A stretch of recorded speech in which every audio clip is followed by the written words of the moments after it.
Every mind that looks calm in public hides a storm that only appears in the dark.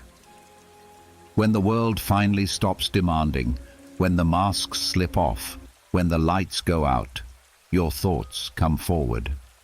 The ones you silence during the day, the ones you outrun with work, with noise, with endless responsibilities, and suddenly it's just you and the weight you never meant to carry this far. Not because you lack strength, no, but because no one ever showed you how to rest your mind without guilt.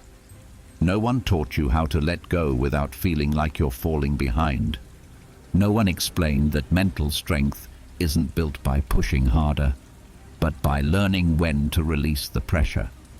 We grow up believing tension is normal, that stress means progress, that holding everything together is the price of being strong. But the Stoics saw strength differently. To them, real power wasn't loud, it wasn't forceful, it was calm, it was clarity, it was the ability to look at your thoughts without collapsing under them. They believed that the moment you stop wrestling your mind stops wrestling you. And tonight, that's what you're here for. Not motivation, not discipline, not another speech telling you to do more, be more, push more. You've pushed enough. Tonight is for something gentler. A quiet rewiring, a silent rebuilding, a strength that forms not through effort, but through release. This is where the noise softens, where your thoughts begin to loosen their grip, where your body remembers how to unclench, and where your mind learns slowly, gently, that stillness is not weakness, it is recovery. For the next hours, you don't have to try. You don't have to fix anything. You don't have to solve the world before morning. All you have to do is lie down, breathe, and allow your inner world to settle. Because the strength you're searching for isn't something you chase. It's something that rises when you finally stop running. Tonight, you sleep with stoicism. Tonight, you become mentally strong without trying. The mind doesn't fall asleep all at once. It slows in layers, drifting toward a quiet place inside you that rarely gets your attention during the day. There's a softness there, a shift so subtle most people never notice it. But this small transition, the space between being awake and slipping into sleep, holds a kind of power the Stoics understood deeply.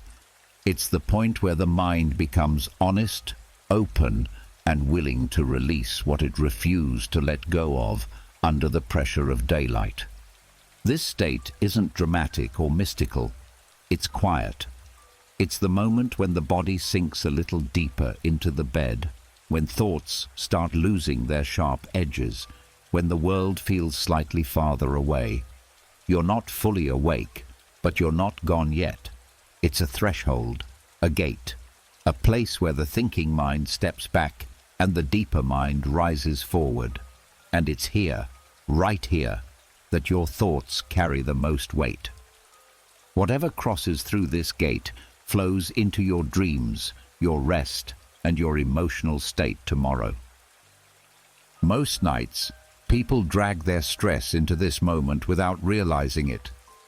They replay conversations, arguments, mistakes. They let old fears slip through the gate, and those fears follow them into sleep. The Stoics refused to let the mind drift into darkness, carrying the weight of the day. They treated these final seconds as a chance to guide the mind gently, not to force it, not to silence it, but to soften it until clarity appears on its own. This is the essence of training the hypnagogic gate. It starts with noticing the small signs that your mind is letting go of consciousness, the slight blur in your thoughts, the warmth behind your forehead, the feeling of sinking without moving. These are not random sensations. They are signals. They tell you the gate is opening, and when it opens, your inner world becomes surprisingly teachable. The Stoics believed that strength comes from directing the mind, not wrestling it. In this delicate moment before sleep, that direction must be gentle. You let thoughts appear, but you don't follow them. You let emotions rise, but you don't grab them. Everything is allowed, but nothing is obeyed. The mind learns from this. It learns that not every thought deserves attention, that not every emotion demands action, that peace can exist even while the mind is active. This is how the subconscious begins to shift. Not through effort, but through allowance. You're giving the mind permission to settle the way dust settles in a quiet room, naturally, slowly, without force. And when it settles, it becomes clear. This clarity is why the hypnagogic gait matters so much. It's the only moment when your defenses drop without feeling unsafe. The only moment when the mind is soft enough to reshape itself. When you guide your thoughts here, even with the lightest touch, the guidance sinks deeper than it ever could while fully awake. The Stoics used this space to plant simple, grounding truths, short phrases that calm the mind because they're based in reality, not fantasy. Truths like letting the day be over, releasing what cannot be controlled, allowing the body to rest without guilt. These phrases don't force optimism, they create room, a small opening where tension can slip out quietly. When repeated in the seconds before sleep, these truths pass through the gate and land where habits form, where emotional reactions begin, where the roots of your thoughts live. This is why a single calming phrase at night can change how you wake up the next morning. You're not trying to be stronger. You're giving your mind the conditions to reset. Even your breath matters here. Not deep or dramatic breathing, just a slow, gentle lengthening of the exhale. The body speaks to the mind through rhythm, and the mind listens closely in this state. When your breath softens, the inner world follows. Muscles loosen. Thoughts drift instead of cling. The nervous system shifts out of survival mode and into safety. That safety becomes the bridge into sleep.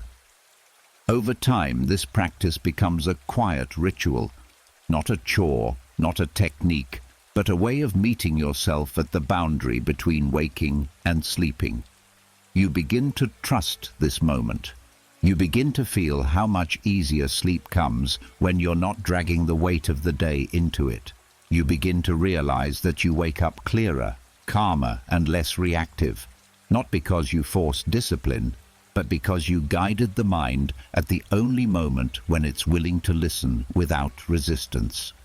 Strength begins to grow from this, a subtle strength, the kind that doesn't need to prove anything, the kind that develops naturally, the way the ocean shapes the shore, not with intensity, but with consistency. Night after night, the mind learns how to release instead of cling, how to soften instead of brace, how to rest without fear. This is the quiet power of the Stoic hypnagogic gait. Not a trick, not a technique, a shift, a gentle rewiring of the inner world during the one moment soft enough to shape. A way of becoming mentally stronger without force, without tension, without trying. The mind learns to let go. The body learns to trust sleep. And you learn that strength often begins in the silence between one breath and the next. The mind, after passing through the hypnagogic gate, settles into a softer state, where the noise of the world no longer feels urgent. But even in this quiet, old emotions can rise like echoes from another time. Stress that hid beneath your thoughts all day starts drifting upward. Memories that felt distant suddenly feel close again. The body tightens without movement. The mind repeats things you thought you were done with. This is the point where many people lose control of their night. But it's also the point where the Stoics placed one of their most life-changing practices: pre-sleep indifference. There's a certain heaviness that appears right before sleep, a heaviness made of thoughts that refuse to settle. Not dramatic ones, just the small worries that stack up until they feel overwhelming. The Stoics never tried to fight these feelings. They didn't try to silence them or force them away. They treated them with indifference, not coldness, not denial, a gentle refusal to carry their weight. Pre-sleep indifference is the art of recognizing emotional overload without allowing it to rule the inner world. It's the practice of seeing your thoughts the way you see passing clouds, noticeable but powerless to change the sky itself. When the Stoics used this method, they weren't ignoring their problems. They were separating themselves from the emotional heat that makes problems feel bigger than they are. They understood that most suffering comes not from the event, but from the mental story attached to it. This practice begins with acknowledging how full your mind feels at the end of the day. The build-up of expectations, interactions, misunderstandings, responsibilities, none of it disappears on its own. The mind holds on to everything unless you teach it how to let go. Indifference gives the mind permission to stop gripping every thought like it's a threat. It's not apathy, it's clarity. It's choosing which thoughts deserve your attention and which are nothing more than leftover noise. In the seconds before sleep, emotional overload tends to feel heavier because the mind finally has space to show you everything it's been carrying. This is where indifference becomes a kind of protection. When a stressful thought rises, you let it float without responding. You don't argue with it, you don't solve it, you don't judge yourself for having it. You simply observe it with the same calmness the Stoics trained for all their lives. This shift is powerful because the mind expects you to react. It expects tension. When you respond with neutrality, the emotional energy behind the thought dissolves. You break the cycle without effort.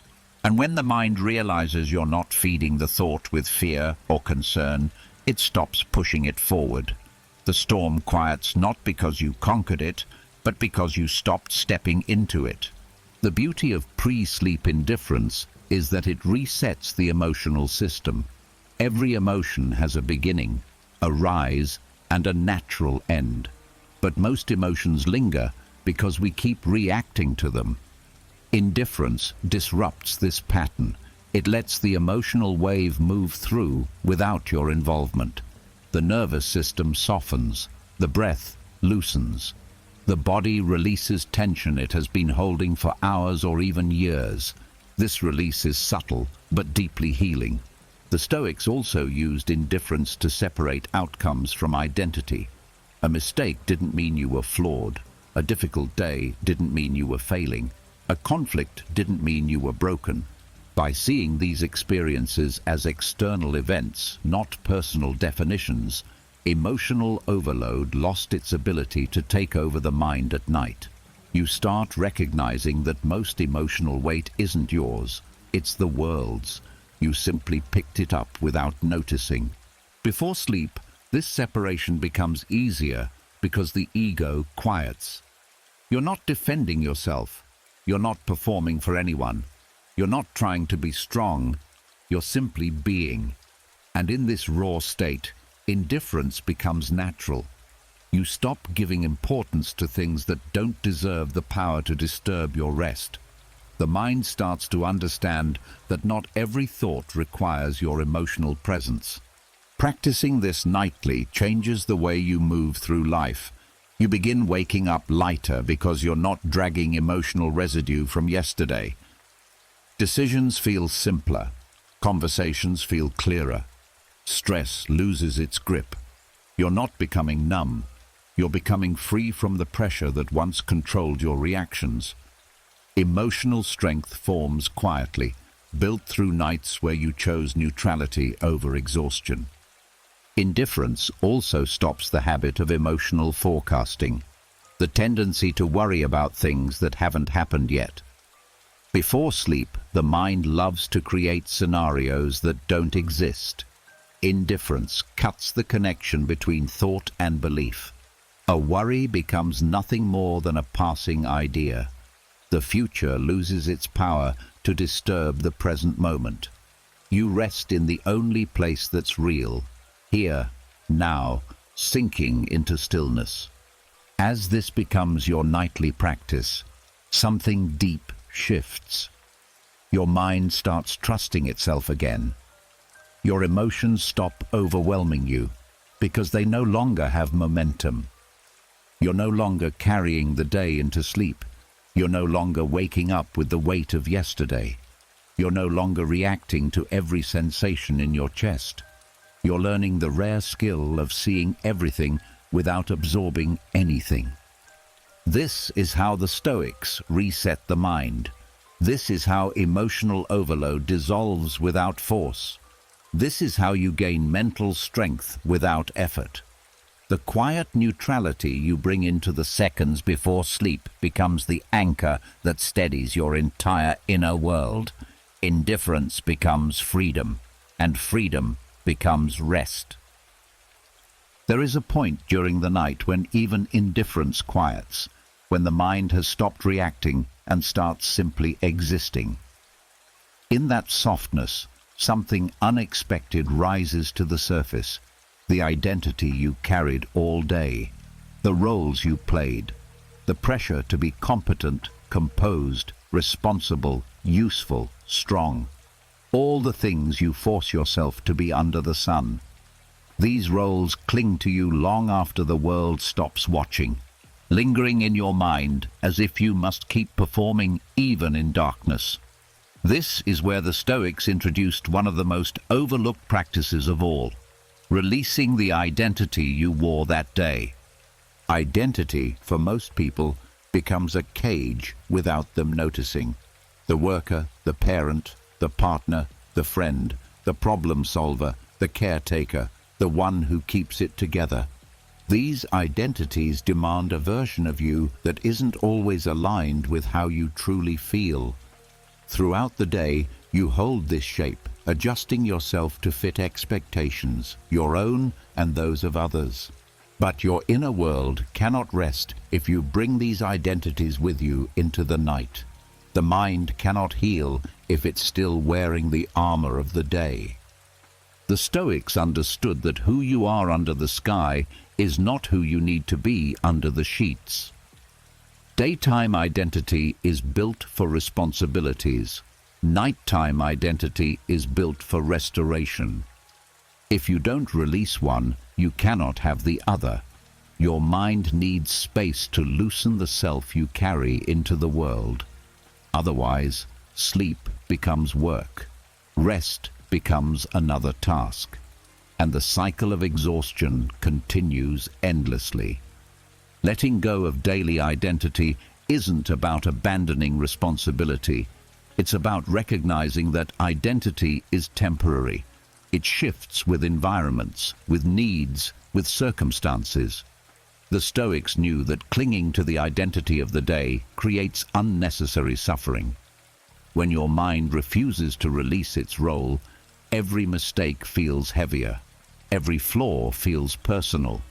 Every problem feels like a reflection of your worth. But when you let the identity dissolve before bed, the mind finally returns to its original state, unpressured, unfiltered, uncomplicated. This release begins with a simple acknowledgement. The version of you that navigated the day does not need to survive the night. You can set down your strengths. You can set down your weaknesses. You can set down expectations you didn't meet. You can set down the mask of competence. Everything can be placed on the bedside like clothes after a long day. Not because you're escaping, but because the mind must exhale. The Stoics used reflection as the bridge to this release. They would quietly review the day, not to judge, but to separate themselves from the actions, emotions, and roles they played. This practice wasn't self-criticism, it was self-clarity. They would identify each expectation they carried and mentally place it outside their inner world. In doing so, they taught the mind that identity is not fixed, it's fluid. It can be put down, reshaped, renewed. During this unwinding process, something powerful happens. The nervous system softens. Responsibility loosens its hold. The emotional armor you needed during the day begins to melt. Your breath deepens naturally. The chest expands without resistance. The mind recognizes that it no longer needs to protect, defend, or perform. This is not weakness, this is recovery. A warrior rests not by being less brave, but by setting down the shield. Letting go of daily identity also breaks the cycle of nighttime rumination. Most mental spirals come from the pressure to maintain a certain image. Thoughts like, "I should have handled that better," "I didn't do enough," or "what will they think," are all tied to identity. When identity dissolves, these thoughts lose their anchor. You stop evaluating yourself.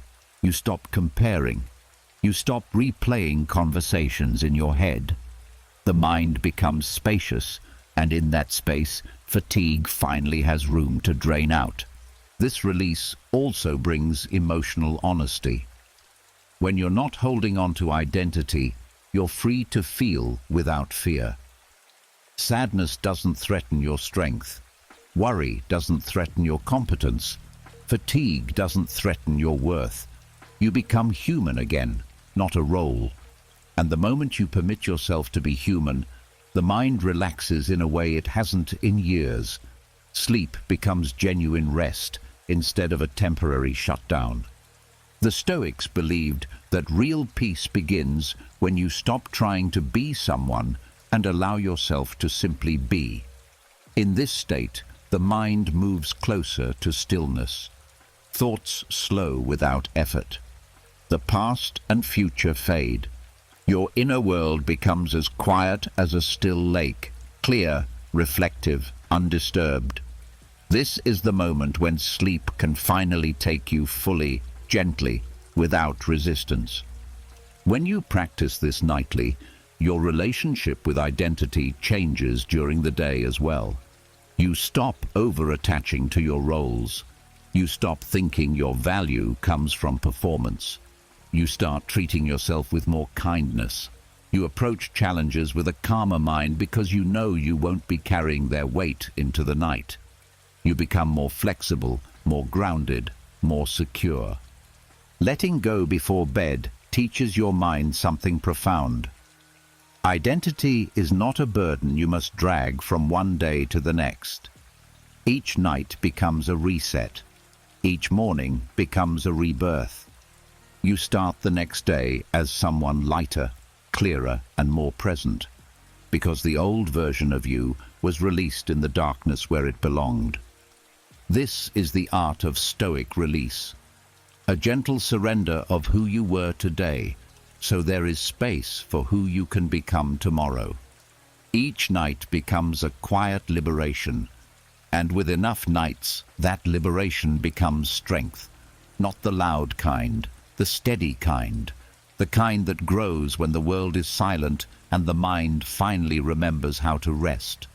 The release of daily identity creates a quiet inner space, but that space does not stay empty for long.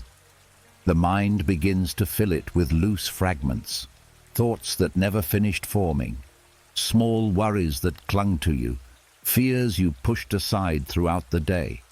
These fragments drift around like static, creating a kind of mental noise that keeps the mind restless long after the body wants to sleep.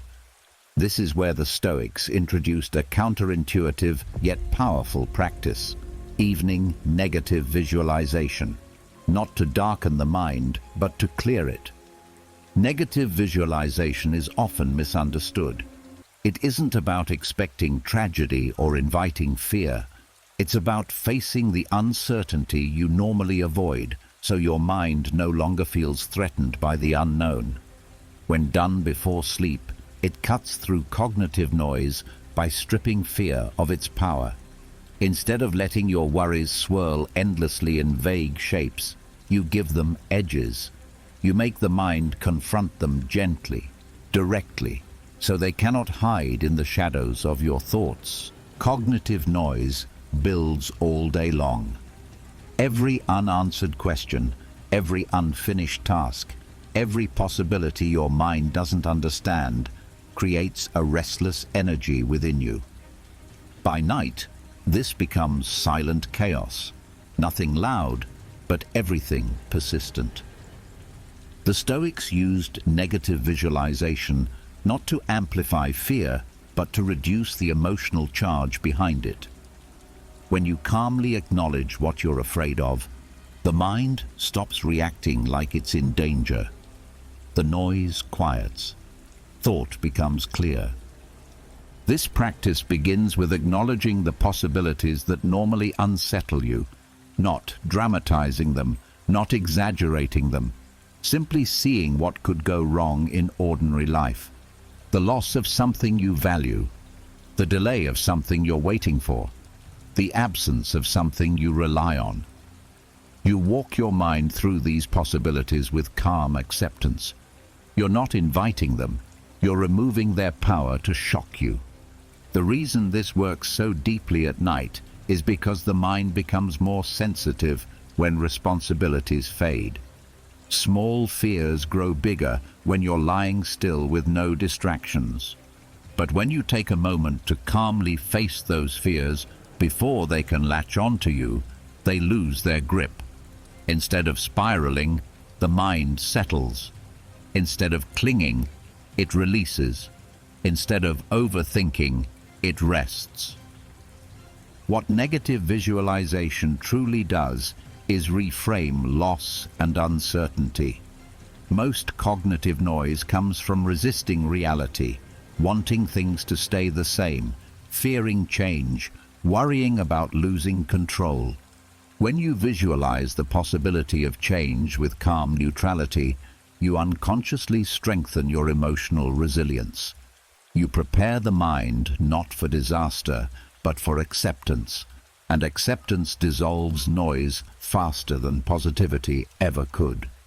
The Stoics believed that peace comes from rehearsing life's fragility, not to cause sadness, but to remind the mind that everything temporary is meant to be embraced without attachment. When you accept that things may shift, your fear of losing them softens.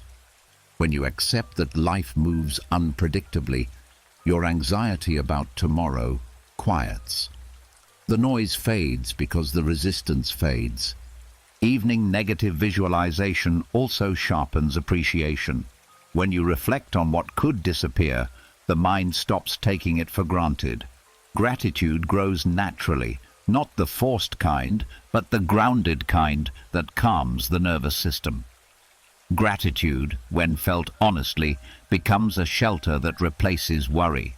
It gives the mind something steady to rest on, something real. Practicing this before sleep doesn't disturb the mind, it organizes it. It takes every loose thought and places it in perspective. The mind stops inventing scenarios because you've already acknowledged the truth. Life is uncertain, and that's okay. With this acceptance, the mind doesn't cling to control, it doesn't create noise. It relaxes into the simple fact that you can face whatever comes, and you can release what you can't. This clarity also reduces emotional sensitivity. When your mind is prepared for change, setbacks lose their sting. Disappointments shrink. Mistakes stop feeling catastrophic. You stop reacting to every thought with urgency. This emotional stability is especially important at night, when the mind is most vulnerable to exaggeration. Negative visualization gives the mind a grounded anchor, one that prevents small concerns from becoming storms. As the practice deepens, you begin to notice that fear doesn't rise as easily. Thoughts that once created tension now appear softer, almost harmless. You no longer fear the worst because you've already accepted the possibility. This doesn't invite negativity. It creates freedom. Freedom from clinging, freedom from avoidance, freedom from the mental noise that keeps you awake. In this quiet acceptance, the mind finally has space to rest. Thoughts slow down. Breathing deepens. Tension melts without effort. Sleep becomes easier because there is nothing left for the mind to defend against. You enter rest with a kind of inner stillness that can't be shaken by what-ifs or maybes. Evening negative visualization becomes a cleansing of the mind, the removal of resistance, the dissolution of fear, the settling of emotional dust. It sharpens clarity, strengthens resilience, and quiets the noise that stands between you and sleep. It is the art of facing life calmly so that the night can finally be peaceful. It is the practice of opening your eyes to possibility so your mind no longer trembles in uncertainty. And as you let this practice settle into your nights, strength grows in the quietest way possible, through acceptance, through clarity, through release. The mind grows quieter after facing the possibilities of loss, but another tension often remains, an instinctive urge to control what cannot be controlled. Even when the body is tired, the mind keeps reaching forward, trying to fix, predict, prevent, and manage every corner of life. This reaching creates a pressure that does not ease on its own.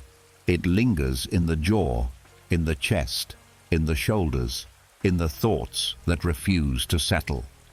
The Stoics recognized this hidden strain, and they created a practice specifically for the nighttime hours: voluntary powerlessness. This practice is not about weakness. It is not about giving up or withdrawing from responsibility. It is about recognizing that there comes a moment each night when strength no longer looks like effort, when strength becomes the ability to release your grip on everything you cannot shape. Voluntary powerlessness is the conscious choice to stop wrestling with life for a few hours. It is the permission to let the world exist without your constant monitoring. During the day, you hold many things tightly: deadlines, expectations, unspoken fears, the desire to protect what you love, the habit of trying to stay ahead of every problem. Even when you're not aware of it, the mind keeps scanning for threats, scanning for solutions, scanning for ways to maintain control. This constant vigilance is exhausting, but most people mistake it for responsibility. They think the weight they carry is necessary. They think the world depends on their effort. They don't realize how much of this effort is a survival pattern, not a requirement. The Stoics understood that nighttime has a different rule. The mind cannot rest while believing it must remain in charge. Voluntary powerlessness is the antidote to this. It is the act of telling the mind, "You are allowed to stop now." It is the moment when you step out of the role of protector, planner, or problem solver and return to a simpler state, one where rest is safe and control is no longer needed. This practice begins with acknowledging the invisible weight you've been carrying all day, not judging yourself for it, not trying to analyze it, just noticing. The tension in your breath, the thoughts looping without direction, the urge to mentally plan tomorrow, the uncomfortable pressure in your chest when your mind wanders to something unresolved. These sensations are signs that the mind is refusing to surrender. Voluntary powerlessness interrupts this pattern by giving the mind a clear signal. It is not your job to hold this right now. The moment you choose powerlessness intentionally, something shifts inside you. The nervous system loosens. The breath deepens. The thoughts lose their urgency. Your mind stops trying to anticipate every possible outcome. It begins to step back, like a guard ending a long shift. This shift is a form of deep mental rest, not sleep yet, but the clearing that allows sleep to come freely. The Stoics practice this by releasing attachment to outcomes before bed. Not because outcomes don't matter, but because their control over them is limited. They would mentally set down everything they wanted to influence, conversations they hoped would go a certain way, tasks waiting for tomorrow, emotions they hadn't resolved. They accepted that life would unfold with or without their constant involvement. This acceptance was not defeat, it was clarity. It was the recognition that the mind cannot be both restless and rested at the same time. Choosing powerlessness at night also teaches humility in a peaceful way. It reminds you that you are a part of life, not the force that must dictate it. It allows you to step into a deeper trust, that the world continues even while you sleep, that problems can wait, that rest is not a luxury, but a necessity. When you let yourself be powerless, you stop resisting the natural rhythm of being human. The most powerful part of this practice is that it removes the illusion of control. So much of mental suffering comes from trying to force life into shapes it refuses to take. When you practice powerlessness, you stop pushing, you stop gripping, you stop demanding certainty. The mind becomes softer, and in that softness, peace appears. Not because the world changed, but because your stance toward it did.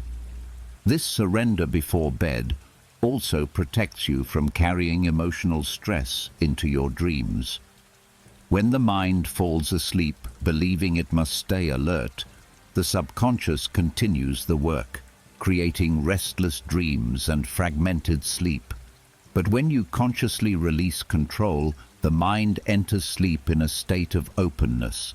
Your dreams become lighter. Your brain processes the day more gently. You wake feeling repaired instead of drained.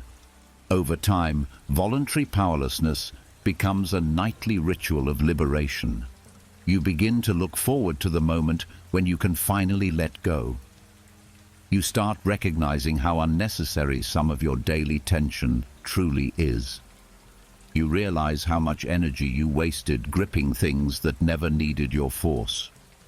Your emotional resilience grows because you are no longer fighting every thought or trying to dictate every outcome. The practice reveals something simple but profound. The mind gains strength not by tightening, but by learning when to loosen. Powerlessness becomes a wise choice, not a failure. A form of mental emptiness that is not hollow, but peaceful. In this emptiness, sleep arrives like a gentle tide, and your mind resets in ways it cannot during the noise of the day. This is the Stoic way of surrender, not defeat, but release. A nightly step away from control so the mind can recover. A reminder that you are allowed to rest. A quiet acceptance that the world can hold itself for a while.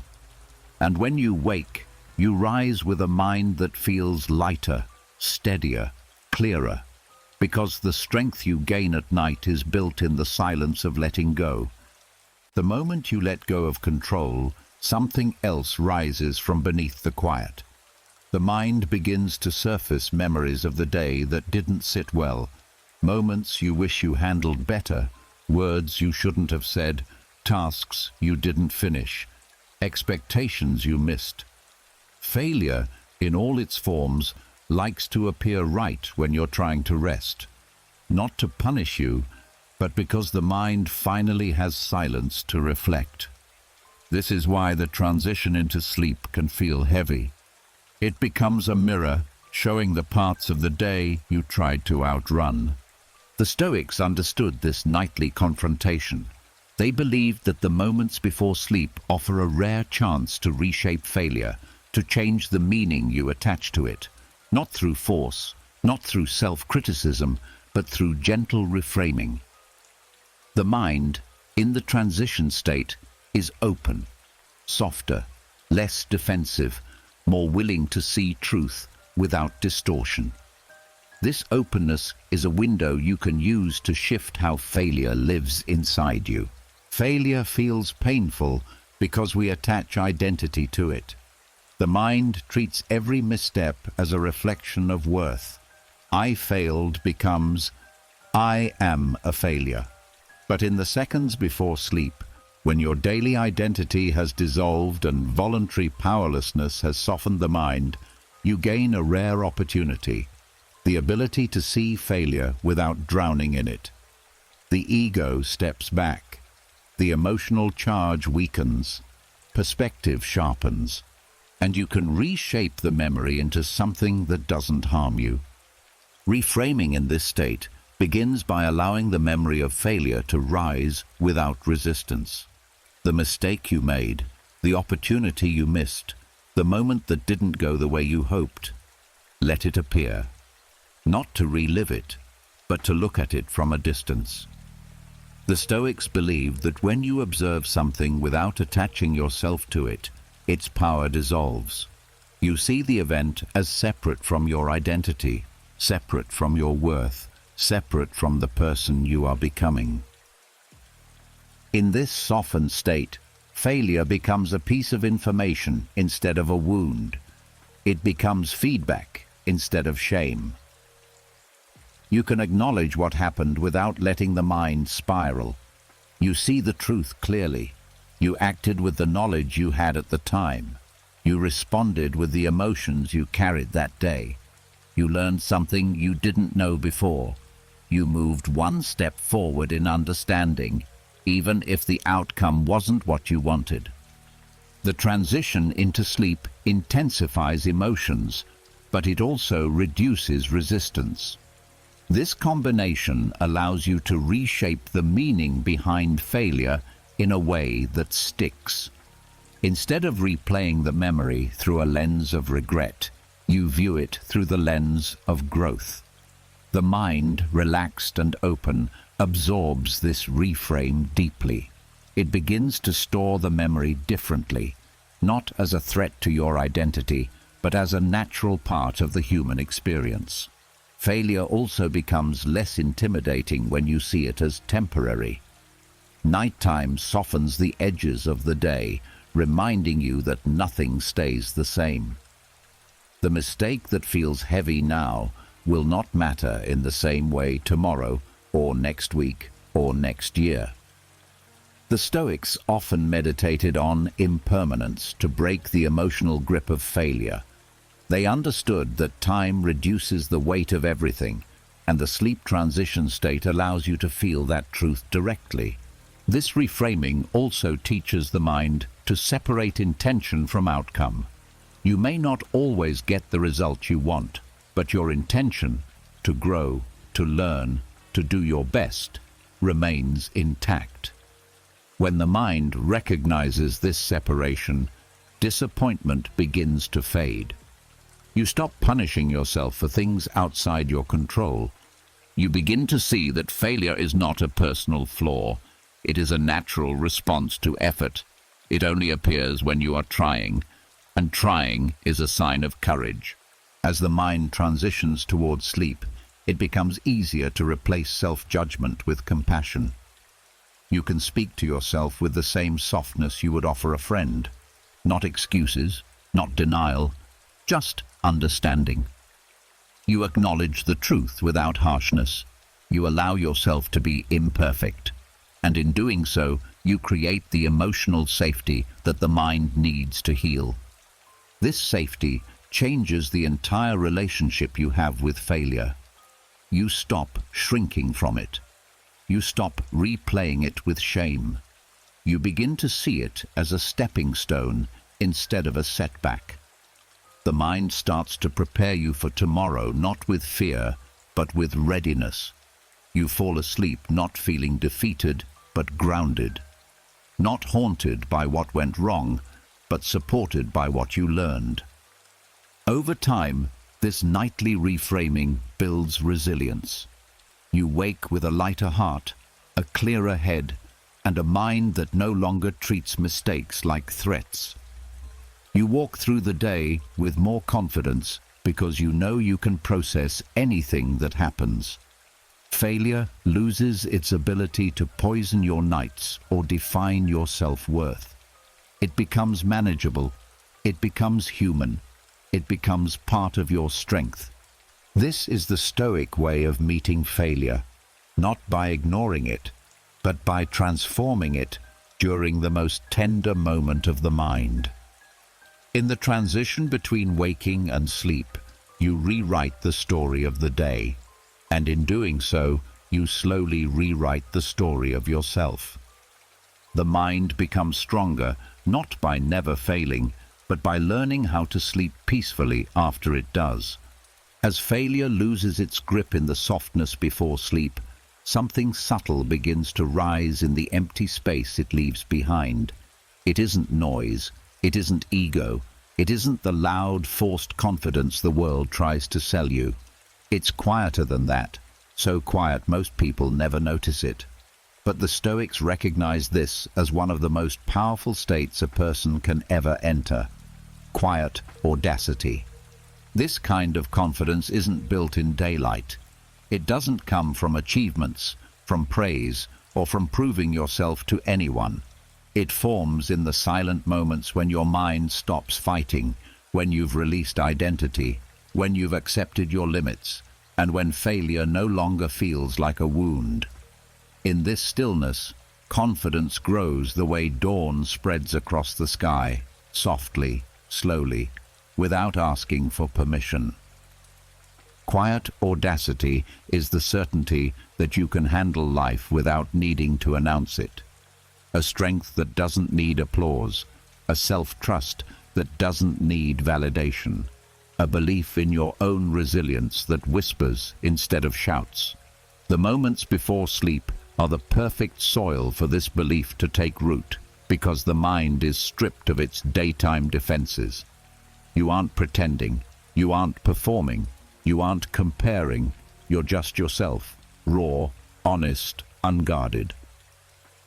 The Stoics valued this state because true confidence doesn't come from winning. It comes from knowing that you can survive losing. When everything else has been released, the pressure, the roles, the fear, the noise, you meet yourself in a pure form.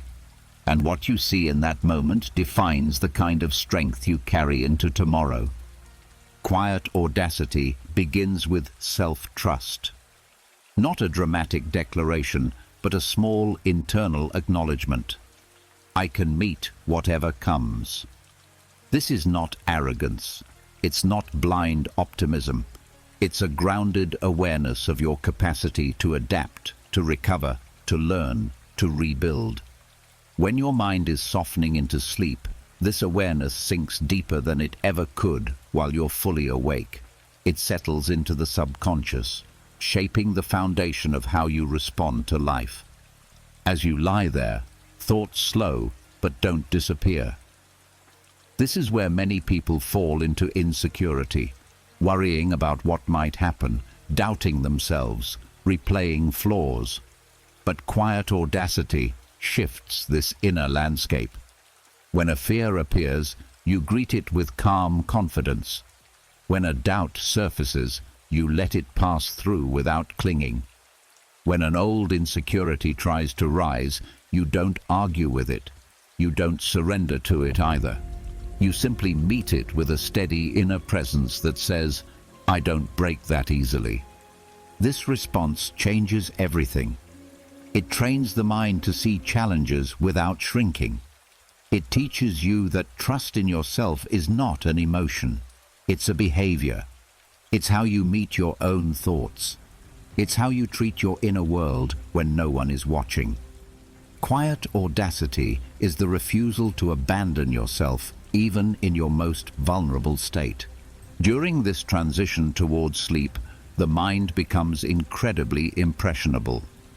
The beliefs you hold here seep into your emotional patterns. If you let fear dominate this space, you reinforce fragility. But if you hold yourself with steady conviction, even a gentle one, you reinforce resilience. This is how you build confidence without forcing it. The mind absorbs your quiet strength like soft ground absorbs rain. Quiet audacity also redefines how you perceive difficulty. Instead of seeing obstacles as personal threats, you begin to view them as part of the path. You stop expecting life to be easy and start trusting that you can walk through it anyway. This trust makes fear lose its sharpness. You stop bracing for impact and start allowing life to unfold. You stop doubting your ability to rise and start remembering that you always have. The beauty of this practice is that confidence becomes internal rather than situational. It's no longer tied to success, approval, or control. It becomes your default state, a calm readiness, a grounded certainty, a quiet strength that doesn't fluctuate with circumstances. When you cultivate this silence-filled audacity, you fall asleep differently. Your breath deepens, your chest loosens. The body settles with a sense of being held rather than exposed. The mind stops scanning for threats and starts trusting in resilience. This trust carries you into deeper sleep, where the brain repairs itself more efficiently. You wake with clarity because your mind wasn't fighting itself all night. You wake with stability because your subconscious was aligned with strength rather than fear. Quiet audacity is not about confidence in outcomes, it's confidence in your ability to meet outcomes. It's not about conquering the world, it's about not collapsing under it. It's not loud, dramatic, or performative. It's steady, rooted, and deeply personal. Over time, this nightly practice shapes the way you show up in life. You begin speaking less, but meaning more. You stop reacting impulsively. You carry yourself with quiet steadiness that others feel even if they don't understand it. You start trusting your decisions. You worry less about being liked and more about being true. You don't need reassurance because you become your own. This is the Stoic version of confidence. Not the noise of self-importance, but the silence of self-trust. A kind of strength that grows in the dark, in the softness before sleep, in the moments when everything else has been put down. Quiet audacity is the confidence that doesn't need witnesses. It is the inner steadiness that says, even in darkness, I know who I am, I know what I can handle, and I rise silently. When quiet audacity settles into the mind, a deeper layer becomes accessible, one that silently shapes your emotions, reactions, and decisions long before you realize it. This layer is the subconscious, the quiet engine beneath all your thoughts. It holds your fears, your assumptions, your learned patterns, the rules you absorbed without questioning. And at night, just before sleep, this hidden world becomes softer, more willing to listen, more open to transformation. The Stoics understood something profound. If you don't teach the subconscious what is yours to carry and what is not, it will try to carry everything.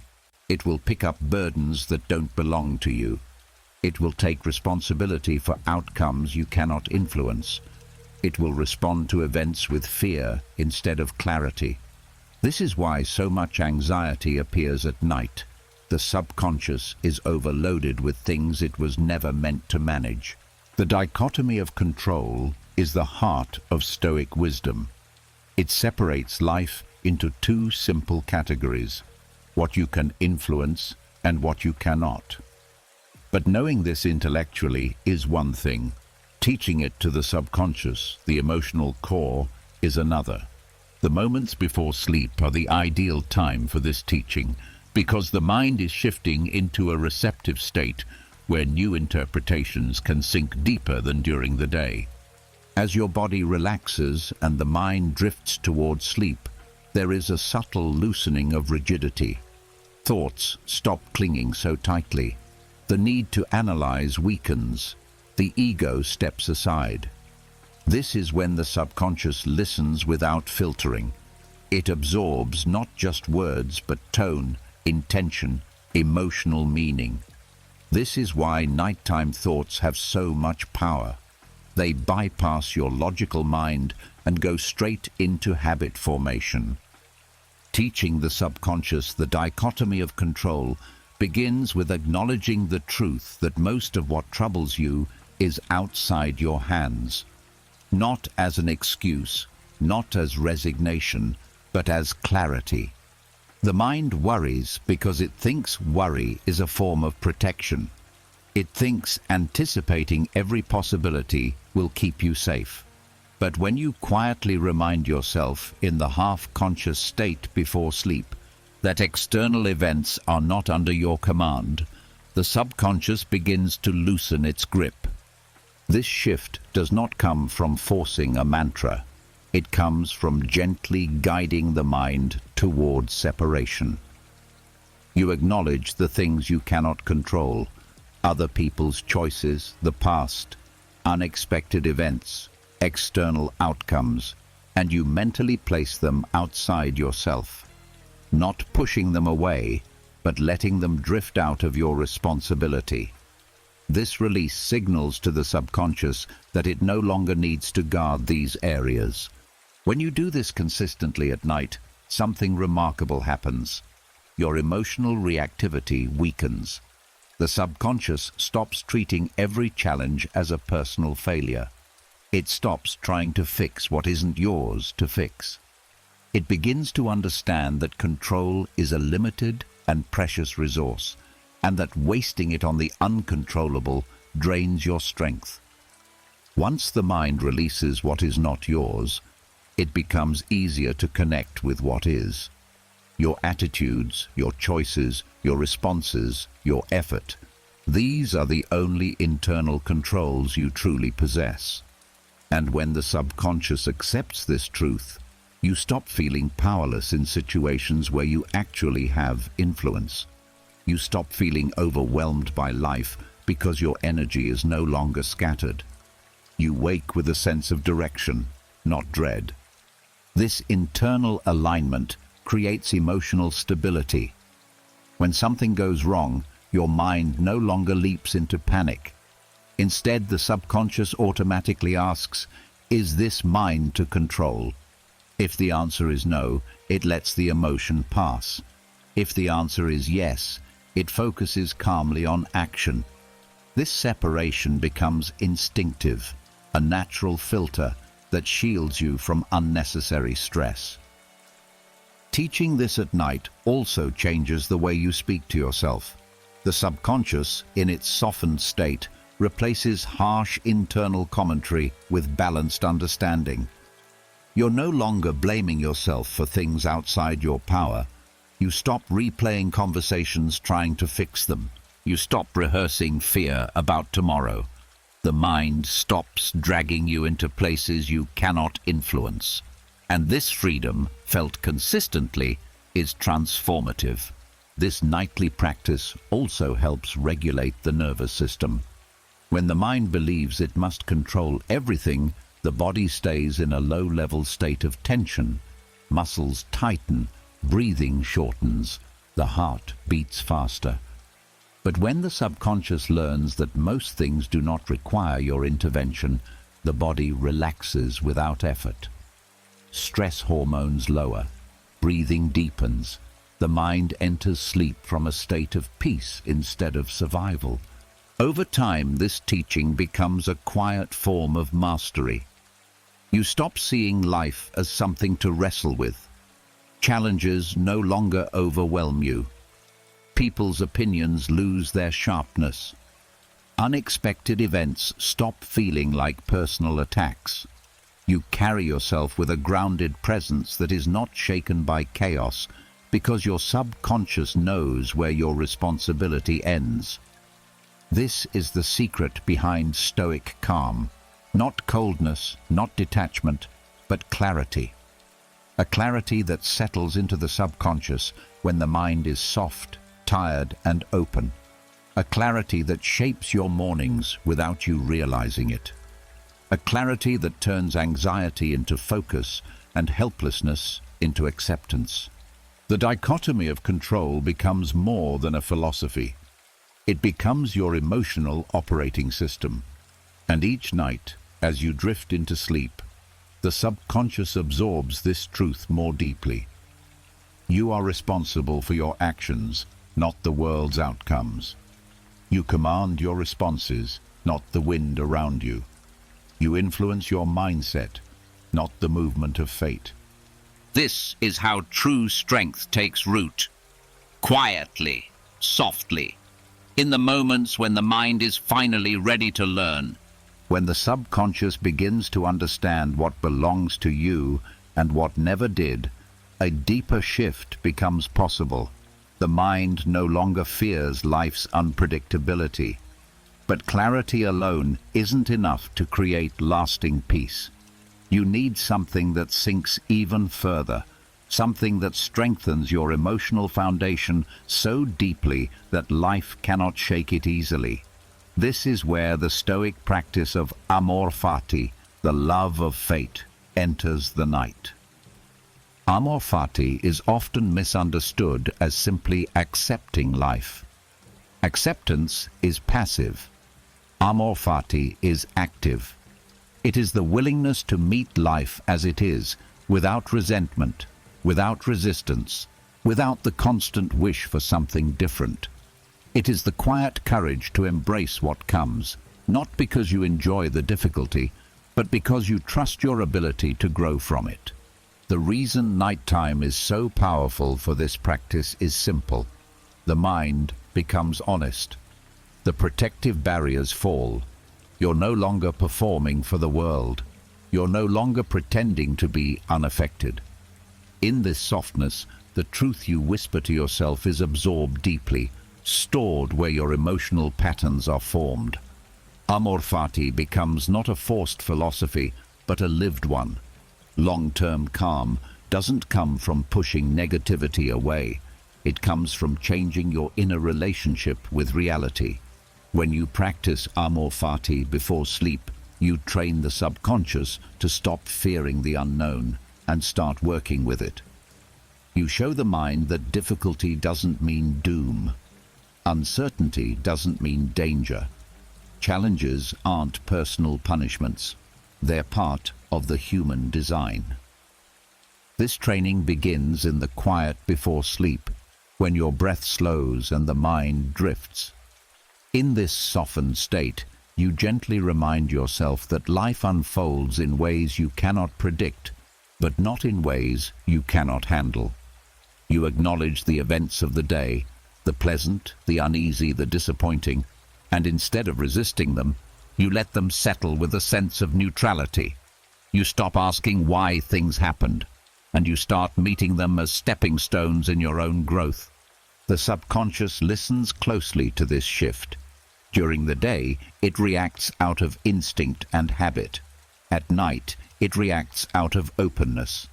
When you offer it acceptance wrapped in trust, it begins to internalize a new worldview. Life is not happening against you. It's happening with you. Amor fati before sleep becomes a kind of emotional alignment. Instead of closing the day with frustration or longing, you close it with a soft surrender. Not helplessness, willingness. You teach the mind that whatever the day brought was meant to shape you, guide you, refine you. This removes the bite from disappointment. It takes away the sting of unmet expectations.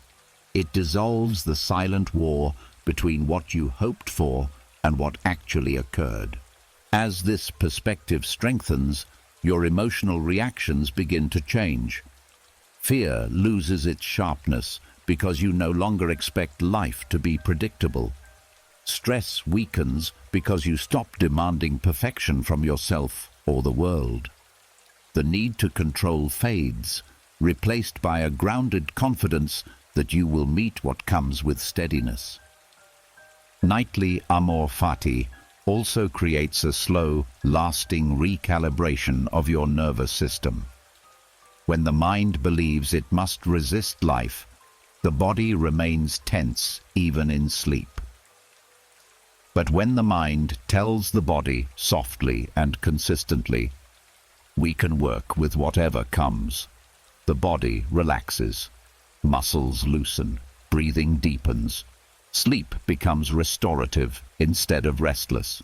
You wake without carrying yesterday's emotional residue. Over time, this nightly practice even begins shaping your days. Situations that once triggered frustration now feel manageable. Unexpected difficulties don't knock you off balance. They stir curiosity instead of fear. Your resilience grows because you are no longer fighting life. You are navigating it with steadiness.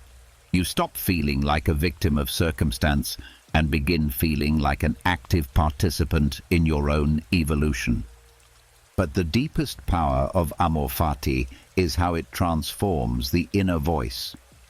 When the mind stops arguing with reality, it becomes quieter, softer, kinder. The harsh inner critic fades because it no longer has fuel. You stop replaying what should have been and focus instead on what now. This shift allows you to move forward each day with emotional clarity, unburdened by resistance. Nightly amor fati also teaches you to appreciate the smallest moments. When you accept the flow of life, gratitude emerges naturally, not the forced gratitude of lists, but the quiet appreciation that everything you experience, even the difficult parts, contributes to your inner strength. This kind of gratitude doesn't feel like a task. It feels like understanding. In time, calm becomes your default state, not because life becomes easier, but because you stop expecting it to be otherwise. Your peace no longer depends on conditions. It comes from the inside, from the steady belief that whatever life hands you, you will face it with an open heart. This is long-term calm, not the fragile quiet that breaks at the first sign of trouble, but the deep, enduring calm that grows from trusting your place in the unfolding of life. And each night, as you drift into sleep, you teach your subconscious a little more. This moment is enough. This path is mine.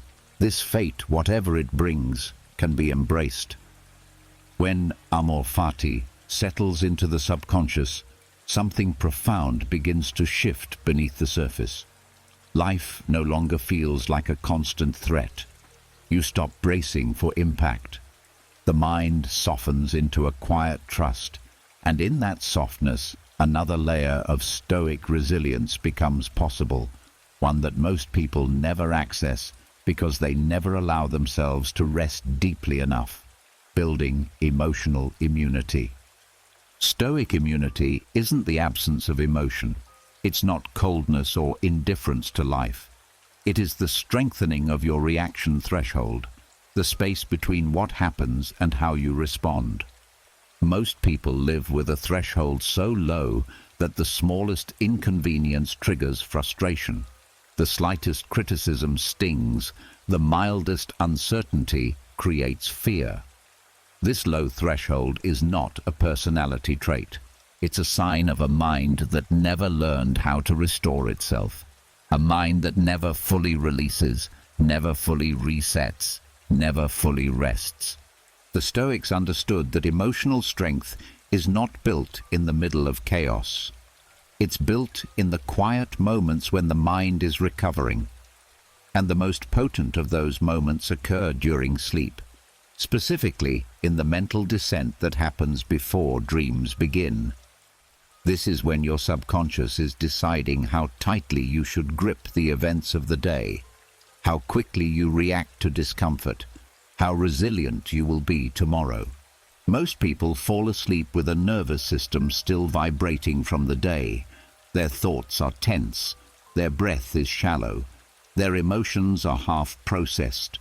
When the body enters sleep in this state, the mind remains on alert and the subconscious continues the work of self-protection all night long.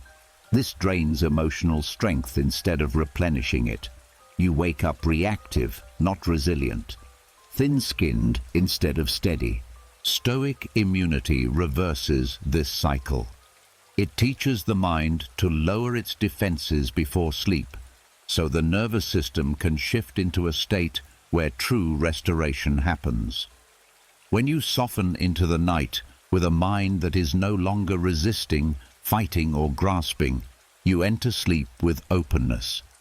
This openness allows the brain to replenish neurotransmitters, reorganize emotional memories, and downregulate stress responses. The result is simple but life-changing. You wake up with a higher reaction threshold. This threshold is the invisible space that allows you to pause before reacting. It's the calm that lets you breathe instead of snap. It's the stability that makes you think instead of panic. It's the ability to let discomfort pass without turning it into suffering. This is emotional immunity, not a wall around your heart, but a deeper resilience within it. The process begins in the minutes before sleep, when the mind is softening, the breath is slowing, and your defenses are lowering. In this vulnerable state, you can speak to your subconscious with honesty. You can guide it towards steadiness by acknowledging the truth that not every discomfort is a danger. Not every inconvenience is a crisis. Not every emotion is a command. You teach it that reacting quickly is not the same as responding wisely. When you enter sleep holding this understanding, the brain processes the day differently. Emotional memories lose their sharpness. Stressful moments become less charged. Your inner world recalibrates. You wake up with a mind that doesn't leap into fear or anger at the first sign of tension. You become someone who holds themselves with quiet stability even when the world asks for chaos. Stoic immunity also strengthens because sleep allows the mind to reorganize its priorities. When you're awake, everything feels immediate. Messages, tasks, expectations, worries. But during sleep, the subconscious evaluates these pressures and decides which ones matter and which ones don't. When you enter sleep from a place of calm, the subconscious places challenges into their proper scale. A small problem no longer feels enormous. A setback no longer feels personal. A delay no longer feels catastrophic. This internal reordering is what allows emotionally strong people to stay grounded when others crumble. Their minds have learned, through repeated cycles of nighttime restoration, which stimuli deserve a reaction and which deserve nothing at all. They wake with a natural sense of proportion, a clear understanding of what truly matters. Stoic immunity deepens even further as the mind learns that rest is not a weakness but a form of strength. Many people believe they must stay mentally tense to be prepared for life. They mistake readiness for rigidity. But the Stoics taught the opposite. A rested mind is a powerful mind. A mind that knows how to relax is a mind that knows how to face pressure with clarity. When you sleep with a mindset shaped by Stoic principles, release, acceptance, neutrality, trust, the body no longer wastes energy on tension. The subconscious no longer fuels fear, and the emotional system no longer treats every experience as a threat. You begin to develop a kind of inner shock absorption. Life can hit you, but it doesn't break you. Stress can appear, but it doesn't own you. Challenges can arise, but they don't derail your inner calm. Over time, something remarkable happens. Your reaction threshold becomes so steady that people around you sense it. You respond thoughtfully instead of impulsively. You stay composed while others lose their balance. You remain grounded in situations that would once have overwhelmed you. This isn't learned during the day, it's built at night. Every evening becomes a quiet, strengthening session, a silent expansion of your emotional capacity. Stoic immunity is the resilience that grows when you stop reacting to every thought, every fear, and every pressure before sleep. It's the strength that forms when you enter the night with calm instead of chaos. It's the inner fortitude that develops when the subconscious learns that you are safe, capable, and stable. And you don't have to force this strength. You simply rest into it, night after night. And it grows in the silence, preparing you for everything the day may bring. When your reaction threshold rises and emotional immunity begins to settle into your system, another subtle transformation becomes possible, one that reaches into the most vulnerable layer of the mind, the part of you that still reacts to criticism, judgment, and insult. Even when you're calm during the day, even when you appear composed, something deep inside can still flinch when someone disrespects you. That sting doesn't come from logic. It comes from the subconscious, from old wounds, old patterns, old fears of not being enough. And the Stoics, long before modern psychology, knew there was a way to condition this inner layer toward resilience. Surprisingly, the most effective time isn't during the day, but during REM sleep. REM sleep is not just dreaming. It is the stage where the brain reprocesses emotional memories, clears emotional residue, and rewires responses. The mind takes the raw material of the day, stress, conflict, moments of vulnerability, and decides how much power to give it. Without guidance, REM sleep can accidentally reinforce emotional triggers, making you more sensitive to insult. But when you prepare the mind before drifting into REM, the subconscious begins to reinterpret these emotional hits in a way that strengthens you, not wounds you. Stoic conditioning against insults begins before you even fall asleep. As the mind softens and your defenses lower, you quietly approach the emotional sensitivity that insults trigger. Not by reliving painful moments, not by amplifying the hurt, but by acknowledging that insults only have power when the subconscious believes them. It is the belief, not the words, that causes pain. The Stoics repeated this truth often. No insult is inherently harmful. Your interpretation is what gives it teeth. REM sleep is the perfect time to rewrite this interpretation because the brain naturally revisits emotional experiences in symbolic form, dissolving tension and reshaping meaning. When you enter sleep with a Stoic frame, neutrality toward judgment, indifference toward opinions, clarity about your own worth, the subconscious adopts this frame and begins to apply it automatically. This conditioning starts with a simple recognition as you drift towards sleep. Another person's words reveal their mind, not your value. The subconscious, hearing this in a relaxed state, absorbs it deeply. You aren't arguing with the insult. You aren't defending yourself. You are dissolving the insult's foundation. When the subconscious sees that the insult does not define you, REM sleep processes it as irrelevant. The emotional charge weakens.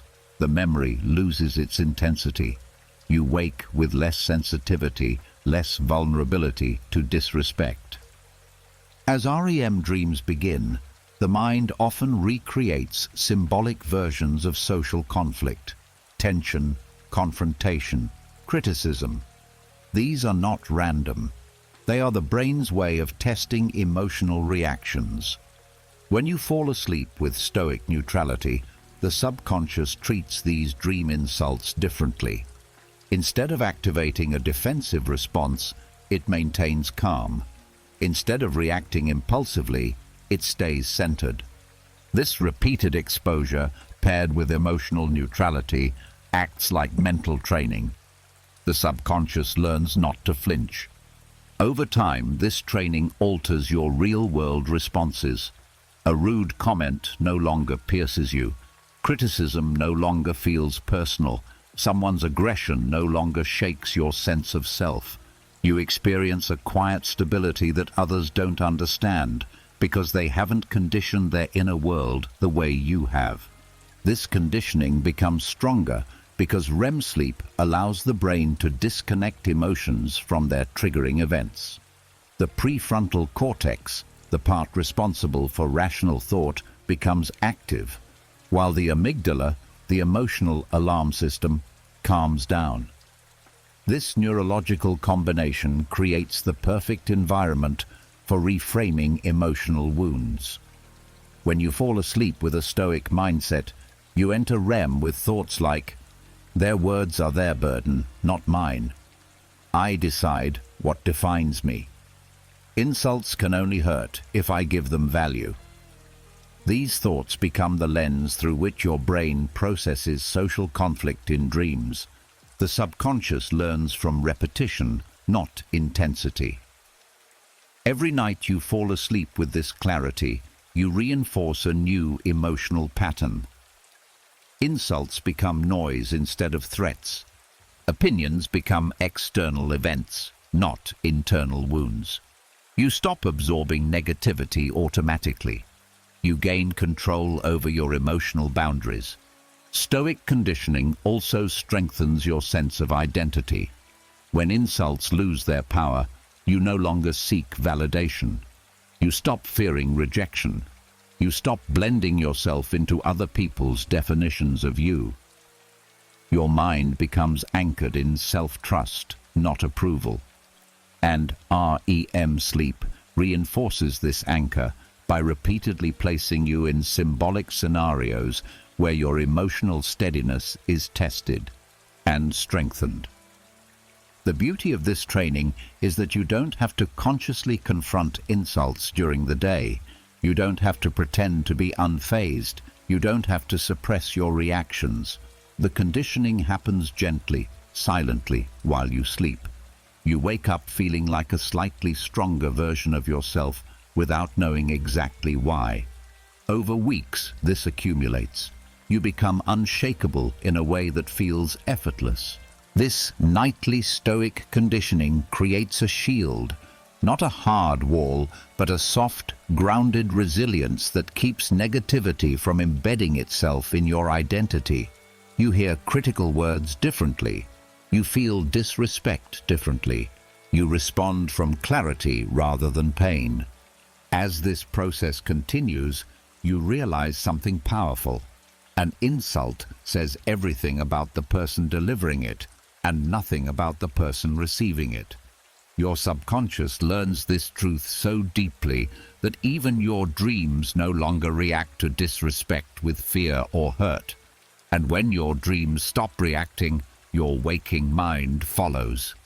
This is how the Stoics built emotional fortitude, not by forcing confidence, not by suppressing feelings, but by training the subconscious to remain unshaken. Night after night, REM sleep becomes a workshop for resilience, a quiet rehearsal where your mind learns to meet insult with neutrality instead of pain. You don't become hardened, you become free.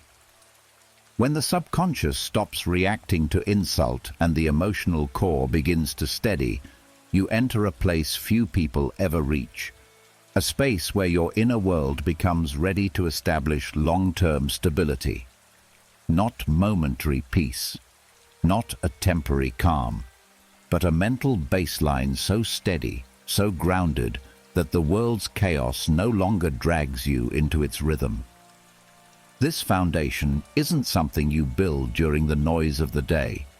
It forms in the quiet of the night when the mind is stripped of its roles, distractions, and masks. This is where night reflection takes its place as one of the Stoics' most powerful tools. Night reflection is not rumination. Rumination circles the same fear again and again until it tightens around your chest. Stoic reflection does the opposite. It releases, it clarifies, it organizes, it converts emotion into understanding. It creates room where pressure once lived. When practiced consistently, it shapes the subconscious into a calmer version of itself, lowering emotional volatility and raising inner steadiness. Over time, this transforms into a mental baseline that doesn't fluctuate with circumstance. Most people wake each morning in whatever emotional state the previous day left them. Their baseline shifts constantly, calm one day, overwhelmed the next, sensitive after conflict, mentally scattered after stress. Night reflection breaks this cycle by giving the mind a structured way to close the day cleanly. You aren't dragging emotional residue forward. You aren't carrying unresolved tension into tomorrow. You are resetting the system at its deepest level. The process begins when the noise of the day is gone and the mind starts drifting toward the early stages of sleep. In this softened state, you quietly review the events of the day, not with self-judgment, but with gentle observation. The Stoics believed clarity appears when emotion settles, and the night is the only time when the emotional charge naturally weakens. In this dim light of awareness, you can see your patterns with accuracy, the ways you reacted, the choices you made, the thoughts that shaped your actions. This reflection is not a search for mistakes, it is a search for understanding. You give yourself permission to see without punishment. You acknowledge the moments that felt heavy, the ones that triggered you, the ones that threw you off balance. You acknowledge the moments where you stayed steady, where you grew, where you showed strength you didn't realize you had. This balanced view teaches the subconscious something essential. Your worth is not defined by your worst moments, and your progress is not erased by your flaws. As you reflect, something begins to rearrange inside you. The experiences of the day are sorted into their proper place. Emotions that were tangled start to loosen. Thoughts that felt important begin to shrink. Patterns that were invisible become clear. This sorting process is how unshakable baselines are formed. The mind no longer wakes up in yesterday's emotional weather. It returns to a consistent, grounded center. Night reflection also trains the mind to detach from extremes. During the day, strong emotions pull your baseline upward or downward. Anger, anxiety, excitement, disappointment. At night, when you review these experiences with calm neutrality, the subconscious learns that emotions are temporary waves, not instructions. You stop clinging to highs. You stop sinking into lows. You begin to find a steady middle, a mental posture that holds you regardless of circumstances. This steadiness becomes stronger the more you practice reflection without judgment. You are not analyzing yourself to improve your worth. You are simply understanding yourself to improve your clarity. Clarity is what creates a stable baseline. Clarity is what prevents emotional whiplash. Clarity is what makes you wake up grounded even after a difficult day. As this practice deepens, something remarkable happens. Your baseline becomes your identity, not your emotions. You stop defining yourself by how you feel in any given moment. You begin to see yourself through the quiet lens of consistency. This inner consistency shapes the way you respond to the world. You become less thrown by changes, less reactive to moods, less influenced by the behavior of others. Your center becomes internal, not external. Night reflection also reduces the emotional load on the subconscious. When you acknowledge the day honestly before sleep, the mind no longer needs to process unresolved stress in dreams. REM sleep becomes cleaner, calmer, more restorative. You wake up without emotional leftovers. You wake up with stability that comes not from ignoring the day, but from understanding it. This practice also sharpens self-awareness in a way that feels effortless. You begin to notice your triggers, not in the moment, but during the nightly review where the emotional charge is low. You start seeing where your boundaries were tested, where your ego took over, where your patience broke, where your inner world remained solid. This awareness naturally reshapes your habits.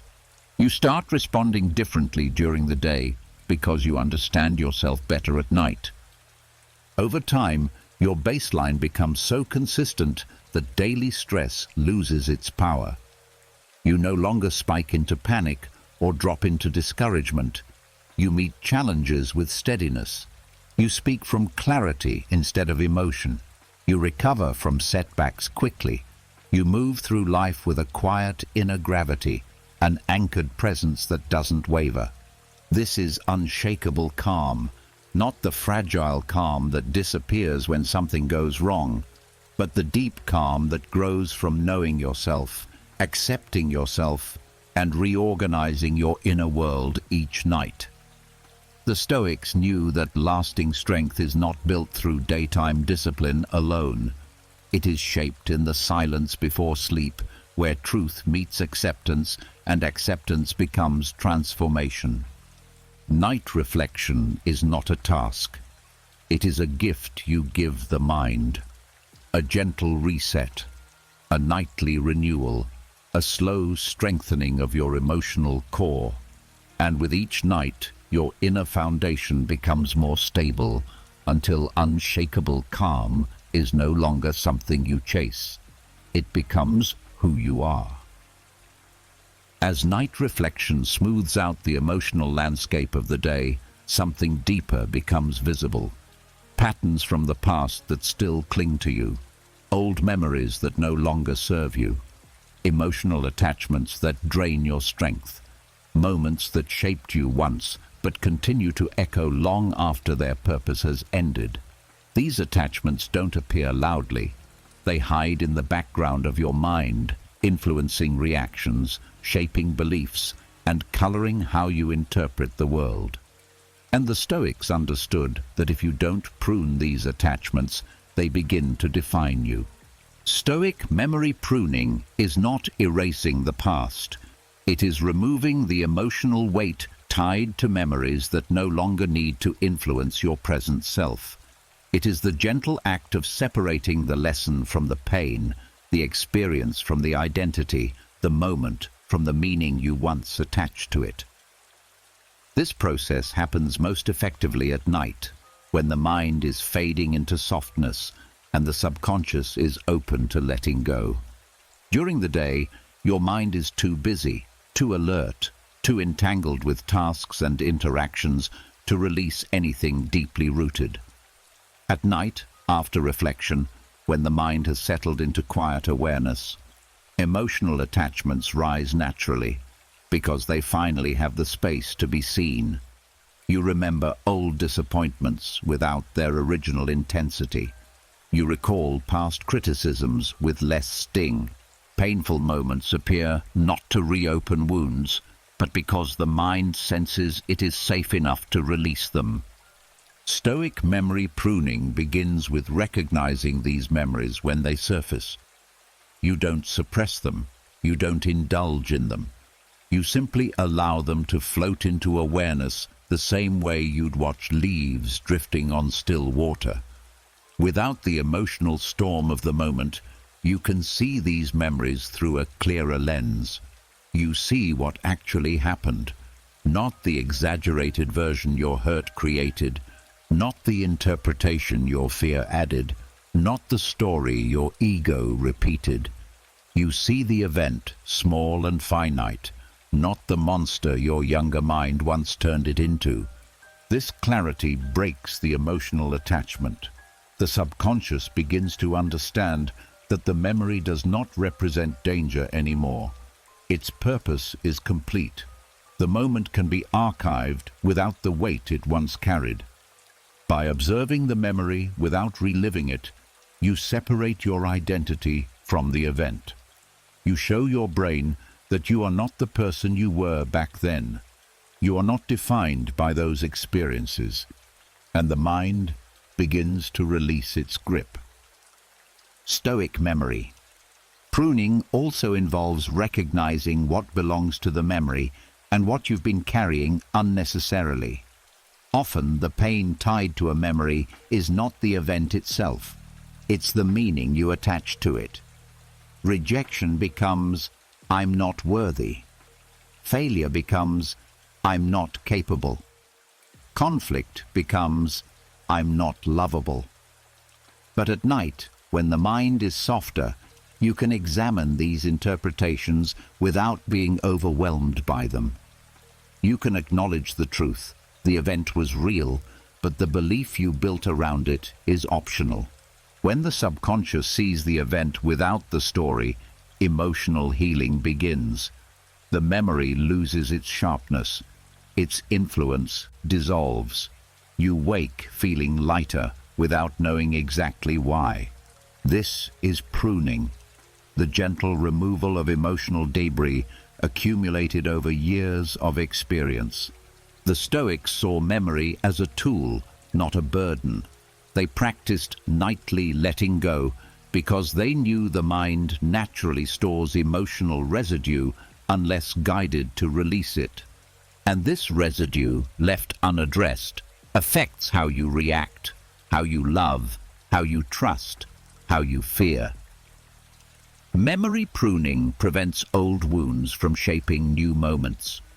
As you drift towards sleep, you mentally thank the memory for what it taught you without clinging to the pain. Gratitude transforms attachment. It tells the subconscious that the lesson has been received and the suffering no longer needs to continue. This gratitude isn't forced. It's a soft acknowledgement that every difficulty shaped your strength, even if imperfectly. Over time, this process rewires your emotional landscape. You stop reacting to new experiences as if they were old ones. You stop expecting past pain to repeat. The subconscious stops projecting outdated fears into the present. New moments become genuinely new. You experience clarity where you once felt confusion. You respond from the present instead of the past. Stoic memory pruning also increases emotional capacity. When old attachments fall away, space opens inside you. Space for calmer thinking, steadier emotions, deeper resilience. Your mind becomes less cluttered. Your reactions become less dramatic. Your thoughts become cleaner. Emotional peace becomes easier to access because your subconscious is no longer weighed down by unresolved history. This nightly practice cultivates a powerful kind of freedom. You begin to see memories as experiences, not identities. You stop reliving moments that no longer deserve your energy. You start living from a place of emotional truth rather than emotional habit. And something else happens. Your mind stops fearing the past because it no longer has power over you. Each night becomes an opportunity to release one more thread of attachment, one more old belief, one more painful memory, one more emotional imprint that no longer serves your growth. This is how the Stoics kept their minds clear, steady, and light, not by forgetting their past, but by refusing to let their past own their present. Stoic memory pruning is the art of releasing what you've already outgrown so you can wake with a mind that is fully yours, unburdened, uncluttered, and deeply free. When old emotional attachments begin to dissolve and the mind stops clinging to outdated wounds, a new possibility opens, one that very few people ever experience fully. You become capable of shaping a mind that doesn't bend or break every time someone speaks carelessly, acts thoughtlessly, or projects their own pain onto you. This is the practice the Stoics valued deeply, becoming unoffendable, not hardened, not numb, not detached, but inwardly untouchable, grounded in a sense of self that daily irritations, disrespect, or misunderstanding simply cannot penetrate. Night is the perfect place for this transformation. During the day, the ego is alert, defensive, sensitive to tone, sensitive to expression, sensitive to anything that feels like a threat to worth. But at night, in that soft descent towards sleep, the ego relaxes. The emotional walls loosen.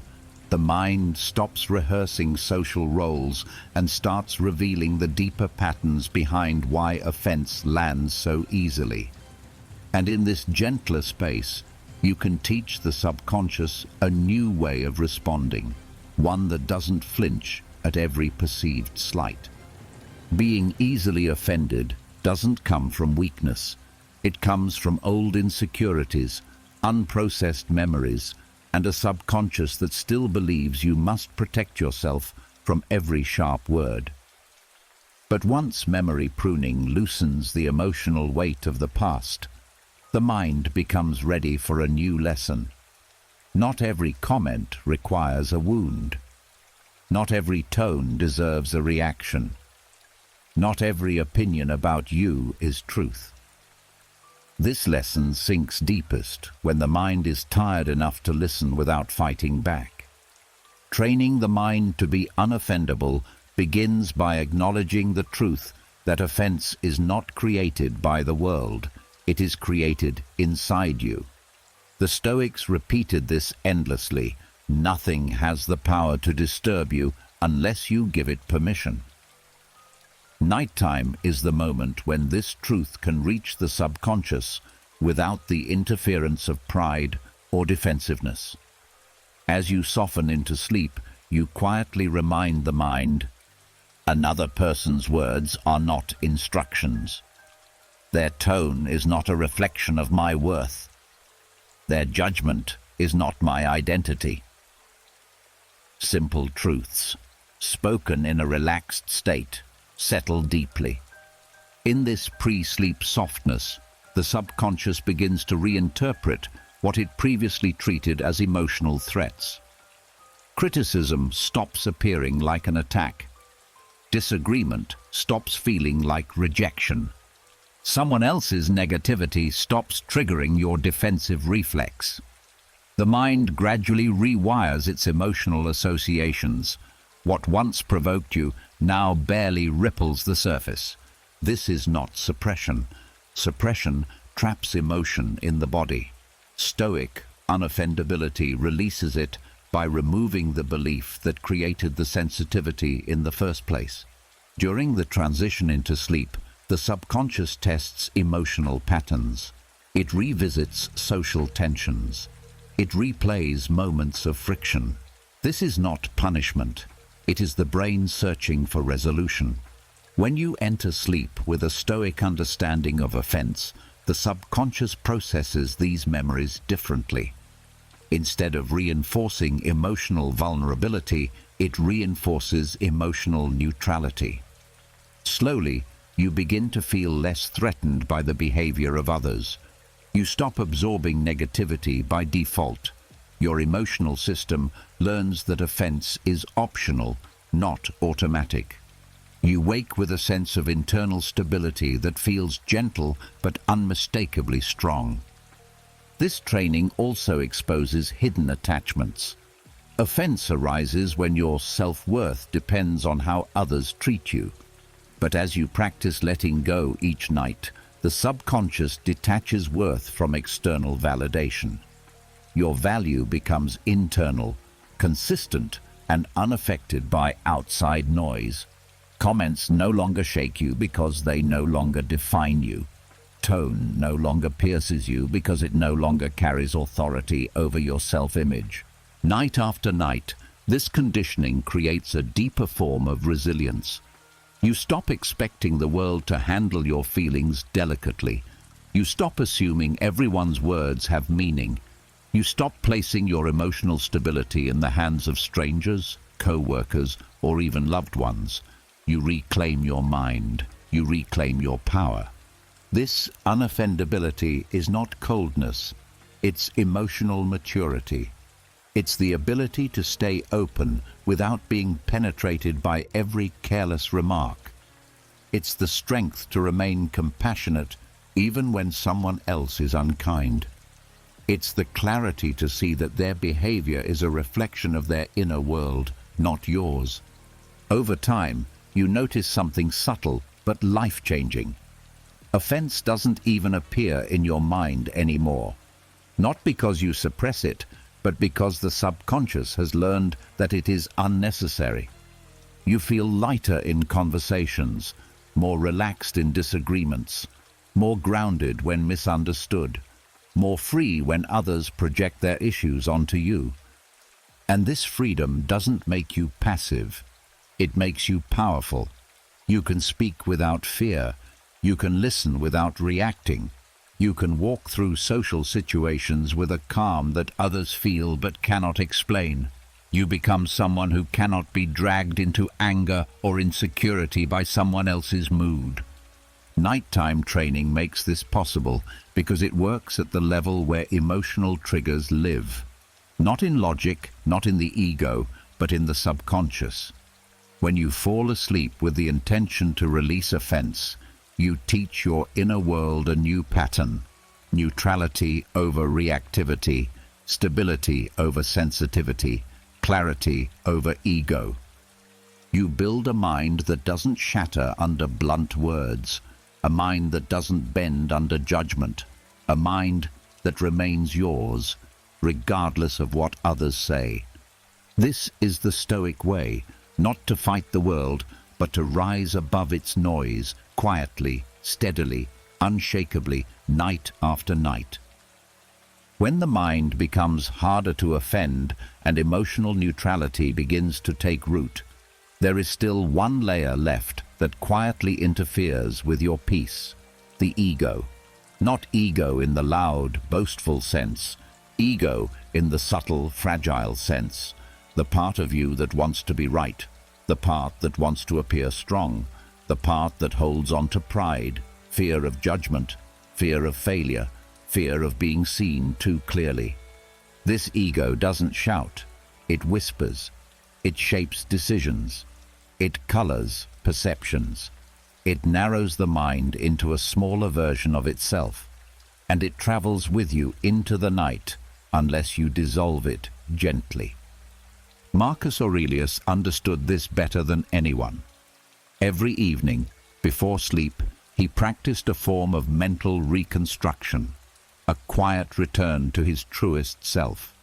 He stripped away the roles he played during the day. He dissolved the ego-driven reactions he felt. He softened the parts of himself that hardened under pressure. He reminded his mind that he was not the emperor, not the public figure, not the symbol others projected onto him. He was just a human soul, no different than the people he served. This nightly method kept him grounded, open, and free from the distortions that ego creates. The evening reconstruction begins with a simple truth. Ego is at its weakest when the day is ending and the world is no longer watching. The mind is tired, the body is soft, your guard is lower, your defenses loosen. This creates the perfect moment to reshape the inner world without resistance. You start by acknowledging the roles you inhabited during the day: worker, partner, parent, achiever, caretaker, problem solver. Each role demands a different version of you, a different mask, a different set of expectations. Marcus recognized that these roles, while necessary, were temporary, and if carried into the night, they trapped the mind in false identities. So he mentally set them aside one by one, not rejecting them, but releasing them. As you lie in darkness, you do the same. You quietly remind yourself, this role is not the whole of me. The subconscious hears the stripping away of identity. It relaxes. It stops defending your image. It stops amplifying pride. It stops protecting the fragile sense of self the ego clings to. This is the first step toward dissolving it. Next comes the part Marcus practiced with uncompromising honesty, reviewing your ego-driven moments, the irritation you felt when someone interrupted you, the defensiveness that rose when someone challenged you, the silent resentment towards someone who didn't appreciate your effort. These are ego's signatures. They appear not because you are flawed, but because you are human. Marcus never condemned himself for these reactions. He simply recognized them, softened them, and released them. During the evening reconstruction, you look at these moments not with shame, but with gentle curiosity. You see the truth behind them. Maybe you felt unheard. Maybe you felt undervalued. Maybe you felt threatened. But these feelings are not the essence of you. They are echoes of the ego trying to protect its imagined value. In the quiet, pre-sleep state, these echoes lose their force. They appear small, almost harmless, and the subconscious begins to release its attachment to them. This is where Marcus's method becomes transformative. He shifted his perspective from self-centered to universal. He reminded himself that every person he interacted with was fighting their own inner battles, that their flaws mirrored his own, that their mistakes were not personal attacks. As you drift toward sleep, you can do the same. You soften your view of others. You dissolve the belief that you are separate, superior, or inferior. The ego feeds on comparison. When comparison dissolves, ego starves. Marcus also reconstructed his mind by remembering his place in the larger world. The vastness of time, the smallness of individual concerns, the fleeting nature of anger, pride, conflict, and ambition. In the dim quiet before sleep, this perspective washes over you. Your frustrations shrink. Your ego-driven reactions lose meaning. Your identity softens into something simpler, more serene, more genuine. This shift has a powerful effect on the subconscious. When the ego dissolves, the mind becomes lighter. You stop carrying emotional armor into sleep. Your dreams become clearer. Your rest becomes deeper. You wake with less tension, less sensitivity, less pressure to uphold an image. You wake more yourself. Over time, nightly reconstruction creates a self that is steady, humble, unburdened. You no longer react from ego during the day because you dissolve its influence at night. You become harder to provoke, not because you suppress emotion, but because you no longer take things personally. You speak more honestly because you no longer fear how you're perceived. You make decisions from clarity rather than pride. You live with more authenticity because you no longer need to defend a false identity. This is the quiet power of Marcus Aurelius's method. It gently dismantles the structures inside you that never belonged there. It returns you to your truest self before you enter sleep. It builds a strength rooted not in superiority, but in humility and self-awareness. Each night, you reconstruct your inner world so that each morning you rise clearer, lighter, and more aligned with the person you are meant to be. Not the mask ego created, but the self that remains when all masks fall away. When the ego dissolves and the layers of identity soften, something powerful becomes visible beneath them, a quiet tension you've carried for most of your life. a pressure that doesn't shout, yet shapes your every day. It lives in the background of your thoughts, pushing you forward, weighing you down, whispering that everything you do is an obligation. This is the voice of, I must.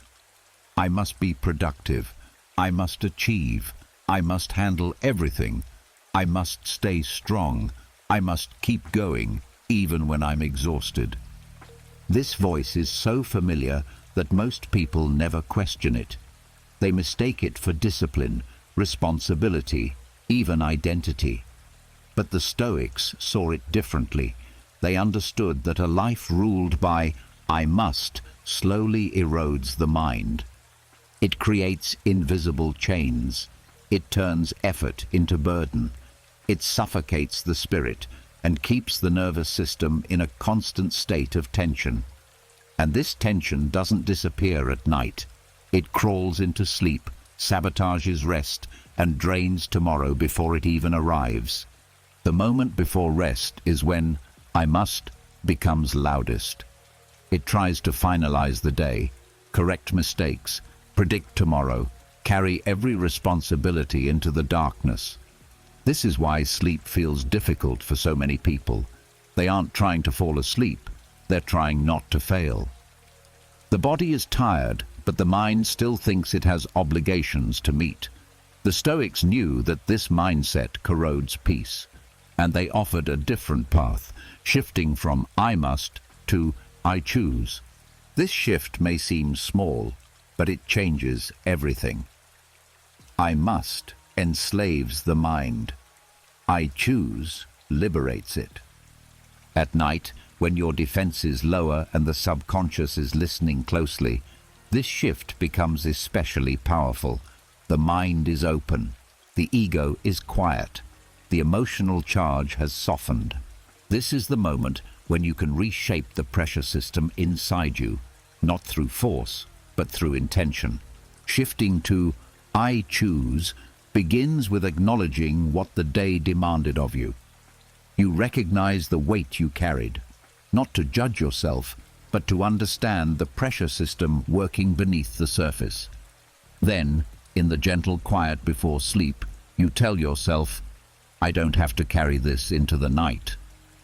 This simple truth is the doorway to choice. Choice is power. Choice is agency. Choice is internal freedom. When you remind the subconscious that life is not a series of obligations, but a series of decisions, the emotional load attached to your responsibilities begins to loosen. You still act. You still commit. You still work. But you stop doing it under the threat of failure. You begin doing it under the clarity of intention. Before sleep, this shift affects the mind deeply. The nervous system feels it. The breath opens. The chest softens. The subconscious absorbs a new pattern. I choose to rest. I choose to let this day end. I choose to set this down. I choose to trust that I have done enough.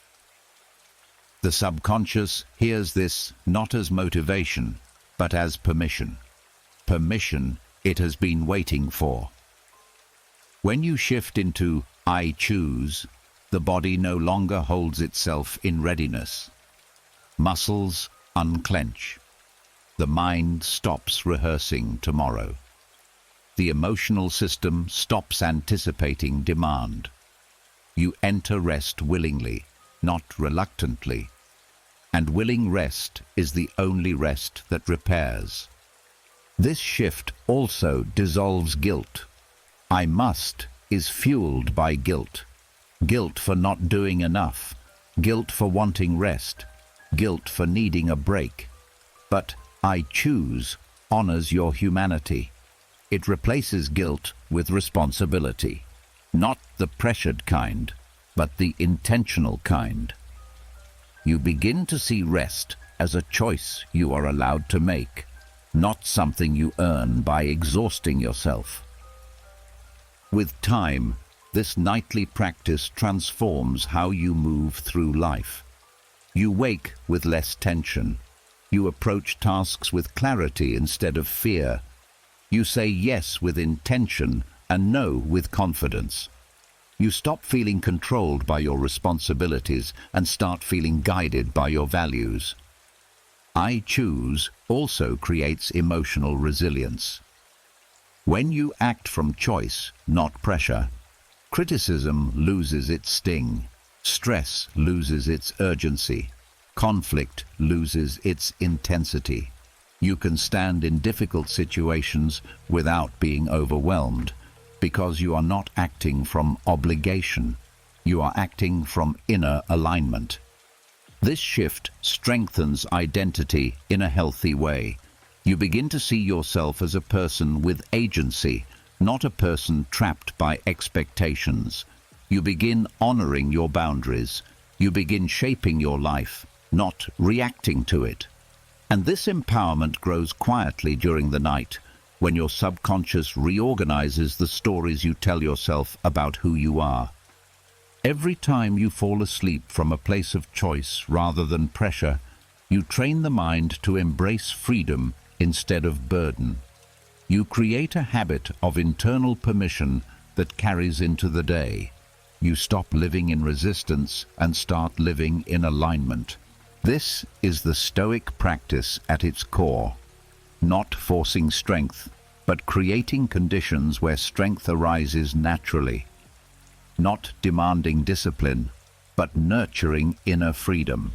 Not pushing the mind, but guiding it gently toward peace. Each night, as you settle into the darkness, you remind yourself, I choose rest. I choose release. I choose to stop carrying what isn't mine. I choose to trust myself. I choose to return to who I truly am. And slowly, I must fades, and I choose becomes the foundation of your entire inner world, steady, grounded, and deeply free. Throughout these nightly practices, your inner world grows lighter, yet one root remains tangled in almost everyone's mind, silently draining peace long after the day has ended. It is the belief that your worth depends on what you accomplish, that you must earn rest, that you must prove value through output. This belief hides beneath deadlines, beneath achievements, beneath the pressure to always do more. It shows up in quiet guilt, in restless thoughts, in the sense that pausing is dangerous because it might make you fall behind. The Stoics understood that tying self-worth to productivity is one of the deepest traps the mind can fall into. It creates an internal slavery, one that keeps the nervous system tense, the mind overloaded, and the heart unable to rest. And though this pressure is loud during the day, it becomes particularly destructive at night, when the body is ready to let go, but the mind refuses. So they made it a practice to sever this connection before sleep, to remind themselves that value comes from being, not doing. Detaching self-worth from productivity begins with recognizing how subtly the belief takes hold. You feel it when you replay whether you did enough. You feel it when you carry guilt into bed about unfinished tasks. You feel it when your mind keeps planning tomorrow instead of releasing today. You feel it when rest feels stolen instead of deserved. And because these sensations appear at the edge of sleep, they sink into the subconscious unless you intervene. The moment before rest is the moment to reclaim your inherent value. In this softened mental state, when identity has loosened and ego has quieted, the subconscious is ready to absorb a truth it resists during the day. You are worthy regardless of your productivity. You are valuable even when you do nothing. Your existence is enough. This truth is simple, but it threatens the inner beliefs you've carried for years. Beliefs planted by culture, by upbringing, by environments that rewarded achievement and punished stillness. But at night, When the pressure of performance fades, you can finally speak to the subconscious without its defenses rising. You can gently tell it, "My value is not measured by output," and in that fragile moment, it listens. Stoic detachment doesn't mean you stop caring about progress. It means you stop tying your identity to it. As you lie in the quiet before sleep, you acknowledge what you accomplished and what you didn't. You allow both to exist without judgment. The unfinished tasks do not define you. The completed tasks do not elevate you. They are simply tasks, external, temporary, outside your core. This perspective dissolves guilt. Guilt over resting. Guilt over pausing. Guilt over needing a break. The subconscious learns that rest is not a reward, but a necessity, and that by resting deeply, you become stronger, clearer, and more aligned with who you want to be. In this nightly surrender, a new pattern forms. Instead of asking, "Did I do enough today?" you ask, "Did I honor myself today?" Instead of thinking, "I should have accomplished more," you think, "I gave what I could with the energy I had." This shift changes how the subconscious stores the day. It no longer logs your experiences as successes and failures. It logs them as moments of growth, effort, and humanity. When self-worth is separated from productivity, your emotional system stabilizes. Pressure loosens. Perfectionism softens. Anxiety decreases. You stop feeling chased by your own expectations. You enter sleep without the shame of incompletion, without the fear of falling behind, without the burden of constant performance. Sleep becomes what it was meant to be, a time of restoration, not self-evaluation. This detachment also changes how you wake. Without the subconscious belief that your value depends on being endlessly productive, mornings feel lighter. You begin acting from desire instead of pressure, from clarity instead of fear. You choose tasks instead of feeling controlled by them. Productivity becomes meaningful instead of compulsive. Over time, you begin to see yourself differently. You stop measuring your worth in hours, achievements, or output. You stop comparing yourself to others whose paths have nothing to do with yours. You stop punishing yourself for being tired. You become more compassionate toward your own limits. And this compassion is not weakness, it is stability. The kind of stability that allows you to work with intention rather than desperation.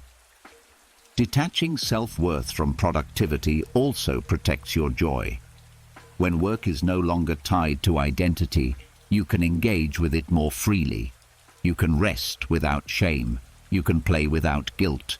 You can fail without collapsing. You can be human without apologizing. The Stoics knew that self-worth anchored in productivity is fragile. It breaks under pressure. It shatters with failure. It disappears in rest. But self-worth anchored in being, simply being, cannot be shaken. It survives exhaustion, disappointment, and uncertainty. It thrives in silence. It grows in the dark. This is why night is the perfect time to teach this truth to the subconscious. When you lie in bed, breathing slowly, shedding the demands of the day, you create a space where worth can exist without conditions. And each night you do this, the subconscious learns a little more. Your value is not earned. It already exists. You rest not because you've done enough. You rest because you are enough. And that is a truth the world cannot give you. But the night can help you remember. Throughout these quiet practices, your inner world becomes clearer, lighter, less tangled. And once you stop tying your worth to productivity, something extraordinary becomes possible. You can end the day without dragging any part of it into tomorrow. The Stoics believed this was essential, not just for peace, but for transformation. Because the person you were this morning doesn't have to be the person you are tonight. And the person you are tonight doesn't have to step into tomorrow carrying yesterday's weight. This is the Stoic ritual of ending each day as a new person. Most people don't realize how tightly they hold on to the version of themselves shaped by the day. Every mistake, every fear, every emotional misstep, every assumption, every regret. Without noticing, they carry these remnants into the next sunrise. But the Stoics saw each night as a boundary, a spiritual threshold, a chance to shed everything unnecessary, a chance to reset identity, a chance to return to the core self, unburdened by the temporary chaos of the day. This ritual doesn't begin with perfection. It begins with honesty. As the night grows quiet and the mind softens, you recognize the truth. Today's version of you is already over. The thoughts you had, the emotions you felt, the reactions you expressed, they are fading with the light. They are not permanent. They are not definitions. They are not destiny. They were simply expressions of a moment. The Stoics understood that clinging to these expressions creates suffering, while letting them dissolve creates freedom. Ending each day as a new person starts with acknowledging what the day brought out in you: the impatience, the kindness, the frustration, the courage, the mistakes, the growth. You see them without judgment, not to punish yourself, not to praise yourself, but to accept the simple truth that every day asks different things of you. And because of that, every day shapes you in different ways. Then comes the release, the gentle stripping away of everything that isn't part of who you want to become. The letting go of emotional residue, mental clutter, unnecessary identity. This is not denial, it's liberation. The Stoics never encouraged pretending the day didn't happen. They encouraged recognizing that the day is over, that its version of you no longer needs to exist. With each breath before sleep, you shed the identity built from exhaustion, stress, insecurity, and pressure. You let the mistakes belong to the past. You let misunderstandings cool. You let your mind loosen its grip on who you think you're supposed to be. You allow a quiet rebirth to unfold inside your subconscious. In this state, you no longer replay moments trying to fix them. You no longer judge the day as good or bad. You simply let it pass through you the way a tide washes over the shore and retreats, leaving the sand smooth again. Night becomes a cleansing, a quiet erasure, a soft reset. And in this reset, something powerful happens. Identity stops being a prison. You stop waking up defined by yesterday's emotions. You stop dragging forward the heaviness of who you were. You stop expecting yourself to be the same person day after day. Instead, you allow change. You allow evolution. You allow growth without resistance. The Stoics believed that a wise person dies each night and is reborn each morning. Not literally, but mentally. They understood that staying attached to old versions of yourself suffocates progress. When you allow yourself to end the day as a new person, you access the freedom to approach tomorrow without the limitations of yesterday. This ritual also dissolves shame. Mistakes feel permanent only when you carry them forward. When you release them nightly, you stop identifying with them. You start seeing them as temporary expressions, not reflections of who you truly are. The subconscious learns this separation, and over time, shame loses its power to control you.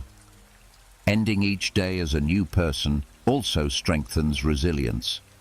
You become less afraid of failure because you know you don't have to keep the version of yourself who failed. You become less afraid of imperfection because you know you can shed it tonight. You become less afraid of emotional missteps because you know they don't travel with you into the next sunrise unless you choose to carry them. This ritual creates a powerful lens through which the subconscious views life. Everything temporary can be released. Everything learned can be kept. Everything heavy can be put down. Everything beautiful can remain. Over time, this nightly rebirth gives you the freedom to approach each morning with clarity and intention. You start choosing who you want to be instead of repeating who you used to be. You step into each new day with a mind that is uncluttered, steady, and open. The Stoics knew that transformation doesn't happen once. It happens daily. It happens at night, in the quiet between who you were and who you're becoming. They understood the spiritual truth hidden in the darkness. To grow, you must let the old self die each night. To find peace, you must stop carrying what no longer belongs to you. To become strong, you must make room for a new version of yourself again and again. And each night, as your breath slows and your mind slips into softness, you whisper to your subconscious, "Today's version of me is complete. Tomorrow, I begin again." As you learn to end each day as a new person, shedding the weight of yesterday's identity, you create room for something far more profound to grow: inner independence. Not the surface kind that looks confident on the outside while secretly needing approval, validation, or direction. This is deeper. It's a form of independence that rises from the subconscious, shaping how you stand in the world even when no one is watching. And the Stoics knew that the most powerful place to rebuild this inner core is during sleep. Daylight makes independence difficult. You're surrounded by expectations, demands, comparisons, and noise. Your decisions are influenced by reactions, by urgency, by social pressure. Your sense of self gets tangled in roles, interactions, and responsibilities. But at night, when the world quiets and your mind softens, your deeper self becomes accessible. The part untouched by others' opinions. The part hidden beneath layers of adaptation. The part that remembers your own voice. That voice becomes clearer when the mind enters the fluid state between waking and sleep. This transitional space is where the subconscious rewrites beliefs. It's where emotional dependencies loosen. It's where the inner child stops seeking approval, the ego stops fearing judgment, and the deeper self emerges without asking permission. Rebuilding inner independence doesn't start with loudly declaring, "I don't need anyone." That's ego, not strength. True independence begins softly, with the recognition that you can rely on yourself emotionally, that your stability doesn't depend on someone else's reaction, that your peace doesn't hinge on external praise, that your identity is something internal, not something negotiated through the eyes of others. Night is the only time when you're free from influence long enough to recognize this truth. As you settle into bed, you release the expectations placed on you during the day. You let go of the subtle ways you adjusted yourself to avoid conflict, to gain approval, to fit in. These adjustments may feel small, but they shape how much of yourself you feel allowed to express. When you shed them before sleep, the subconscious begins to learn that your inner world belongs to you again. The Stoics practiced this nightly. They reflected on external influences and separated them from their internal choices. They asked themselves, which of my actions today were mine, and which were shaped by others' opinions? This wasn't self-criticism. It was reclaiming territory, the territory of the mind. This nightly separation slowly rebuilds the core of independence that gets lost in the noise of daily life. As you drift toward sleep, you quietly reaffirm, I am allowed to exist without approval. I am allowed to rest without permission. I am allowed to be myself without apology. These truths settle into the subconscious where emotional habits are formed. Over time, they become a foundation you stand on without effort. Sleep itself reinforces this independence. When the mind enters deep stages of rest, it isn't influenced by external forces. It isn't negotiating identity. It isn't trying to impress anyone. It is rebuilding the neurological patterns that form self-regulation, confidence, emotional resilience, and self-trust. You aren't just resting, you are reconstructing your internal architecture. In REM sleep, the brain strengthens the circuits responsible for emotional autonomy. It processes memories without attaching your self-worth to them. It releases the emotional residues that connect your identity to someone else's opinion. It reorganizes your internal landscape so that you wake with a clearer sense of what belongs to you and what doesn't. The more you practice this nightly, the less dependent you become emotionally. You stop needing reassurance to feel secure. You stop fearing disapproval. You stop shaping your decisions around external expectations. You become someone who can stand still in the midst of uncertainty because your sense of self no longer shifts with the world around you. This inner independence does not make you distant. It makes you authentic. It allows you to connect with others without losing yourself. It allows you to love without becoming dependent. It allows you to support others without absorbing their emotions. It creates a balanced center within you, steady, grounded, unwavering. Over time, you notice something profound. You no longer respond to life from insecurity. You respond from clarity. You no longer chase validation. You choose direction. You no longer lose yourself in relationships or social pressure. You remain whole. This transformation is not forced. It grows quietly at night, shaped by the way you guide your mind into rest. The subconscious becomes your ally rather than your saboteur. It stops replaying old fears and starts reinforcing your inner strength. Sleep becomes the workshop where your independence is rebuilt, one night at a time. The world may still be chaotic. People may still misunderstand you. Challenges may still arise. But you no longer crumble when the world shifts. Because you are not anchored in the world, you are anchored in yourself. This is the gift the Stoics found in the night. The chance to return home to your inner core. The chance to rebuild your independence silently. The chance to wake as someone less controlled by the world and more guided by your own spirit. Every night becomes a return. Every sleep becomes a reconstruction. And every morning becomes proof that you are becoming more yourself, steady, sovereign, whole. As inner independence strengthens during the quiet hours of the night, another layer of transformation becomes possible, one that doesn't just protect you from life's pressure, but actually uses that pressure to make you stronger. This is the essence of becoming anti-fragile, not merely resilient, not merely stable, but someone who gains from challenge, someone who becomes sharper under stress, someone whose identity expands, not cracks, when life pushes back. And the deepest reinforcement of these patterns doesn't happen while you're awake. It happens at night. Daytime teaches you through experience. Nighttime seals those lessons into your subconscious.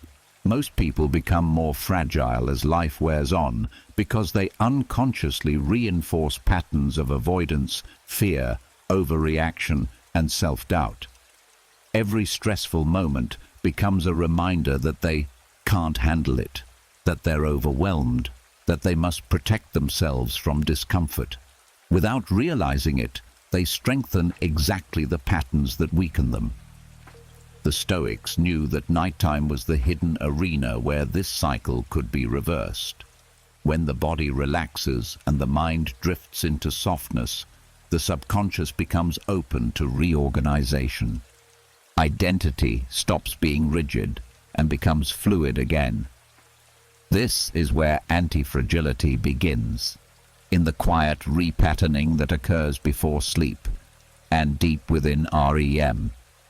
The first step in nightly reinforcement is simple but profound, acknowledging that discomfort is not a threat. When you whisper to the mind, "I grow through challenge," you plant a seed, not a motivational seed, but a neurological one. The subconscious hears truth more clearly when the conscious mind has softened.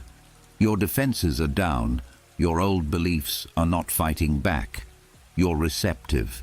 And this is where identity begins to reshape itself. As you drift towards sleep, you review the day not through the lens of fear, but through the lens of growth. That moment you were stressed, it didn't break you, you handled it. That conversation you dreaded, you survived it. That unexpected problem, you adapted. These reflections, offered gently, teach the subconscious a new pattern. I get stronger each time life challenges me. Instead of replaying mistakes with shame, you replay them with a sense of evolution. Instead of seeing pressure as something you endured, you begin seeing it as something you grew from. The subconscious absorbs this framing deeply because it aligns with the nature of sleep itself. Restoration through stress recovery, healing through recalibration. This nightly reinforcement turns daily difficulties into personal training. The subconscious starts interpreting stress not as danger, but as stimulus for growth. You stop collapsing under discomfort because your identity no longer treats discomfort as a threat.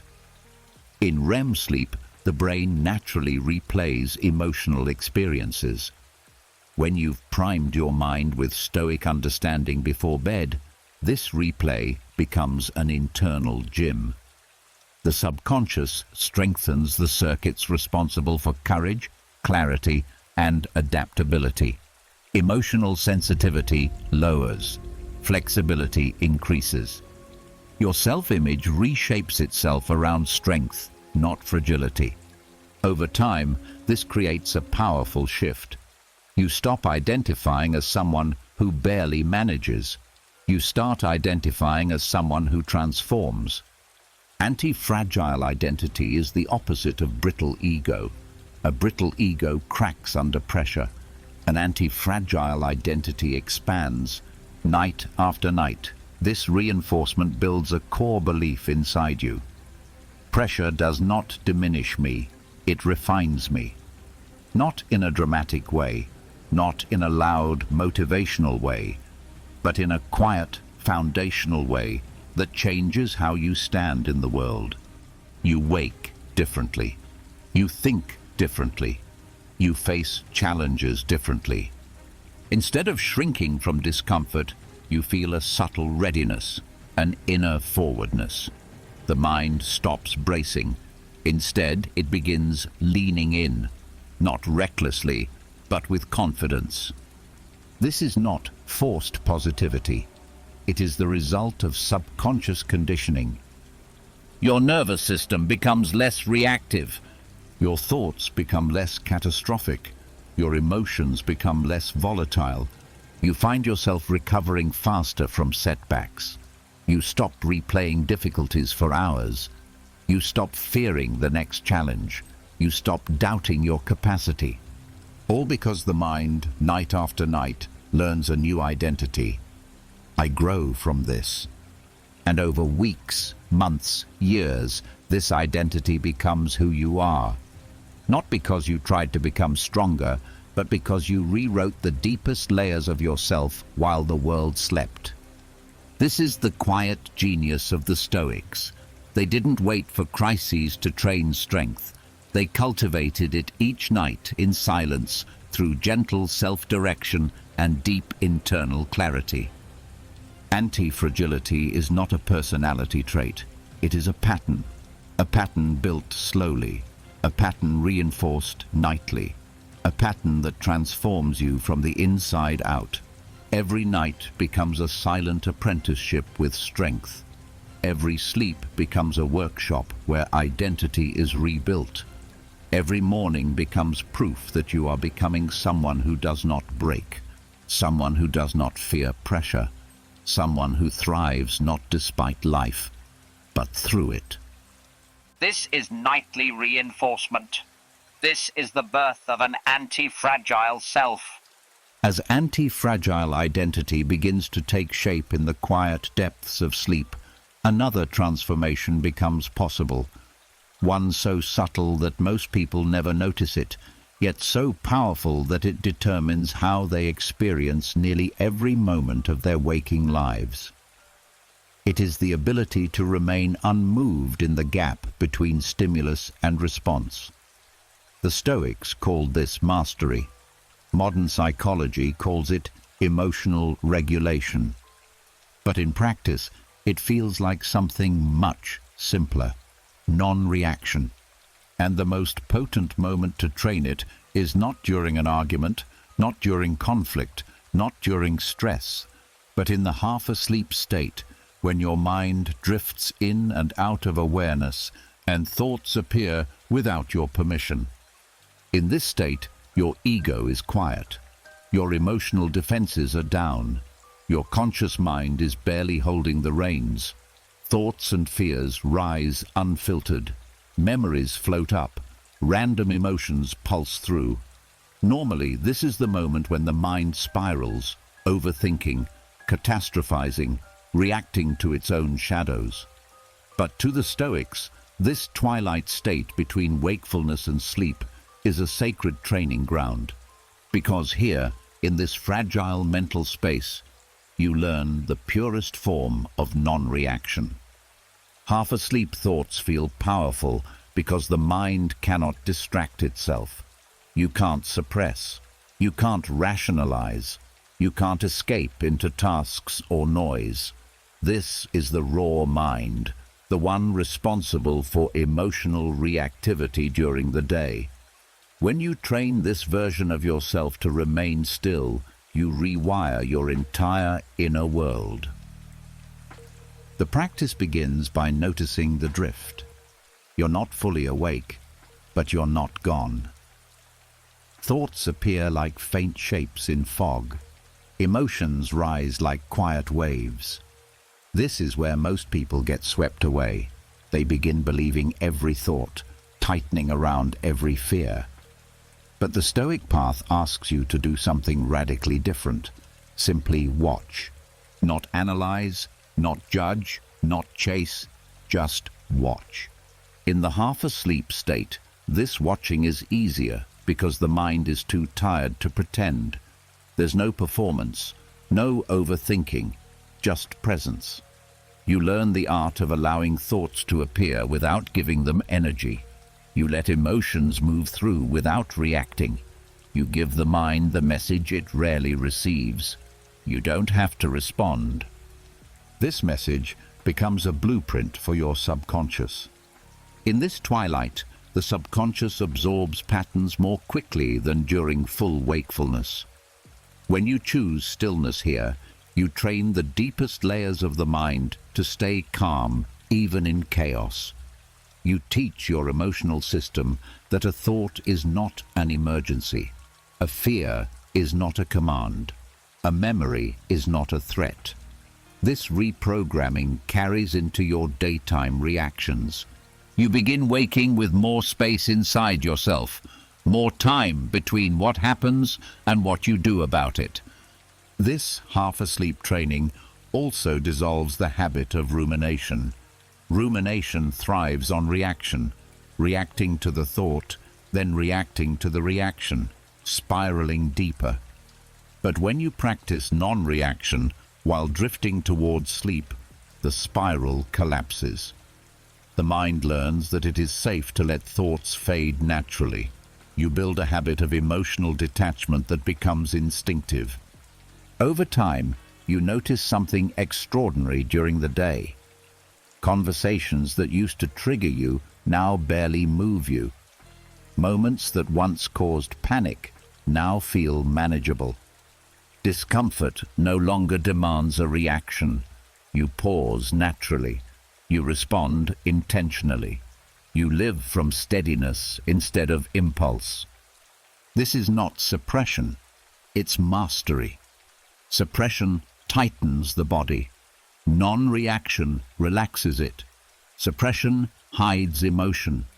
Non-reaction dissolves its power. Suppression creates fragility. Non-reaction creates freedom. This half-asleep practice also strengthens self-trust.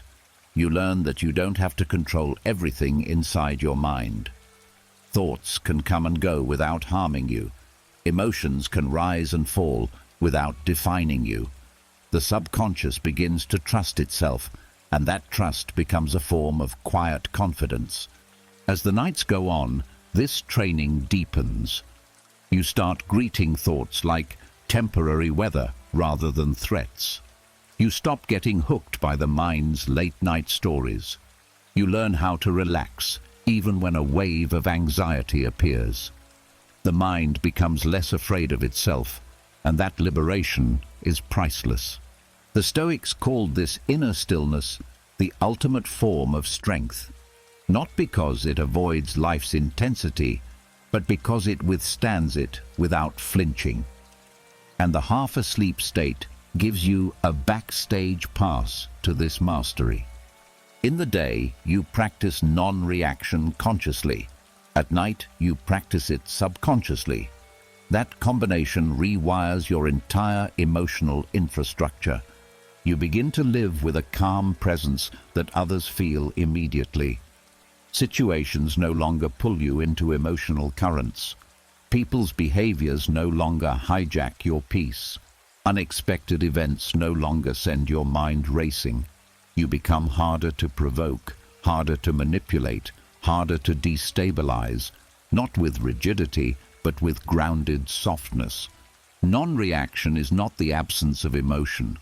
It is the presence of clarity. And clarity grows fastest in the quiet edges of consciousness, when you're too tired to pretend and your mind is finally open to being retrained. Night after night, this becomes your path. Letting thoughts come, letting them pass, letting stillness take root, letting the mind remember that it is safe enough to release its grip. You fall asleep not as a passenger of your mind, but as its guide, steady, quiet, unshaken. And each morning you rise carrying the strength you cultivated in the darkness, the strength of a mind that doesn't react to every ripple because it has learned the quiet art of being still. As your half-asleep mind learns the art of non-reaction, another layer of Stoic mastery becomes available, one that deepens your emotional freedom in a way few people ever experience. This is the cultivation of emotionless observation, a state where you can witness your own thoughts, feelings, and internal movements without being swept into them. It is not numbness. It is not emotional suppression. It is the highest form of clarity, the ability to see without absorbing. And night is the perfect place to develop it. During the day, observation is clouded. You are surrounded by noise, expectations, conversations, responsibilities, and pressures. Every thought is interrupted. Every emotion is interrupted. There is no clean space to study your inner world without interference. But at night, as your mind softens and the world fades into the background, what remains is the unfiltered truth of your internal landscape, your raw thoughts, your unspoken emotions, your unprocessed reactions. This is where the Stoic practice begins. Emotionless observation means watching your inner world with the neutrality of a sky watching clouds. Not controlling, not resisting, not labeling, just witnessing. And because the mind is more porous at night, because the subconscious is more open, because the ego is quieter, this practice sinks deeper than anything done during the day. The process begins naturally.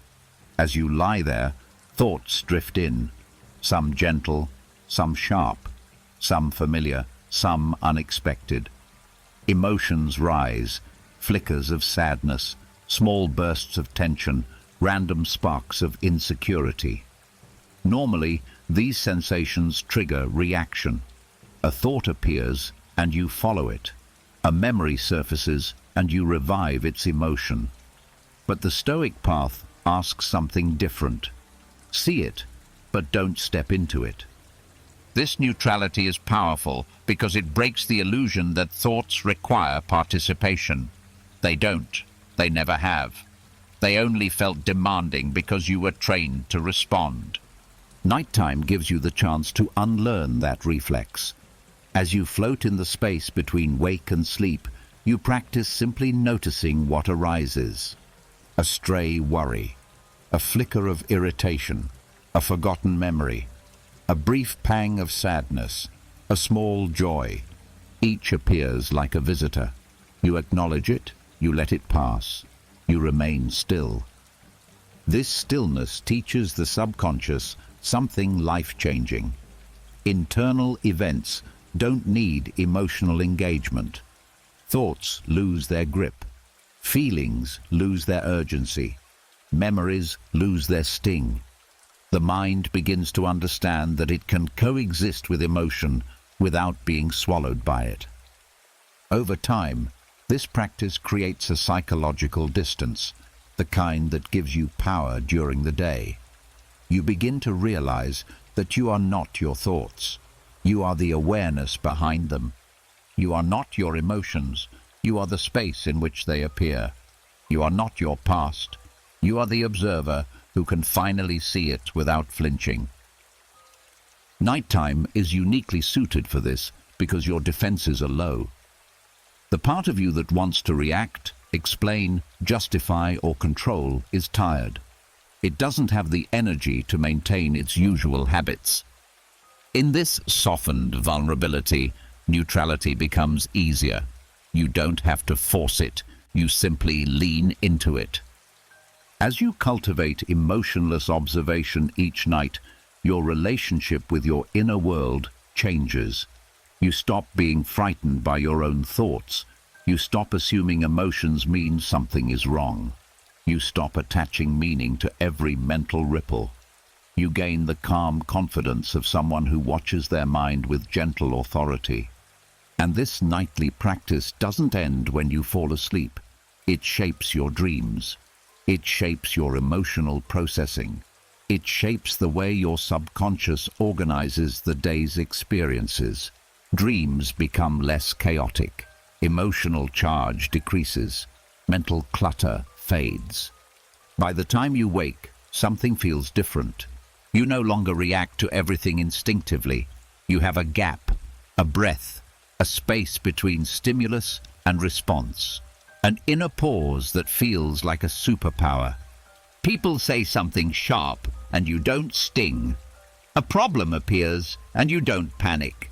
A fear arises and you don't collapse.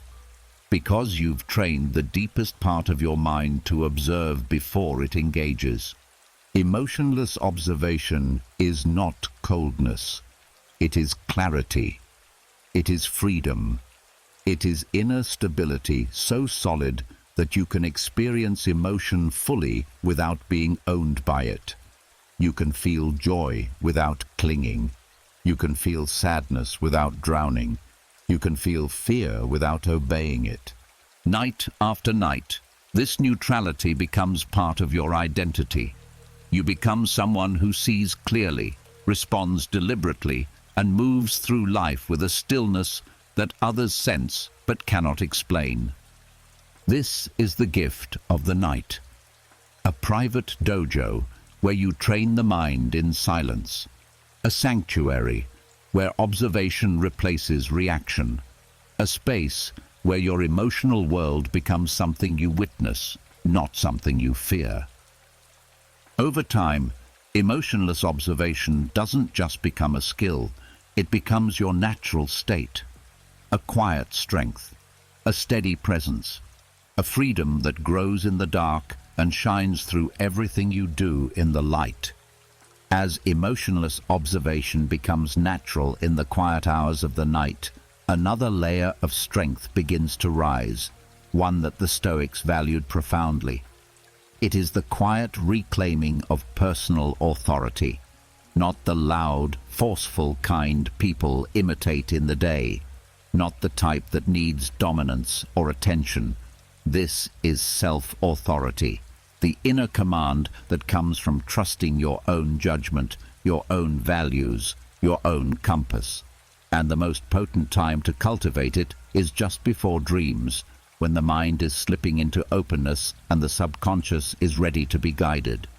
During the day, your authority is constantly challenged. Opinions, expectations, demands, criticism, comparison. Everything around you tries to bend your sense of direction. Most people unconsciously let the world shape their choices. They internalize voices that are not their own. They adjust themselves to avoid conflict. They seek permission, validation, reassurance. They forget their own voice in the noise of others. But at night, when everything external grows quiet, your inner authority finally has room to speak. This is the moment when you can reconnect with your own center, the part of you that knows what matters, what doesn't, what your life is truly about. And because the subconscious becomes highly impressionable just before dreams begin, whatever tone you set here becomes your unspoken guide the next day. Effortless self-authority doesn't come from forcing yourself to be confident. It comes from removing the internal barriers that make you doubt your own voice. It begins with a simple recognition as you lie in the dark. My life is shaped by my choices. This is not pressure, it is liberation. It shifts you from being someone who reacts to circumstances to someone who directs their own path. In this drowsy, in-between state, your inner critic becomes quieter. Your fears lose their sharpness. The emotional noise that usually influences your decisions softens. This creates a rare opening where self-authority can be reinforced gently instead of demanded forcefully. You begin by acknowledging the decisions you made today, big ones, small ones, even the ones you second-guessed. But instead of judging them, you see them as expressions of your current understanding. You remind yourself that every choice, even imperfect ones, teaches you how to lead yourself with more clarity. The subconscious absorbs this message and slowly replaces self-doubt with trust. This shift is powerful because authority is built on trust, and trust is built on consistency. Night after night, you teach your mind, I guide myself. I trust my judgment. I choose my direction. I don't need approval to know what is right for me. This repetition, spoken in the softness before sleep, settles into the deepest layers of your identity. Over time, it becomes your baseline, not forced, not willed, but natural. Effortless self-authority also requires separating your voice from the voices you've absorbed throughout life. Parents, teachers, friends, society, all the shoulds, musts, and ought-tos that shaped you without your consent. At night, when the ego relaxes, you can look at these influences with clarity. You can quietly ask, is this belief mine? If the answer is no, the subconscious begins letting it go. You slowly peel off layers of imposed identity. You rediscover what feels true. You return to your internal compass. This returning is the essence of self-authority. As you drift closer to sleep, you also release the fear of making mistakes. Mistakes only frighten you when you doubt your ability to recover. But the Stoics taught that mistakes are nothing more than practice. Nighttime is where this belief becomes real. You remind the mind that missteps don't diminish your authority, they refine it. The subconscious, ready to reorganize itself, absorbs this truth and stops treating decisions like threats. Effortless authority is not perfection. It is alignment. The alignment of your choices with your values. The alignment of your actions with your inner truth. The alignment of your behavior with your deeper self. Night is the best time to reinforce this alignment because the world is quiet enough for you to hear your own voice clearly. When you enter sleep with a sense of inner direction, the subconscious carries it into dreams. Dreams become a rehearsal for self-confidence, self-guidance, self-alignment. And when you wake, you feel it, an almost invisible but unmistakable shift. The day no longer pulls you around. You move with your own gravity. People notice it. Your decisions become clearer. Your presence becomes stronger. Your reactions become steadier. Your boundaries become firmer, not out of defensiveness, but out of self-respect. Effortless self-authority grows without strain. It rises from nightly reaffirmation. It strengthens through quiet belief. It anchors your identity without forcing anything. Night after night, before dreams remove the last trace of the day, you take a moment to return to yourself, to your values, your direction, your inner compass. You remind the mind gently, I lead myself, and the subconscious listens. This is how the Stoics built unshakable presence, not through force, not through ego, but through nightly, effortless authority, a soft power that dissolves self-doubt and rebuilds a self that knows how to stand, how to choose, how to live from the inside out. As effortless self-authority settles into your subconscious, another layer of strength begins to awaken within you, one that doesn't need force, praise, productivity, or external momentum to exist. It is the quiet, invisible strength the Stoics called stillness. Not stillness as in inactivity or passivity, but an internal steadiness that remains calm regardless of what unfolds outside. A strength so subtle, most people overlook it because it hides beneath silence. Yet this quiet stability influences everything: how you react, how you speak, how you hold yourself, and how you face the world's unpredictability. And night, more than any other time, is where this stillness grows the most. During the day, that inner quiet is constantly drowned out by deadlines, interruptions, pressure, opinions, decisions, noise, and motion. Even in calm environments, the mind is busy carrying the weight of responsibilities and expectations. Your thoughts don't get enough space to breathe. Your emotions don't get enough room to settle. You rarely get a moment to meet yourself without something pulling you outward.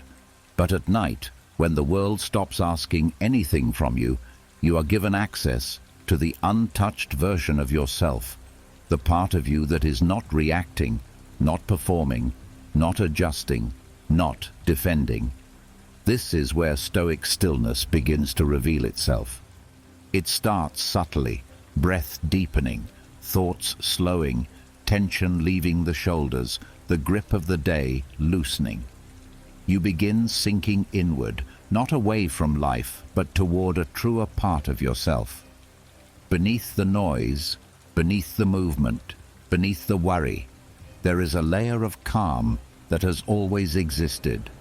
The Stoics believed that stillness is not something you must create. it's something you uncover. When the outer world fades, this inner world rises. This stillness is not emptiness. It's not numbness. It is strength in its purest form, the ability to remain grounded without needing constant reassurance, the ability to rest without guilt, the ability to let life unfold without panicking. When the mind touches this stillness before sleep, even briefly, the subconscious absorbs it as a reference point. It becomes a quiet reminder. Your power is in your presence, not your speed, in your composure, not your reaction, in your clarity, not your noise. As you settle deeper into this internal quiet, your body relaxes in ways it cannot during the day. The nervous system shifts from tension to restoration. Muscles release what they've been holding. The breath finds its natural rhythm again. Thoughts lose their urgency because your mind finally receives the message, you are safe to stop now. That simple shift begins reprogramming the emotional core. You no longer feel the need to fight or fix every thought. You begin trusting the stillness within yourself as a place of power rather than a threat. With nightly practice, this stillness becomes less of a temporary state and more of a baseline. You wake feeling grounded instead of reactive, clear instead of scattered. The mind begins to trust calmness instead of chaos. You start noticing a new kind of patience in your reactions, a new kind of clarity in your choices, a new kind of resilience in your emotional responses. You find yourself pausing where you once panicked, observing where you once overreacted. This is stillness training your subconscious. This is stillness reshaping your behavior without effort.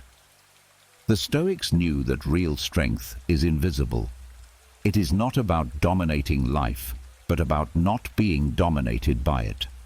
It is not about controlling everything, but about not losing yourself when things shift. It is the ability to remain steady in the presence of pressure. And this steadiness grows in silence, especially in the moments before dreams, when your identity softens and the subconscious becomes open to absorbing new patterns. Touching stillness here, just feeling it without forcing anything, creates a profound imprint. It becomes the emotional anchor that carries you through the next day. As the nights pass, this inner quiet becomes familiar. You begin to feel it even during the day. Conversations that once overwhelmed you now wash over you. Stress that once consumed you now passes without grip. You feel less controlled by environments, moods, or other people's energy. You carry calm like a quiet aura. Others sense it even if they don't understand it. You become a presence, steady, grounded, soft, yet unshakable. This is the hidden gift of Stoic stillness, a form of inner power that grows while the world sleeps. A strength that doesn't make noise, a resilience that doesn't need armor, a quiet authority that comes from knowing that beneath every wave of thought and emotion there is a still, unwavering center, and that center belongs entirely to you. Night after night, that center grows stronger, deeper, and more permanent. And eventually, stillness stops being something you access. It becomes something you are. As stillness becomes a familiar inner landscape, and not just a fleeting moment before sleep, the mind becomes ready for something deeper, quiet resolve. Not the dramatic kind that shouts goals into the universe or relies on motivation that fades by morning. This is the calm, grounded resolve that grows slowly, silently, and steadily inside you. The kind that guides your future behavior without needing to be forced. And the Stoics understood that the perfect time to plant the seeds of this resolve is during evening introspection, when the noise of the world has faded and the subconscious is open to shaping. During the day, resolve is easily distorted by pressure, fatigue, frustration, and external influences. Your intentions get pulled in different directions, your clarity becomes tangled, your deeper values get overshadowed by urgency. But at night, when the mind softens and you're no longer reacting to situations, you gain access to your inner truth, the part of you that knows what you truly want to become, not what you feel pressured to become. Evening introspection allows you to meet this version of yourself honestly, without expectation or comparison. This introspection is gentle. It's not analysis. It's not self-criticism. It's a quiet returning. You look inward, not to judge the day, but to understand it. You feel your intentions beneath the surface, the small whispers of who you want to be, the tiny sparks of direction that go unnoticed during the rush of the day. In this soft space, your deeper values rise naturally. You begin to see what matters to you without the influence of others' opinions. This clarity is the soil where quiet resolve begins to grow. The Stoics believed that resolve is not born from discipline alone, but from alignment. Your behaviors matching your values, your choices matching your truth. And alignment is easiest to strengthen when the mind is tired enough to be honest, but awake enough to reflect. Evening introspection becomes the ritual where you check in with yourself and gently plant the intentions you want tomorrow to grow from. You may reflect on moments where you drifted away from your true self, not to punish yourself, but to understand the triggers. You may notice the small moments where you acted in alignment, patience in difficulty, courage in uncertainty, kindness in frustration. You acknowledge both. This creates an inner balance that allows resolve to grow without shame or ego. The subconscious absorbs the lesson that growth doesn't come from perfection, it comes from awareness.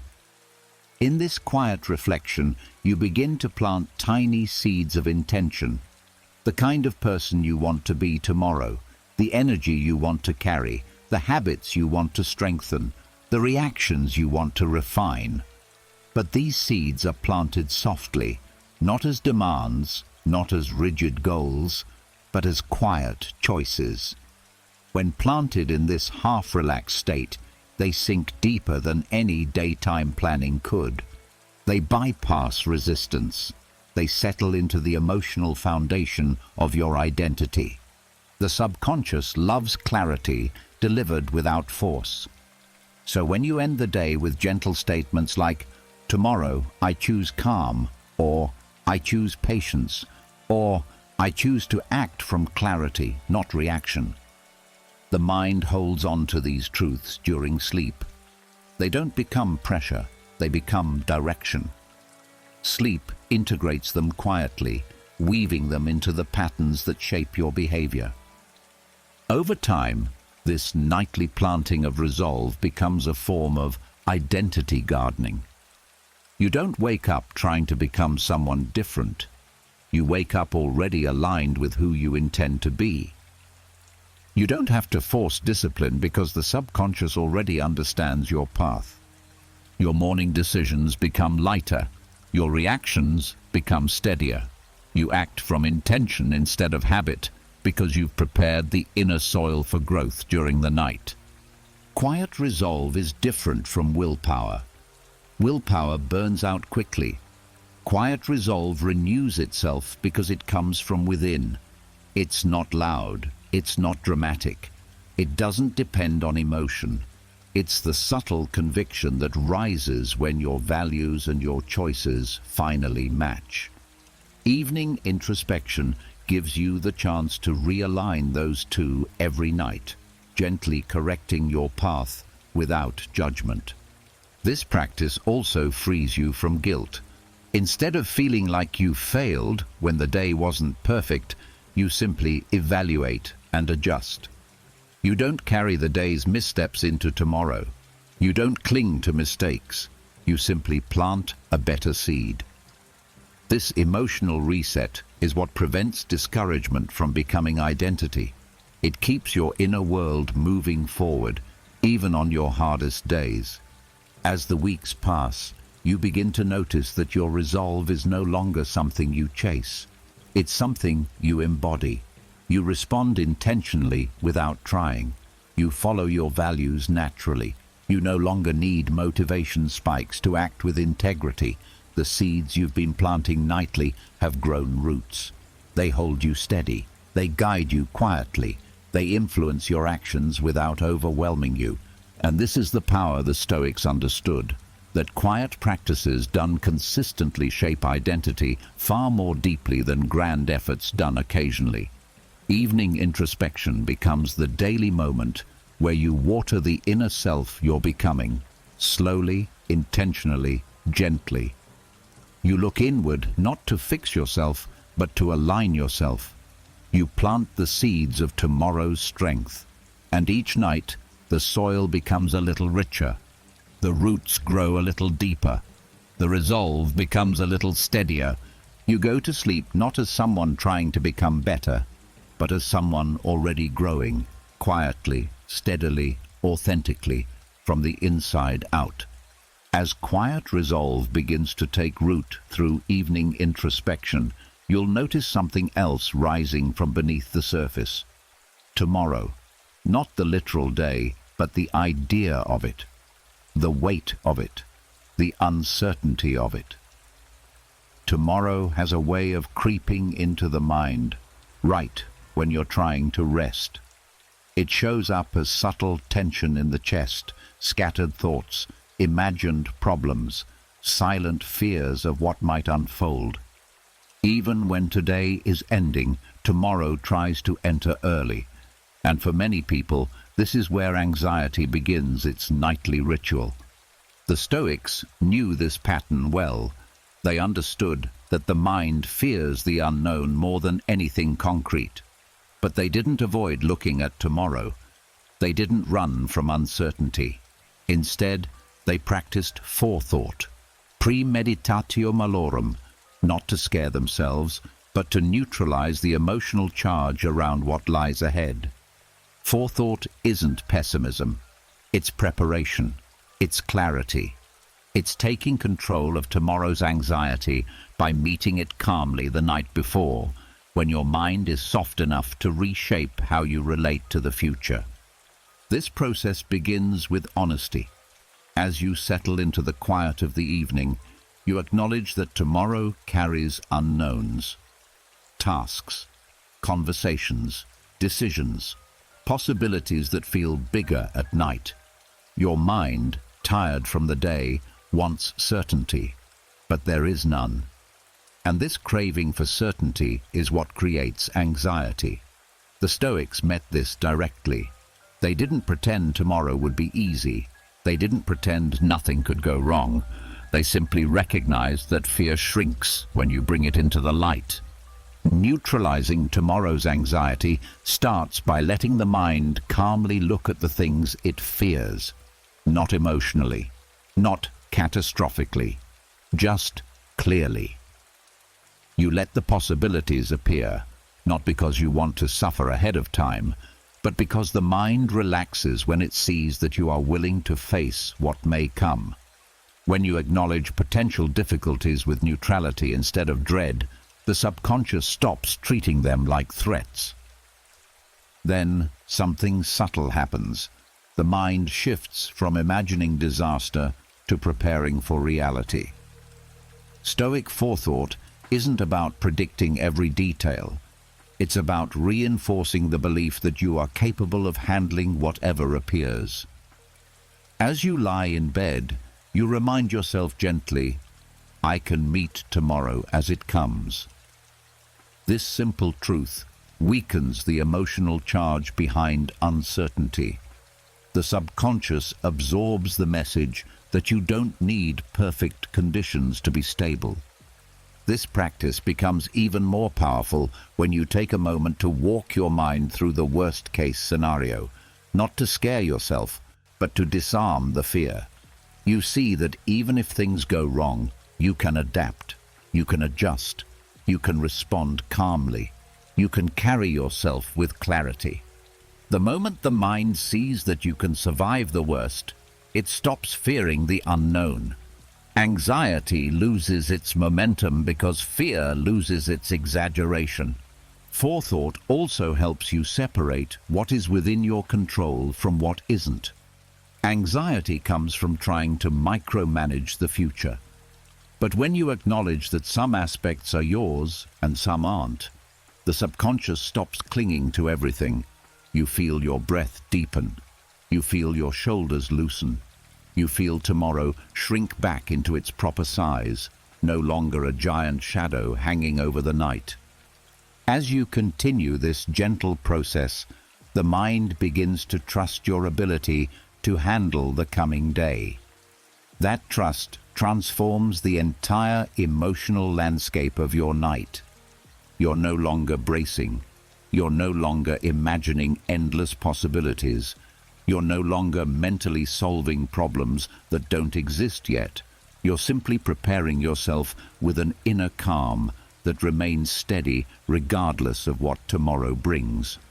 And here is the quiet magic. When you approach tomorrow with calm anticipation instead of anxious resistance, the subconscious starts reshaping your relationship with the future itself. You wake up feeling lighter. You think more clearly. You begin the day without tension because your mind no longer sees tomorrow as a threat. You approach the morning with a kind of gentle readiness, a grounded confidence that says, "Whatever comes, I meet it with strength." Over time, this nightly forethought becomes a shield against anticipatory anxiety. You stop losing sleep over what-ifs. You stop wasting energy rehearsing scenarios. You stop carrying tomorrow's weight into tonight's rest. You learn to meet the future with steady composure instead of fear. And you start noticing that anxiety begins dissolving at its source. Not through distraction, not through denial, but through clarity. The Stoics understood a truth modern life often forgets. Tomorrow is not something you conquer, it's something you meet. And when you train the subconscious to meet it with calm forethought, you transform the way you carry yourself through each day. You become less reactive, less overwhelmed, less shaken by uncertainty. You live with more grace, more poise, more inner space. Night after night, you reinforce the message. Tomorrow does not control me. I am capable of meeting what comes. There is nothing the future can bring that I cannot face with a steady mind. And gradually, tomorrow stops being something you fear. It becomes something you're ready for. As the mind learns to release tomorrow's weight through quiet, stoic forethought, another truth becomes clear. Transformation doesn't always come from massive effort. In fact, the Stoics understood that the most powerful changes often begin with the smallest adjustments, tiny inner shifts made in the softest parts of the night. These subtle mental recalibrations, practiced consistently before sleep, begin shaping your identity, your emotional resilience, your clarity, and your peace without you even noticing. This is the essence of micro-stoicism, small intentional mental adjustments that require almost no effort yet accumulate into profound inner strength. The beauty of these micro-shifts is that they work with the natural rhythm of the mind at night. When you're tired, your thoughts loosen, your emotional defenses soften, your subconscious becomes receptive. This is when even the smallest adjustment can imprint deeply. You're not forcing anything. You're not trying to be better. You're simply nudging the mind in a healthier direction, and the mind, relieved of pressure, accepts the guidance without resistance. Micro-stoicism begins with awareness. As you lie in the dim quiet of evening, you notice the state of your mind. You notice the leftover tension from the day, the small irritations still buzzing in the background, the judgments you made without thinking, the tiny fears you picked up unconsciously. Instead of diving into them or pushing them away, you make one subtle shift. You acknowledge them without ownership. You gently tell yourself, "This doesn't have to stay with me." That single thought allows the emotional residue to loosen its hold. One small adjustment, yet it stops the mind from dragging unnecessary weight into sleep. Another micro-adjustment is soft reframing. When the mind brings up something you dislike about the day, you make a slight shift in interpretation. Instead of "I failed," you shift to "I learned." Instead of "this was stressful," you shift to "this challenged me but didn't break me." Instead of "I shouldn't have said that," you shift to "I can choose differently tomorrow." Each shift is tiny. Each shift requires no effort. Yet each one trains the subconscious to see life through clarity rather than self-criticism. Micro-Stoicism also thrives on brief moments of acceptance. Thoughts will rise, emotions will pulse, memories will flicker. Instead of resisting them, you make the smallest adjustment. You allow them. You let them float without clinging. You let them pass without analysis. That single act of acceptance tells the subconscious that you are safe within yourself, even when your inner world feels messy. Over time, this tiny practice dissolves the habit of emotional overreaction. Another microshift comes from calming intention. Before sleep, you quietly choose a direction, not a goal, not a demand, but an inner tone. You may whisper internally, "Tomorrow I choose calm," or "I choose patience," or "I choose clarity." These gentle phrases don't pressure the mind, they guide it. They become markers for the subconscious to follow. Because you're in a receptive state, these intentions sink deeper than anything you tell yourself during the day. Micro-Stoicism also includes momentary detachment. When you feel a lingering fear about tomorrow, you make a tiny shift.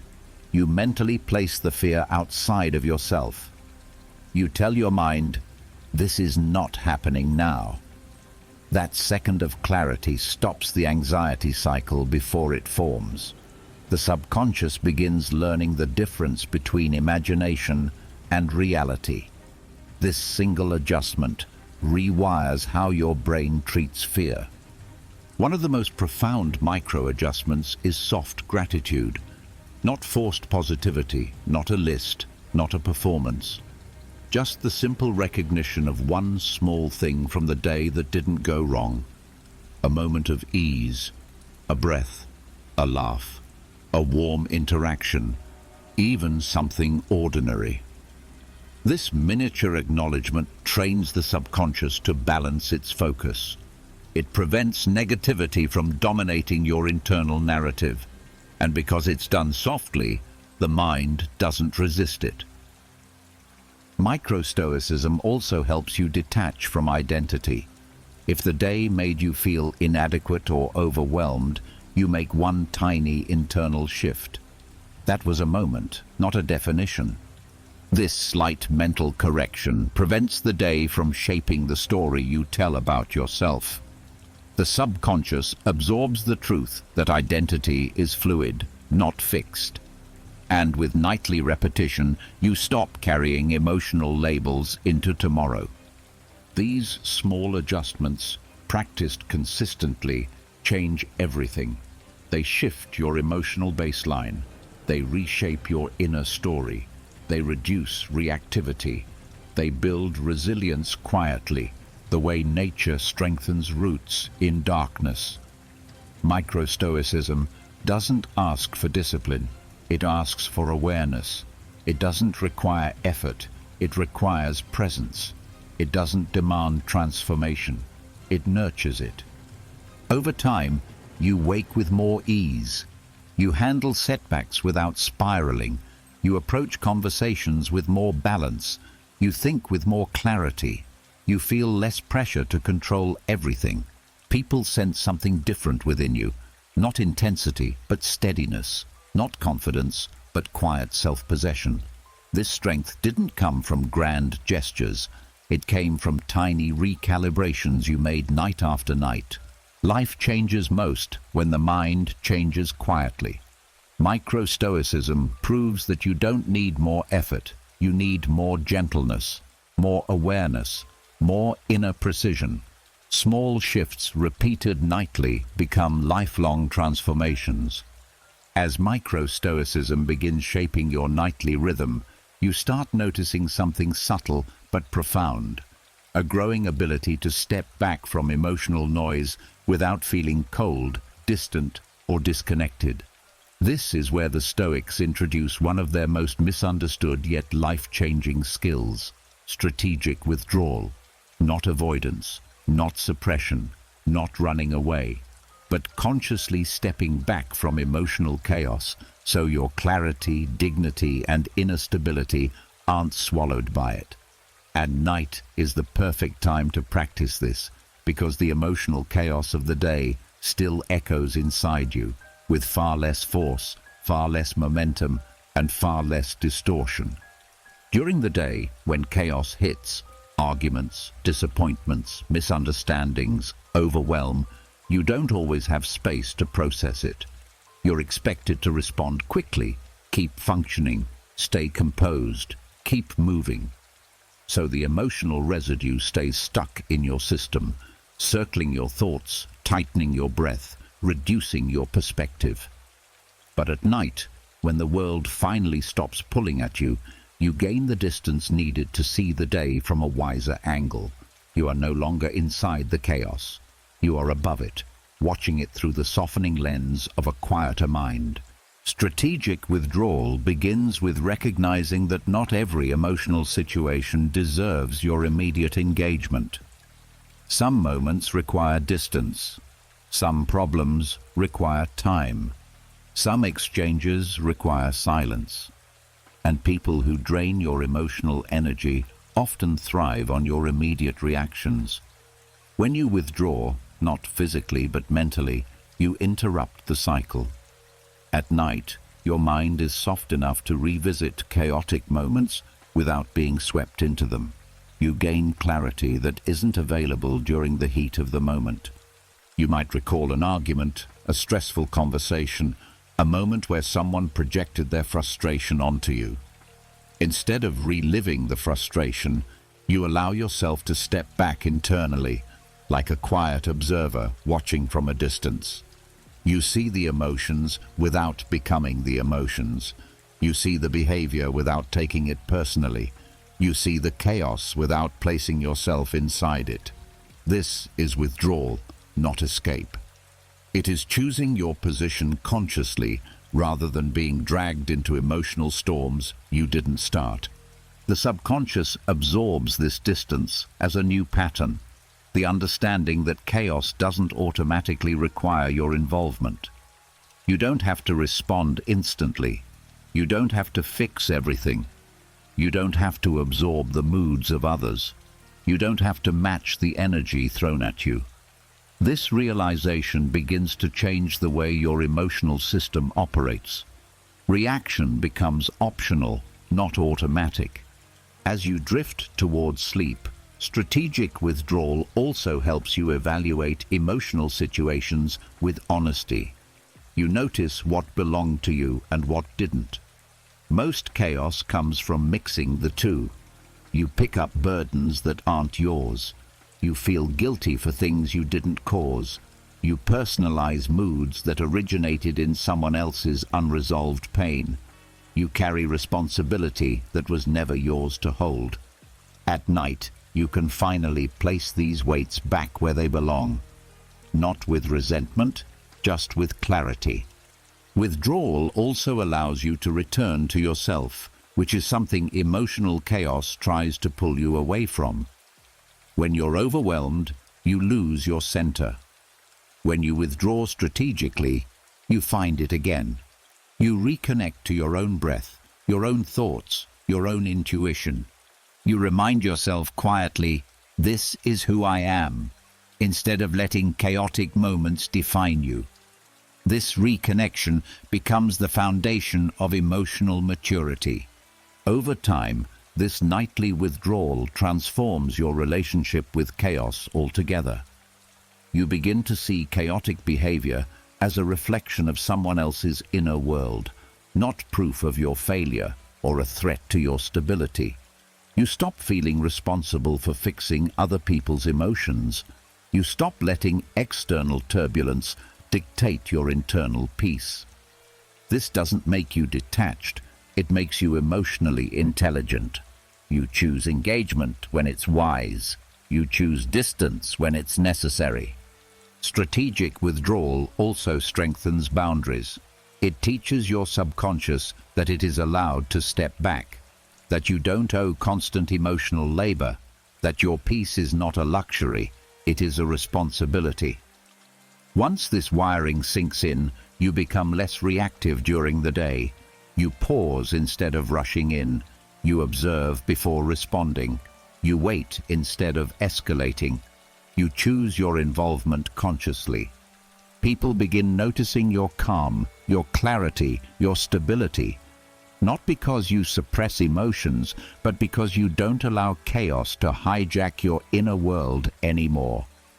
This shift creates an emotional buffer that protects you without isolating you. You remain present without being shaken. You remain empathic without being drained. You remain connected without being consumed. Night is where this skill develops, because night gives you space from the noise. The soft edges of consciousness allow you to review the emotional storms of the day like weather patterns passing in the distance. You see where you got pulled in unnecessarily. You see where you gave too much. You see where you absorbed chaos that wasn't yours. And each night you step back mentally, you teach the subconscious something powerful. Peace is a choice, not a reward. Soon, this distance becomes instinctive. Emotional chaos no longer pulls you in by default. You respond from calm. You choose from clarity. You protect your inner space without guilt. And this subtle but transformative skill, practiced each night in soft awareness, becomes one of the most valuable inner tools you carry through life. Strategic withdrawal is not weakness. It is wisdom. It is the recognition that you do not have to enter every battle, absorb every emotion, or solve every problem. Some storms are weathered best from the sidelines, where your stillness remains intact and your strength remains untouched. And every night, as the world fades and your mind steps back, you reinforce the truth. You are allowed to withdraw. You are allowed to protect your peace. You are allowed to stay steady while the world spins loud. As strategic withdrawal becomes part of your nightly rhythm and the emotional noise of the day loosens its grip, another truth begins to surface. One that the Stoics held at the core of their worldview. Today was imperfect, and that's exactly how it was supposed to be. Not because imperfection is desirable, but because it is unavoidable. And your relationship with this truth determines how much peace you carry into sleep and how much clarity you wake up with tomorrow. Most people enter the night dragging the weight of the day's imperfections, mistakes they made, moments where they fell short, things they said or didn't say, opportunities missed, emotions mismanaged, tasks left undone. The mind treats these imperfections like stains that must be scrubbed before rest is allowed.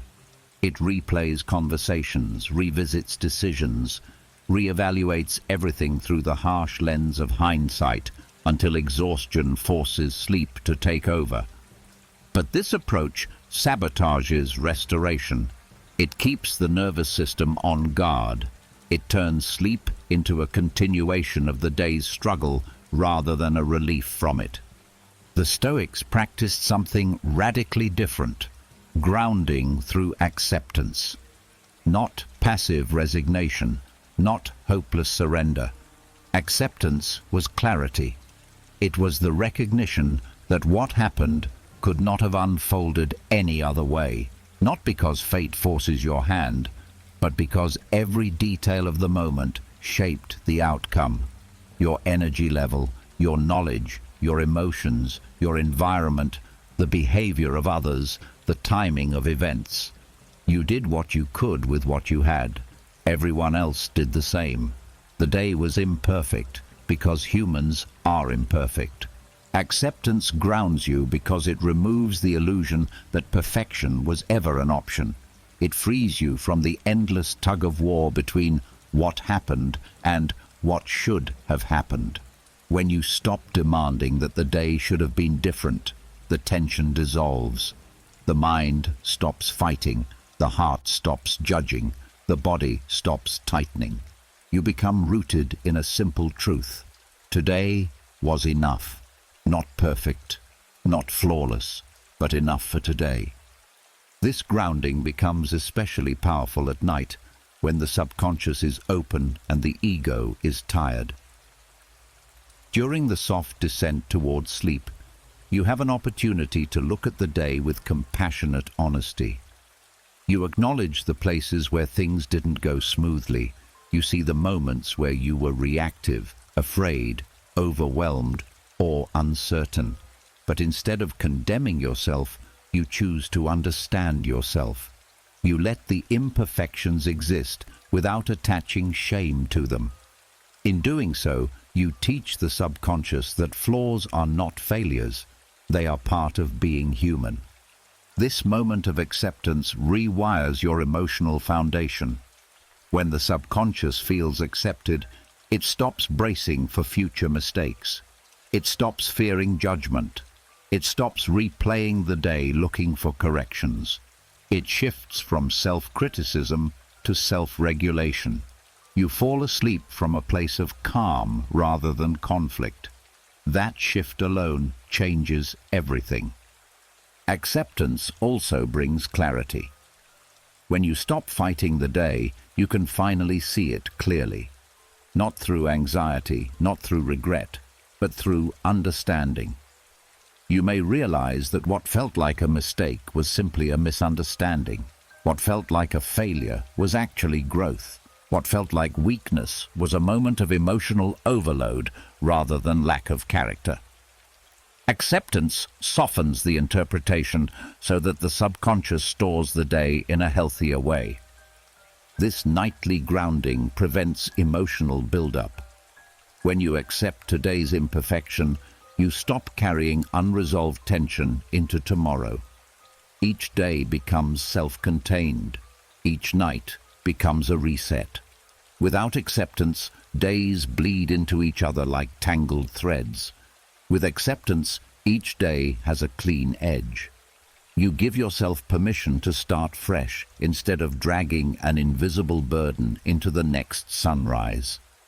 Over time, this practice develops a quiet resilience. You become less afraid of making mistakes because you know you will accept them compassionately. You become less anxious during the day because you know you won't punish yourself at night. You become less reactive because your emotional system is not overloaded by accumulated shame. You begin to treat yourself with the same understanding you instinctively offer others. This inner grounding also changes your expectations of life. You stop holding the day to impossible standards. You stop expecting people to behave perfectly. You stop demanding that every conversation, task, or moment unfold ideally. Life becomes something you move through, not something you must control. And ironically, the less you demand perfection, the more capable you become.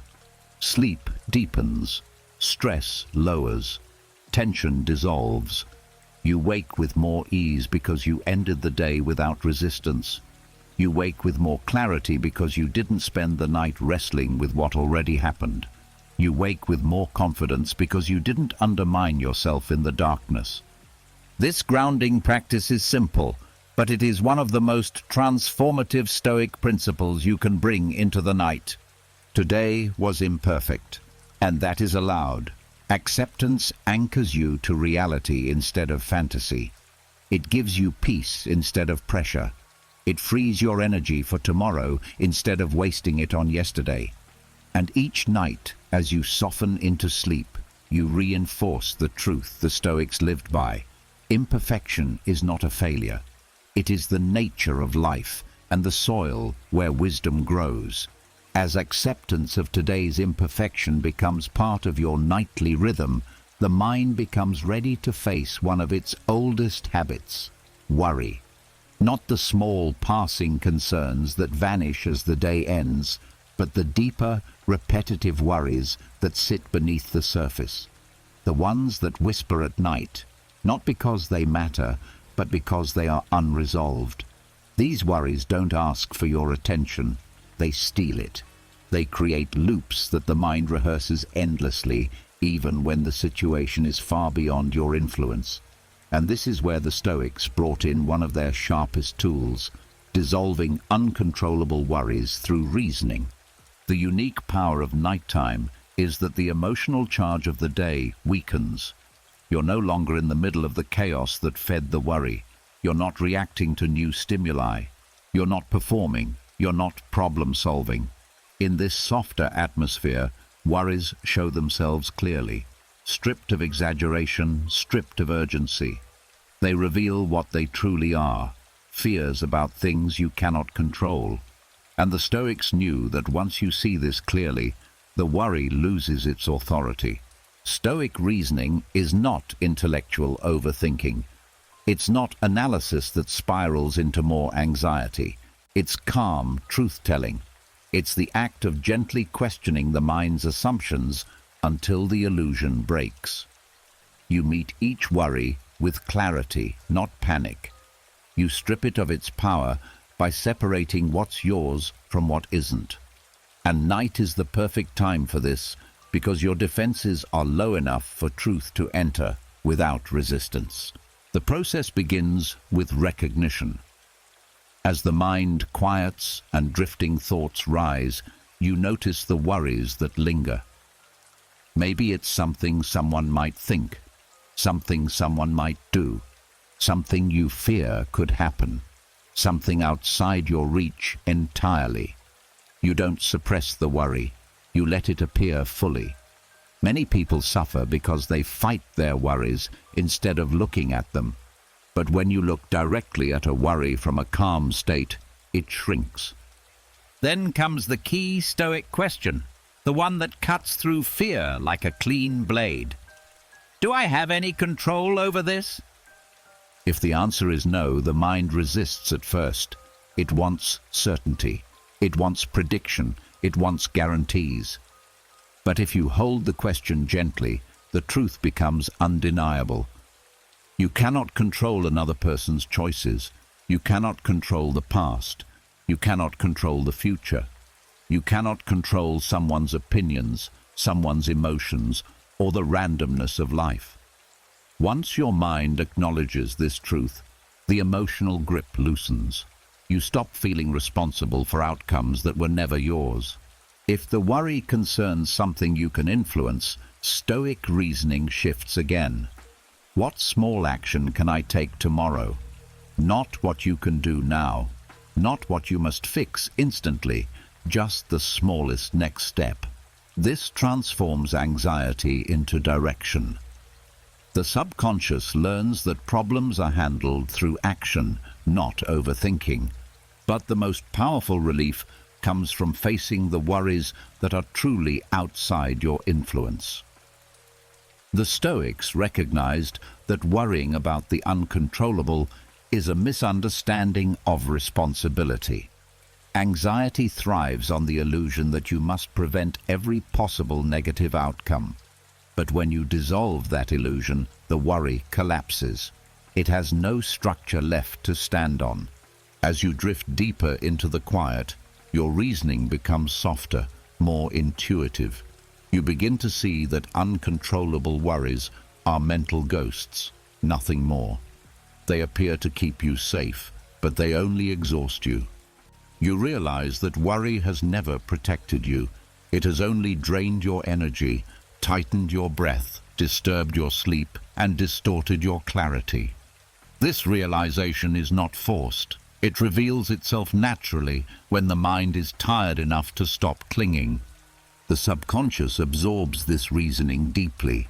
It begins to understand that if something is outside your influence, worrying about it is wasted life. And as this truth settles in, your nervous system relaxes. The body stops bracing. The mind stops looping. A quiet relief spreads inside you, not because the world changed, but because your relationship with it did. Over time, this nightly practice transforms your emotional architecture. You wake up lighter because you didn't spend the night wrestling with what you cannot command. You move through the day more grounded because you no longer carry invisible pressure to control the uncontrollable. You become more patient, more present, more resilient. People sense that your calm is real. It isn't forced. It isn't performative. It isn't fragile. The real magic happens when Stoic reasoning becomes instinctive. Worries arise, but your mind immediately checks. Is this mine? If not, it releases. Not with struggle, naturally. If it is yours, you create a plan. If it isn't, you return to yourself. This is freedom. Not the absence of problems, but the absence of unnecessary suffering.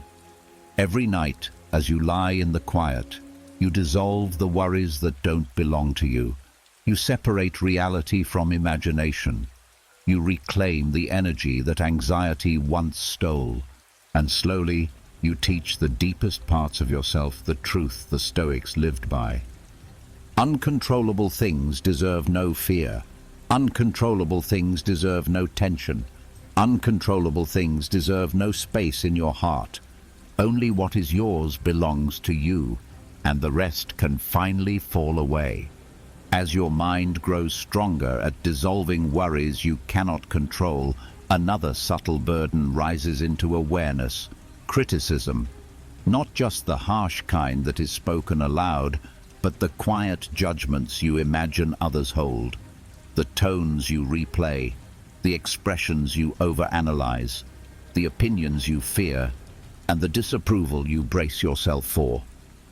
Criticism, whether real or imagined, leaves an imprint, and that imprint becomes part of your emotional reflex system unless you retrain it. The Stoics understood that nothing weakens a person more than being overly sensitive to judgment. They also understood that this sensitivity is not a conscious choice. It lives in the subconscious. It comes from old wounds, old patterns, old fears of not being enough. And because these patterns live deep inside, the best time to reshape them is not during confrontation, not during conflict, not when emotions are high, but at night, when the mind is soft, the ego is quiet, and the inner defenses lower naturally. Nighttime becomes the perfect arena for desensitization, not through exposure to more pain, but through controlled rehearsal, where criticism loses its emotional force and becomes something neutral, almost meaningless. The Stoics used this method long before psychology gave it a name. They understood that the mind becomes stronger when it is exposed to imagined difficulty under a calm state, rather than a reactive one. The subconscious learns that criticism is not danger, it's simply noise. The practice begins with gently revisiting moments of criticism or imagined judgment from the day. This may sound uncomfortable, but nighttime changes the emotional temperature. You're not reliving it with the same intensity. You're looking at it from the outside, as if through a quiet observer's lens. A comment someone made, an expression you misinterpreted, a tone that stung. even the fear of what someone might think of you. You allow the memory to appear, not to trigger you, but to neutralize it. In this softened, half-conscious state, the subconscious becomes more impressionable than at any other time. When you bring up criticism here, not with pain, but with calm curiosity, you separate the emotional reaction from the event itself. You're no longer reliving the threat, you're rehearsing the response. You teach your mind that criticism does not define you, does not harm you, does not diminish your worth. This nightly rehearsal trains the mind to see criticism as a passing perception rather than a verdict. You quietly remind yourself, that was someone's opinion, not my identity. That was their mood, not my value. That was a moment, not a truth. These statements, delivered in the relaxed edges of consciousness, sink deeper than anything you tell yourself while fully awake. During the day, your ego resists these truths. At night, your subconscious accepts them easily. The next layer of this practice involves imagining criticism, not to wound yourself, but to weaken the emotional response that criticism triggers. You picture someone misunderstanding you, judging you, dismissing you, or disagreeing with you. But instead of reacting, you hold your ground calmly. You breathe. You watch. You feel the emotional wave appear and then fade, because you are not feeding it. This is where desensitization begins. The mind learns that criticism is survivable, that discomfort does not equal danger, that you remain whole regardless of someone else's perception. Each rehearsal loosens the grip criticism has on your emotional system. Over time, the subconscious stops viewing criticism as a threat altogether. It begins treating it the way the Stoics did, as information, opinion, or noise, nothing more. The emotional charge weakens, the sting fades.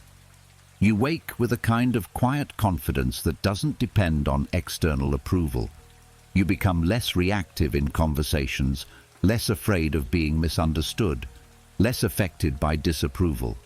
It becomes natural to think they're allowed to have their view without internal collapse. It becomes easy to maintain composure when someone speaks sharply. It becomes instinctive to realize that not every opinion deserves a reaction. This isn't arrogance, it's emotional maturity. You're not rejecting feedback. You're filtering it. You're separating what is useful from what is irrelevant. Nightly rehearsal also dissolves the deeper fear beneath criticism. The fear of being exposed, of not being good enough, of being inadequate.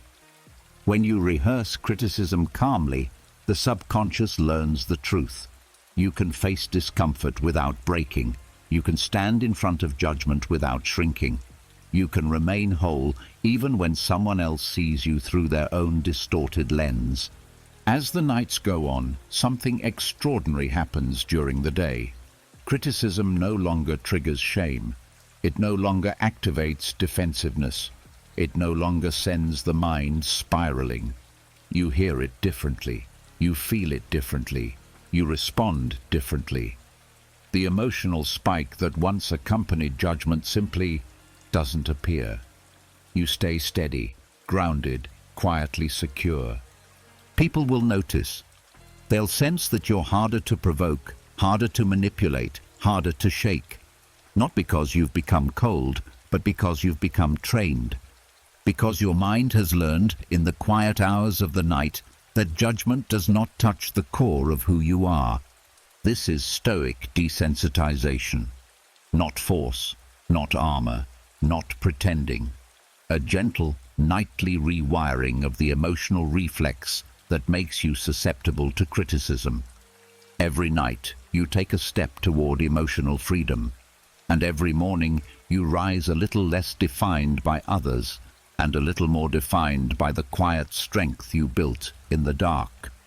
As your mind becomes less sensitive to criticism through gentle nightly rehearsal, you gain a kind of emotional space that most people never experience. And in that space, something else becomes visible: emotional residue. The leftover feelings, reactions, tensions, disappointments, irritations, and confusions that didn't fully resolve throughout the day. These aren't dramatic emotions. They're subtle, quiet, lingering just beneath awareness. And unless you remove them, they accumulate, day after day, week after week, eventually creating heaviness, tension, reactivity, and fatigue that feel like your personality when they're really just emotional buildup. This is where the Stoics used one of their most powerful nighttime practices: reframing. Not as positive thinking, not as denial, not as delusion, but as emotional detoxification. Reframing is a gentle shift in perspective that neutralizes emotional residue so the subconscious doesn't carry it into tomorrow. It is a nightly cleaning of the mind, the way you would rinse the day's dust from your skin. Stoic reframing begins with one simple truth: emotions come from interpretations, not events. What happened today is fixed. What it meant is flexible. And the meaning you attach to events determines the emotional weight you carry. At night, your mind is soft enough to question the meanings it clung to during the day. You are no longer defending your ego. You are no longer trying to be right. You are no longer lost in immediacy. In this softness, reframing becomes effortless. You begin by recalling something that bothered you today, not to relive it, but to view it with new clarity. You look at the moment from a slight distance, less emotionally charged, more observational. Maybe a conversation lingered in your mind. Maybe someone's tone bothered you. Maybe something didn't go your way. Maybe your own reaction felt too strong. In the quiet of night, these events lose their intensity. You can finally see them without being swallowed. Once the event is clear, you softly introduce a new interpretation. Not an overly optimistic one, not a forced one, just a kinder, truer one. Maybe they acted that way because they were stressed. Maybe this setback protected me from a worse outcome. Maybe this wasn't personal. Maybe my reaction came from exhaustion, not failure. Maybe I learned something valuable. These gentle reinterpretations are not excuses. They are emotional corrections. They remove layers of negativity the ego added during the day. The subconscious absorbs these new meanings instantly because nighttime lowers its resistance. This allows emotional charge to dissolve. What felt sharp now feels dull. What felt heavy now feels light.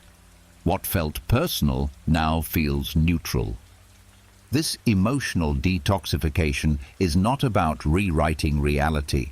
It's about rewriting the harmful narratives your mind created automatically. The subconscious clings to these narratives unless you challenge them. But when you reframe at night, the mind receives a new blueprint, a calmer, more rational understanding of the day. Sleep then seals this understanding, storing it as emotional truth. As you continue reframing different moments, you begin to notice something remarkable: patterns. You see which situations consistently trigger you. You see which beliefs distort your emotional responses. You see how often your mind assumes the worst. You see how many of your reactions come from misunderstanding, projection, or old conditioning. And with each reframed moment, the pattern weakens. This process also detoxifies the body. Emotional residue isn't just mental. Your muscles store tension, your breath shortens, your chest tightens, your jaw clenches. When you reframe an emotional moment, your physiology responds. A loosening, a softening, a sense of release. This is not imagined, it is neurological. The brain updates its understanding, and the nervous system follows. Stoic reframing also reduces rumination. Rumination is the mind trying to make sense of something it interpreted incorrectly. When you correct the interpretation, the loop breaks. The subconscious stops circling. It no longer needs to replay the memory because the emotional confusion is resolved. You fall asleep cleaner, lighter, more grounded. Over time, this nightly detox shapes your daytime emotional life. You no longer carry days' worth of tension into new situations. You no longer react with old emotional baggage. You no longer blur today with yesterday. You become more present, more stable, more objective. You respond to situations as they are, not as your past conditioned you to believe they are. People begin noticing this shift. They sense a calm but alert presence in you, a person who doesn't get tangled emotionally, who doesn't escalate unnecessarily, who can see clearly while others drown in their own interpretations. You begin feeling mentally spacious, emotionally uncluttered, psychologically fresh. This isn't because life changed, it's because you began clearing the emotional dust every night instead of letting it form layers. This is emotional hygiene. This is psychological clarity.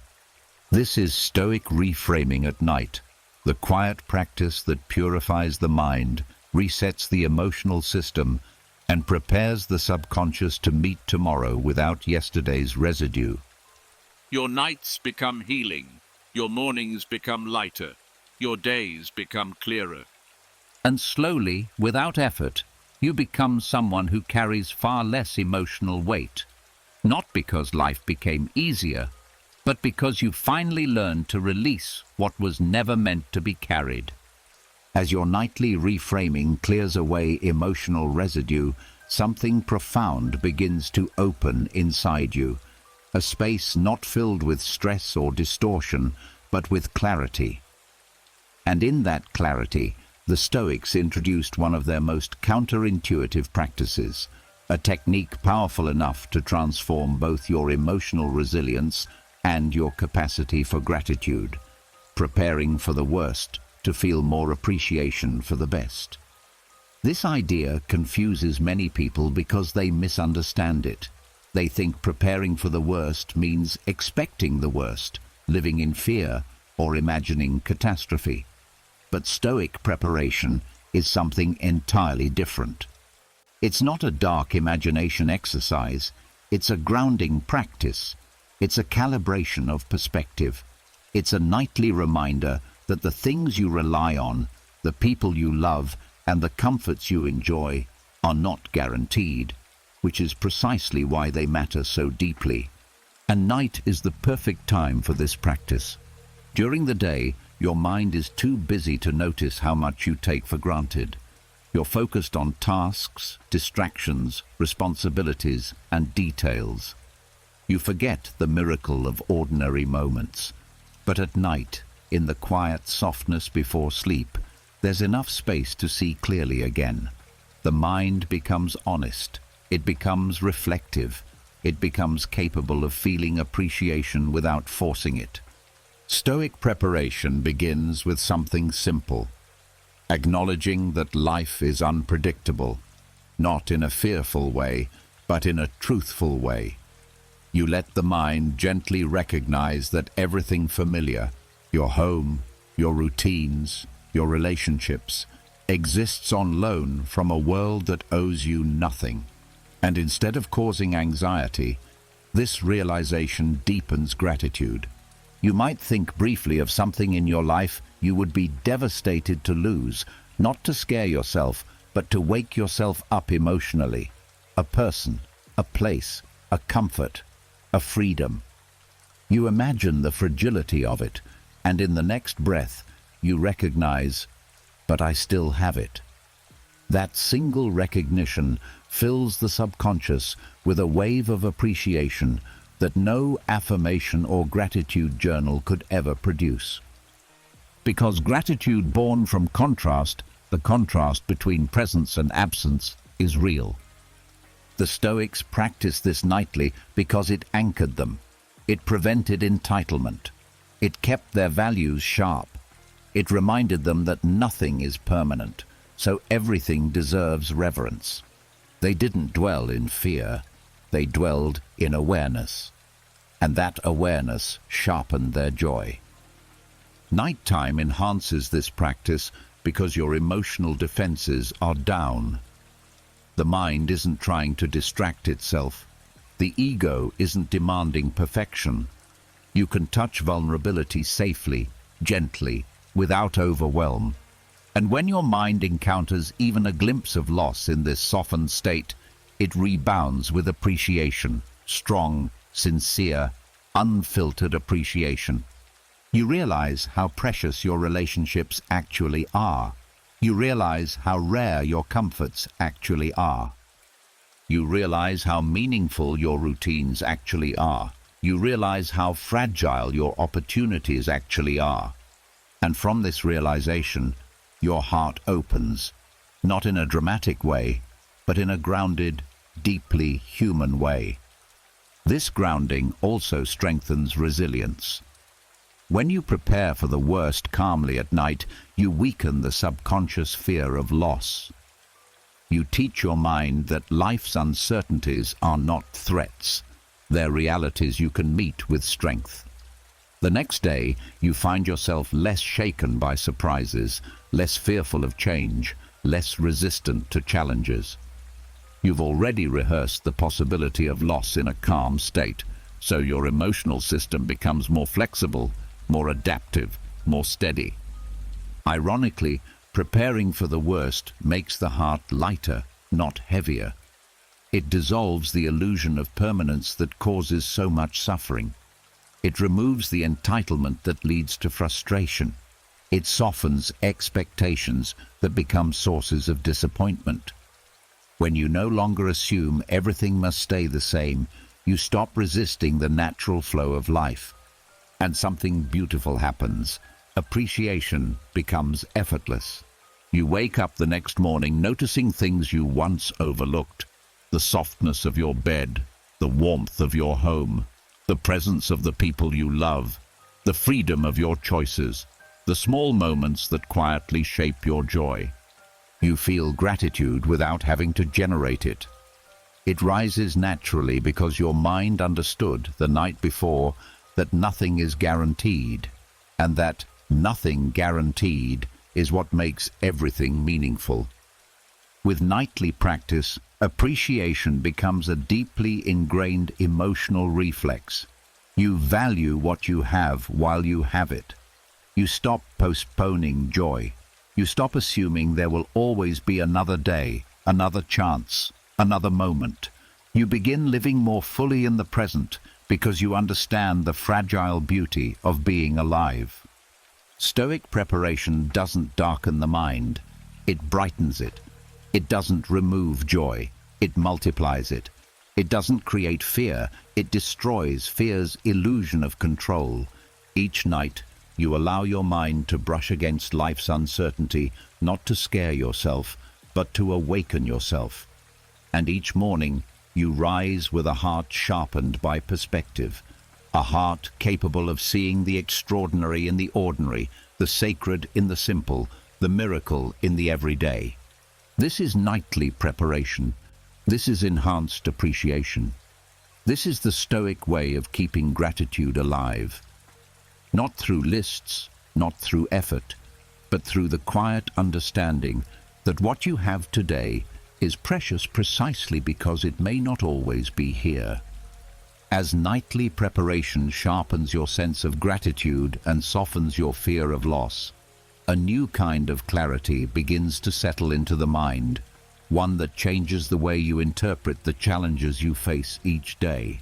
Instead of seeing difficulties as obstacles or punishments or signs that life is unfair, you begin to see them through the same lens that Seneca used. Every problem is training, not punishment, not misfortune, training. Seneca believed that life doesn't weaken you with hardship, it strengthens you through it. He compared daily problems to the exercises a skilled trainer gives an athlete. The trainer doesn't offer comfort, he offers resistance. Not to harm the athlete, but to shape them, to sharpen them, to prepare them. From Seneca's perspective, every irritation, delay, conflict, mistake, frustration, or unexpected challenge is another weight being handed to you, not to break you, but to build your capacity. And night is the perfect time to adopt this lens. During the day, problems feel personal. They feel urgent. They feel like disruptions. Your mind is too involved, too close to the events, too entangled in outcomes to see clearly. But at night, when the noise fades and the emotional temperature drops, you finally have enough distance to reinterpret what happened through Seneca's eyes. You aren't reacting anymore. You're learning. You're processing. You're expanding your understanding of yourself and the world. When you reflect on your day from this vantage point, something powerful happens. Moments that frustrated you begin to reveal their purpose. Someone's disrespect becomes an opportunity to practice composure. A delay becomes training for patience. A misunderstanding becomes training for communication. A mistake becomes training for humility. A challenge becomes training for resilience. You stop asking, "Why did this happen to me?" and start asking, "What is this preparing me for?" This shift alone dissolves a tremendous amount of emotional strain. Problems stop feeling like attacks. They stop feeling like evidence that life is going wrong. They become neutralized, not by ignoring them, but by assigning them a new meaning. The subconscious absorbs this meaning instantly at night, when your ego is relaxed and your emotional resistance is low. You're no longer fighting the day, you're integrating it. Seneca's lens transforms your internal dialogue. Instead of beating yourself up for reacting emotionally, you see that moment as a training rep. Instead of feeling ashamed for losing patience, you see it as feedback about where your growth lies. Instead of feeling discouraged by setbacks, you recognize that they are simply tests of your direction. Problems become part of the curriculum, not interruptions to it. Nighttime reflection makes this reframing easier because your mind naturally steps into a more philosophical state when the world is quiet. You are not rushing, you are not pressured, you are not performing. You can finally see the deeper patterns at play, and in that clarity, the day's frustrations lose their sting. They become lessons instead of wounds. This nightly reinterpretation also builds emotional endurance. When you repeatedly tell your subconscious, "This was training," you teach yourself not to collapse under pressure. You teach yourself that setbacks are survivable. You teach yourself that difficulty does not diminish your worth, it expands your potential. Over time, this builds a type of inner muscle that carries you through future challenges with grace. You begin to notice that problems stop overwhelming you the next day. Instead of spiraling into frustration, you pause, you evaluate, you see the value behind the discomfort. You adopt a calm curiosity. This is not denial, it's mastery. Seneca believed that the person who can reinterpret life's hardships is far stronger than someone who simply avoids them. With every night that you practice this lens, your inner stability deepens. You find yourself becoming less reactive in difficult moments because you've already trained your mind to see purpose where others see threat. You become the person who stays centered when others unravel because you no longer expect the world to be easy.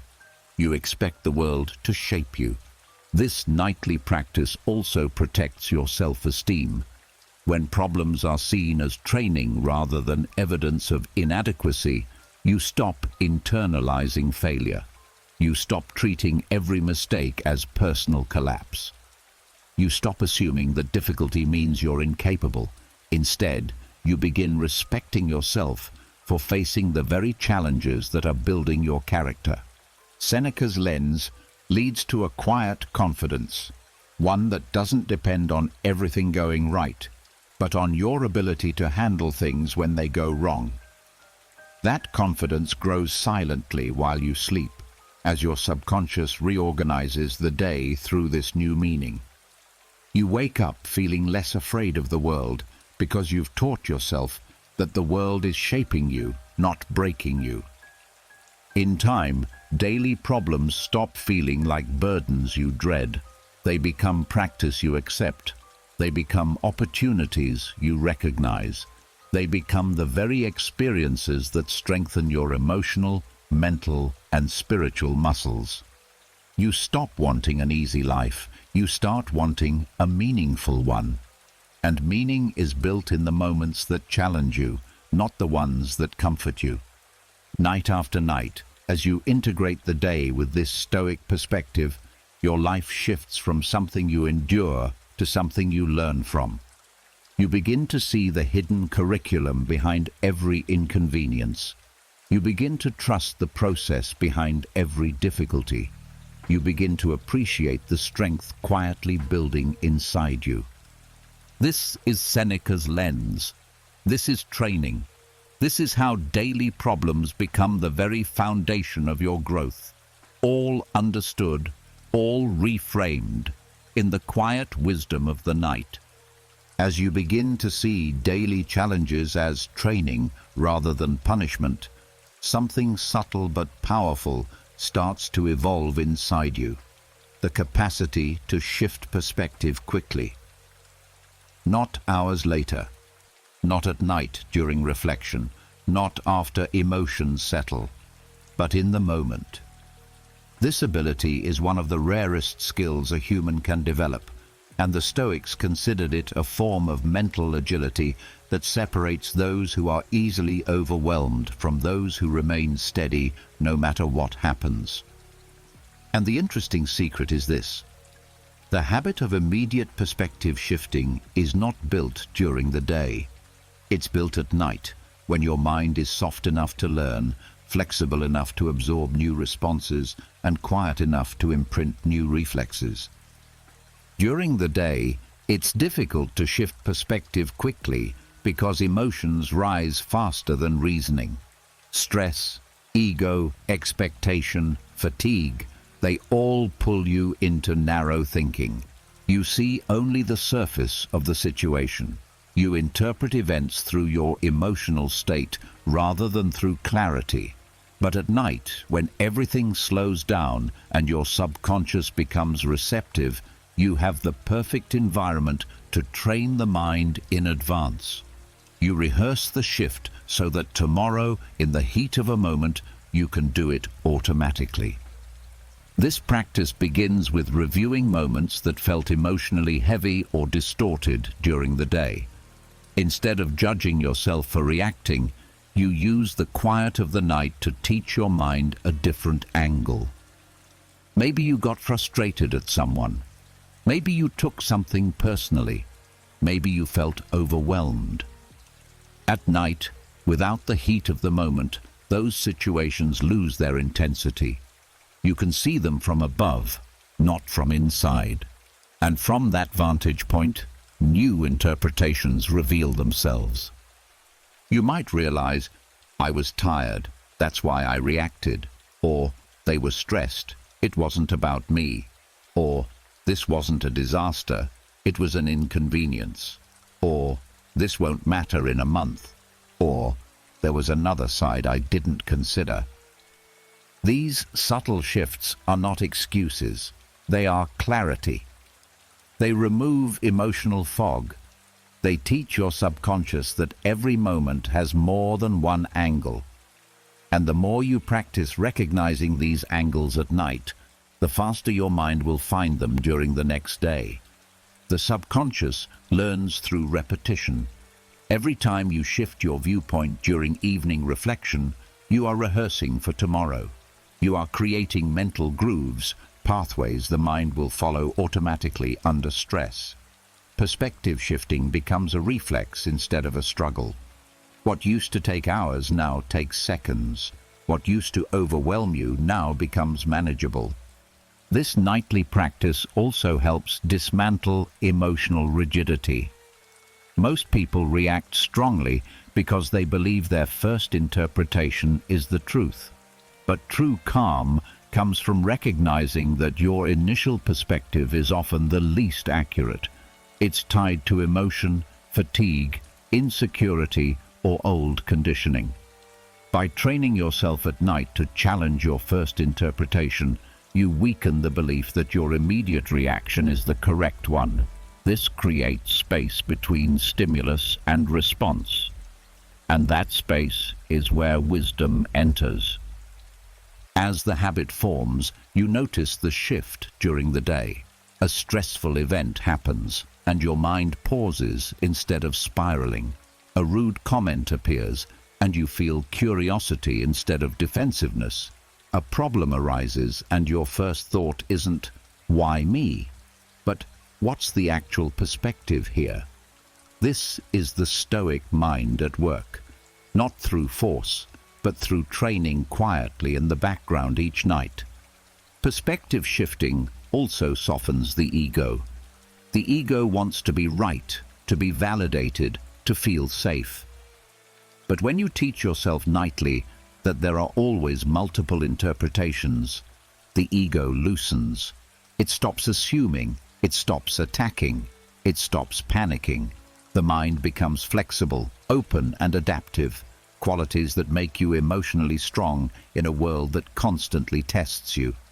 This habit also builds emotional resilience. When you can shift perspective quickly, you no longer drown in your initial reaction.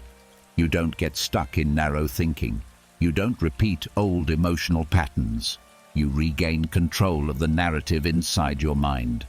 You respond from wisdom, not impulsiveness. This practice even affects how you sleep. When you shift perspective at night, unresolved tensions dissolve. What once kept you awake loses its grip. The subconscious enters rest with clarity instead of confusion. And because perspective determines emotion, you sleep deeper, not because life is easy, but because your interpretation of life has matured. Over weeks and months, this becomes one of your greatest strengths. Problems don't shake you the way they used to. People's behavior doesn't hook you. Unexpected events don't destabilize you. You become someone who can pivot emotionally, mentally, and spiritually with grace. Someone who can adapt in real time. Someone who sees the larger picture even when others can't. Immediate perspective shifting is not magic, it's training. And the training happens in the quiet darkness before sleep, when your mind is open enough to learn and calm enough to absorb. Each night, you refine your emotional lens. Each night, you widen your psychological field of view. Each night, you prepare yourself to meet tomorrow with clarity instead of confusion. This is how Stoics responded wisely in moments where others reacted impulsively. They didn't wait for calm, they built calm the night before. They rehearsed perspective so thoroughly that wisdom became instinct. And with each night you practice, you move closer to becoming that kind of person. Steady, flexible, unflustered, awake. As your mind becomes quicker at shifting perspective and no longer collapses under the weight of immediate emotion, something profound begins to awaken inside you. A deeper appreciation for existence itself. A sense of aliveness that gets buried beneath routine, responsibilities, worry, and the monotony of everyday life. The Stoics understood this, and they used one of their most misunderstood yet transformative practices to revive the human spirit nightly. memento mori, remembering that life is finite, fragile, and fleeting. This practice was never meant to darken the mind or create fear. Quite the opposite. It was meant to sharpen presence, ignite meaning, reawaken gratitude, and remind the subconscious why being alive matters. And night is the perfect moment for this reflection, not because it is morbid, but because it is honest. At night, distractions fade. Ego softens. The mind becomes truthful. And in that truth, the heart becomes receptive to what it has been ignoring, the simple miracle of having another day. Memento mori is not about obsessing over death. It's about using the awareness of mortality to deepen the quality of your living. When practiced at night, this awareness enters the subconscious gently, without fear, without drama, without panic. You're not imagining catastrophe. You're acknowledging the temporary nature of existence with calm recognition. This honesty brings you back to yourself in a way nothing else can. It strips away nonsense. It dissolves pettiness. It ends overthinking. It softens regret. It quiets the endless demands you place on yourself. Suddenly, what truly matters becomes visible in the soft darkness. When you lie there before sleep, you remind yourself, not with dread, but with clarity. This day will never come again. This moment is unique. There are only so many nights left in my life. Let me not waste this one in worry. I am alive now, and that is not guaranteed tomorrow. These truths, spoken softly to your subconscious, do something extraordinary. They reawaken the will to live, not the frantic, pleasure-chasing will, not the desperate, fearful will, but the calm, grounded desire to experience life fully, consciously, and gratefully. Nightly memento mori has a cleansing effect on the mind. Petty frustrations lose significance. Resentments dissolve. The things you were anxious about suddenly appear small. The mistakes you made feel less fatal. The ambitions you obsess over lose their pressure. Mortality puts everything into perspective instantly. A perspective that creates peace, not fear. This practice also strengthens courage. When you confront the truth that life is temporary, you stop being paralyzed by what doesn't matter. You stop postponing decisions. You stop fearing judgment. You stop living cautiously. You begin to feel the quiet bravery that comes from accepting life on its terms instead of resisting its nature. Nighttime is where this courage takes root. The subconscious absorbs the message. I cannot control how long I live, but I can control how deeply I live. That single shift empowers you more than 1,000 motivational speeches ever could. And something else happens, something life-altering. You begin waking with a different energy. You feel more present. You listen more deeply. You savor more. You stop rushing through your days as if you have infinite time. You begin noticing beauty you overlooked, the warmth of a blanket, the sound of someone's laughter, the softness of morning light, the gift of breath. You become more patient, more compassionate, more aware. Life stops feeling like an obligation and starts feeling like a privilege. Nightly memento mori also dissolves regret. When you accept the finality of life, you stop clinging to what cannot be changed. You stop replaying past failures. You stop tormenting yourself with what-ifs. Instead, you focus on what can be shaped, the person you become tomorrow. Mortality reminds you that growth is possible because time exists, not despite the fact that it ends.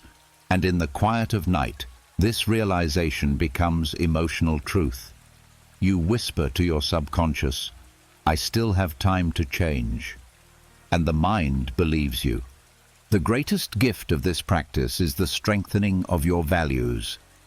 When you remember that life is finite, you stop wasting time on what doesn't align with your soul. You make decisions from your true self, not your fearful self.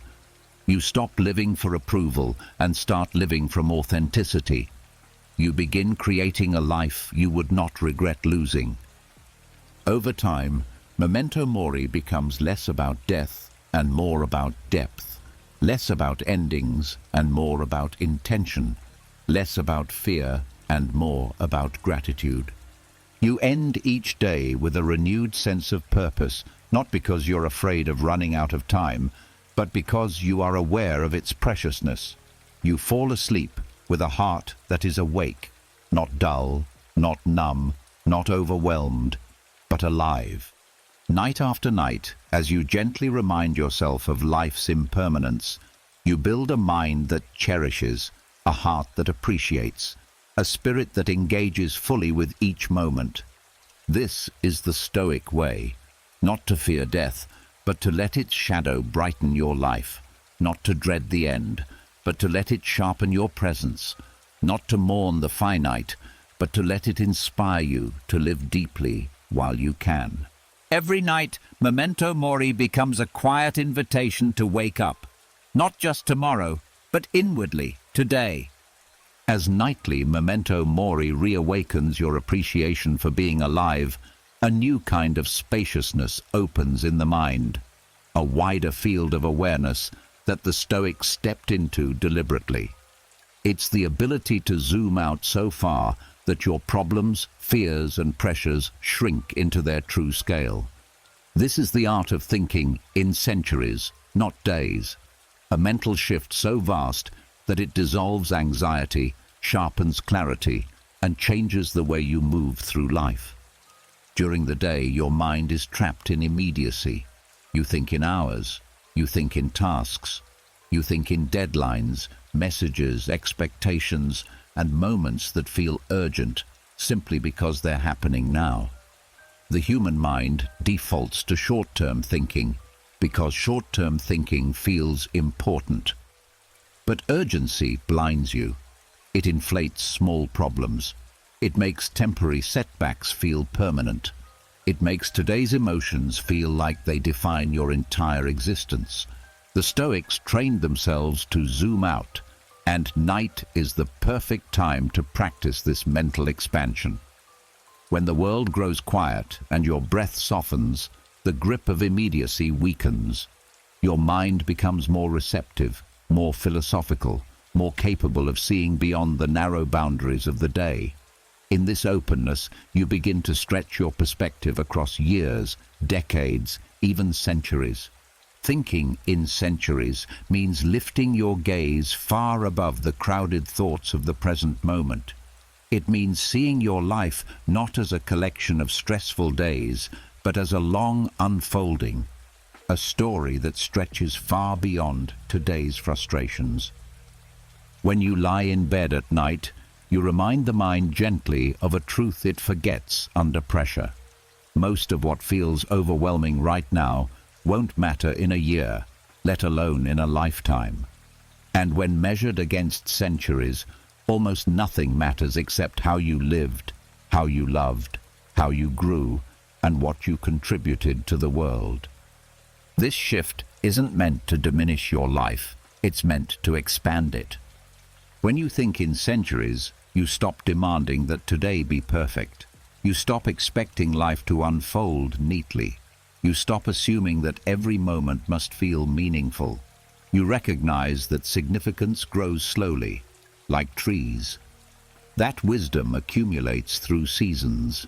That character is shaped by an entire lifetime, not a single day. Night is where this truth is easiest to feel. In that softness, you begin to see your problems differently. The argument that ruined your morning becomes a small ripple in your biography.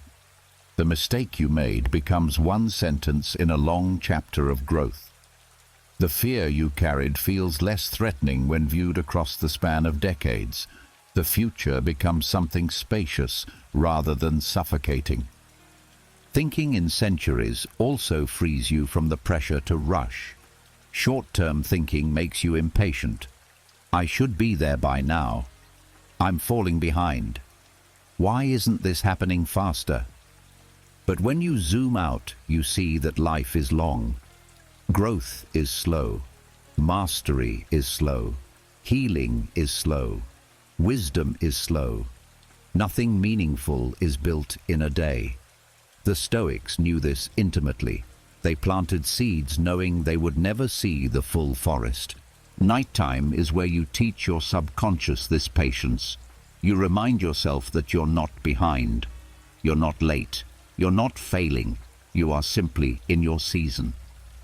Thinking in centuries also softens the grip of fear.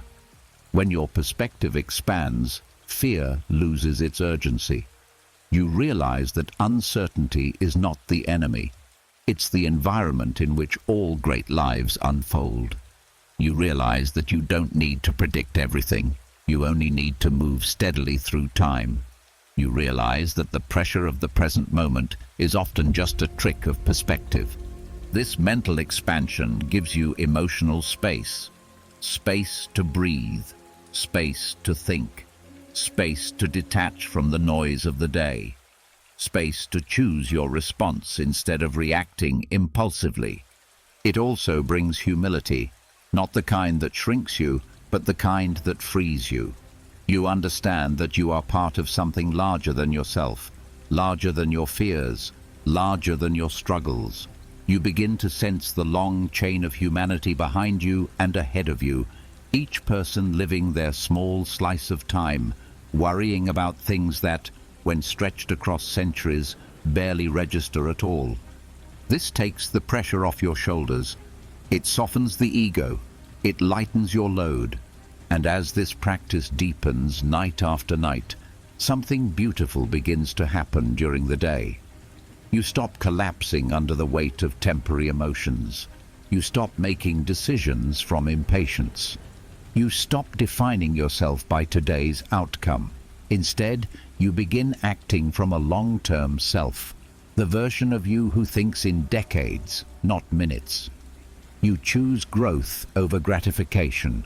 You choose wisdom over reaction. You choose presence over panic. Thinking in centuries doesn't disconnect you from life. It connects you to it more deeply. You begin to feel time differently. You begin to appreciate the slow unfolding of your journey. You begin to trust the pace of your life rather than fighting it. Every night in the quiet, you remind your subconscious, this moment is part of something much bigger. This day does not define me. My life is a long story, and I am still writing it. And gradually, you become someone who carries vastness inside them, someone who moves through their days with grace, someone who stays steady when others crumble, someone who lives from a perspective wide enough to hold joy, pain, uncertainty, and hope all at once. This is the art of thinking in centuries. This is Stoic expansion of the mind. This is how the night teaches you to see your life, not through the small lens of today, but through the grand lens of forever. As your mind stretches into the wide perspective of centuries instead of days, something unexpected begins to happen. You stop gripping so tightly. You stop bracing for outcomes. You stop tying your peace to results you can't fully control. And in that loosening, another Stoic principle begins to rise naturally. Indifference to outcome. Not apathy, not carelessness, but a calm acceptance that you can influence the direction of your life, yet you cannot dictate every ending. This is one of the greatest sleep enhancers the Stoics ever discovered, because nothing disrupts rest more than attachment to outcomes. The mind stays awake trying to predict, trying to force, trying to secure what can't be guaranteed. You replay conversations hoping to manipulate how others see you. You revisit decisions wishing you could control how they unfold. You imagine future scenarios, believing that thinking harder will somehow make tomorrow safer. But outcome attachment only tightens the mind. It keeps your body tense. It pulls you into a state of vigilance long after the day is done. Night offers the opposite. Night invites surrender. Night encourages humility. Night whispers the truth the ego resists. You never had total control to begin with. And when this truth is accepted, not intellectually, but emotionally, it creates one of the deepest forms of relaxation the nervous system can feel. Stoic indifference to outcome begins with a gentle acknowledgement as you settle into bed. I've done what I can. The rest is not mine. These simple words loosen the mind's grip. They signal to your subconscious that the work of the day is complete, not perfect, not fully resolved, but complete in the ways that matter. This mindset matters because outcome attachment is rooted in fear. Fear of being wrong, fear of failure, fear of judgment, fear of uncertainty, fear of loss. These fears activate the body as if danger is present, even when you're lying safely under blankets. But when you allow yourself to release the need to control, the fear dissolves. The body shifts from tension to openness. The breath deepens. The mind slows. Sleep no longer feels like something you must chase. It arrives naturally because nothing inside you is fighting anymore. At night, when your emotional defenses are lowered, this practice becomes even more transformative. You're not trying to control how the day will unfold tomorrow. You're not trying to rewrite what already happened. You're not trying to secure the approval of others in your mind's rehearsals. You simply let the outcomes of life remain open. You allow uncertainty to exist without resistance. This is not resignation. It's wisdom. Stoic indifference isn't about not caring about what you do. It's about caring only about what is truly yours. The effort, the intention, the character you bring to each moment. The results? They belong to the world. They belong to chance. They belong to elements far beyond your hands. And the moment you accept this truth, the emotional pressure that normally keeps you awake fades. The subconscious listens closely during this time. It absorbs the message that your job is simply to act with integrity, not to secure outcomes. And this message rewires your stress response. You stop feeling personally responsible for every possible future. You stop feeling guilty for not controlling the uncontrollable. You stop feeling haunted by what might happen. With nightly repetition, this practice dissolves perfectionism. Perfectionism is born from outcome obsession, the belief that only a specific result will validate you. But when outcomes stop defining you, you stop chasing perfection. You begin sleeping more peacefully because your worth isn't tied to external success. Your heart becomes calmer because you're no longer carrying the burden of proving yourself. This mindset also strengthens your resilience. Paradoxically, when you stop fixating on controlling outcomes, you perform better. You think more clearly. You act more naturally. You make decisions from wisdom rather than fear. You start each day unburdened, not because life got easier, but because you stopped gripping every detail of life as if it were life or death. Indifference to outcome also heals the deep anxiety that comes from over-identifying with goals. When a goal becomes tied to your identity, failing feels like dying. But when you detach gently, the goal becomes what it was always meant to be, a direction, not a verdict. As you lie in the quiet, you remind your mind softly, I release what I cannot control. I am not owed a specific outcome. I rest because I've given what I can. I trust myself to meet tomorrow as I am.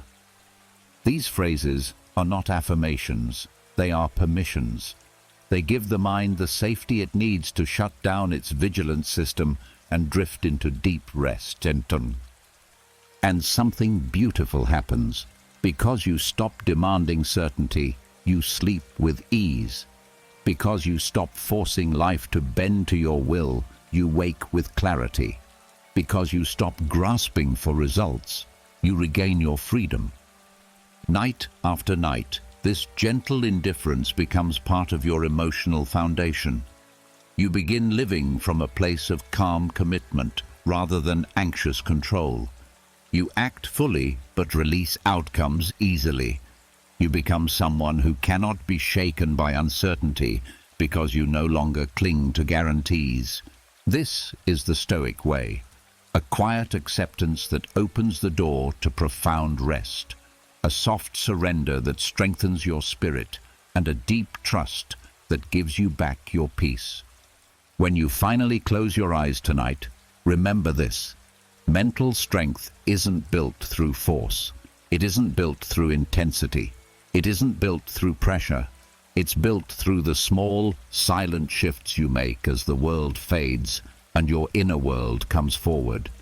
Each night, you let go of who you were today. Each night, you release what you can't control. Each night, you soften just enough for wisdom to enter. And without trying, without forcing, your mind becomes steadier, quieter, clearer. All these Stoic practices you've learned, the gate between waking and sleep, the release of identity, the reframing of fear, the resetting of self-worth, the calming of tomorrow, the dissolving of tension, the embracing of imperfection, the quiet rebuilding of inner independence. They aren't grand strategies, they're gentle ones. And gentleness, repeated consistently, becomes unshakable strength. That's the secret. That's the transformation. That's how you become mentally strong, without even trying. You simply show up each night, soften, and let the mind repair itself the way it was designed to. If this journey spoke to something inside you, if even one lesson helped you breathe deeper or see yourself more clearly, I want to hear your voice. Drop a comment and write, "I choose calm," not for the algorithm, for yourself, as a small promise to the person you're becoming. And if you want more videos that strengthen your mind in the quiet, gentle way your soul actually understands, make sure you subscribe and hit the bell. Your future self, the calmer, wiser, steadier version of you, will be waiting for the next one. Rest well and rise stronger.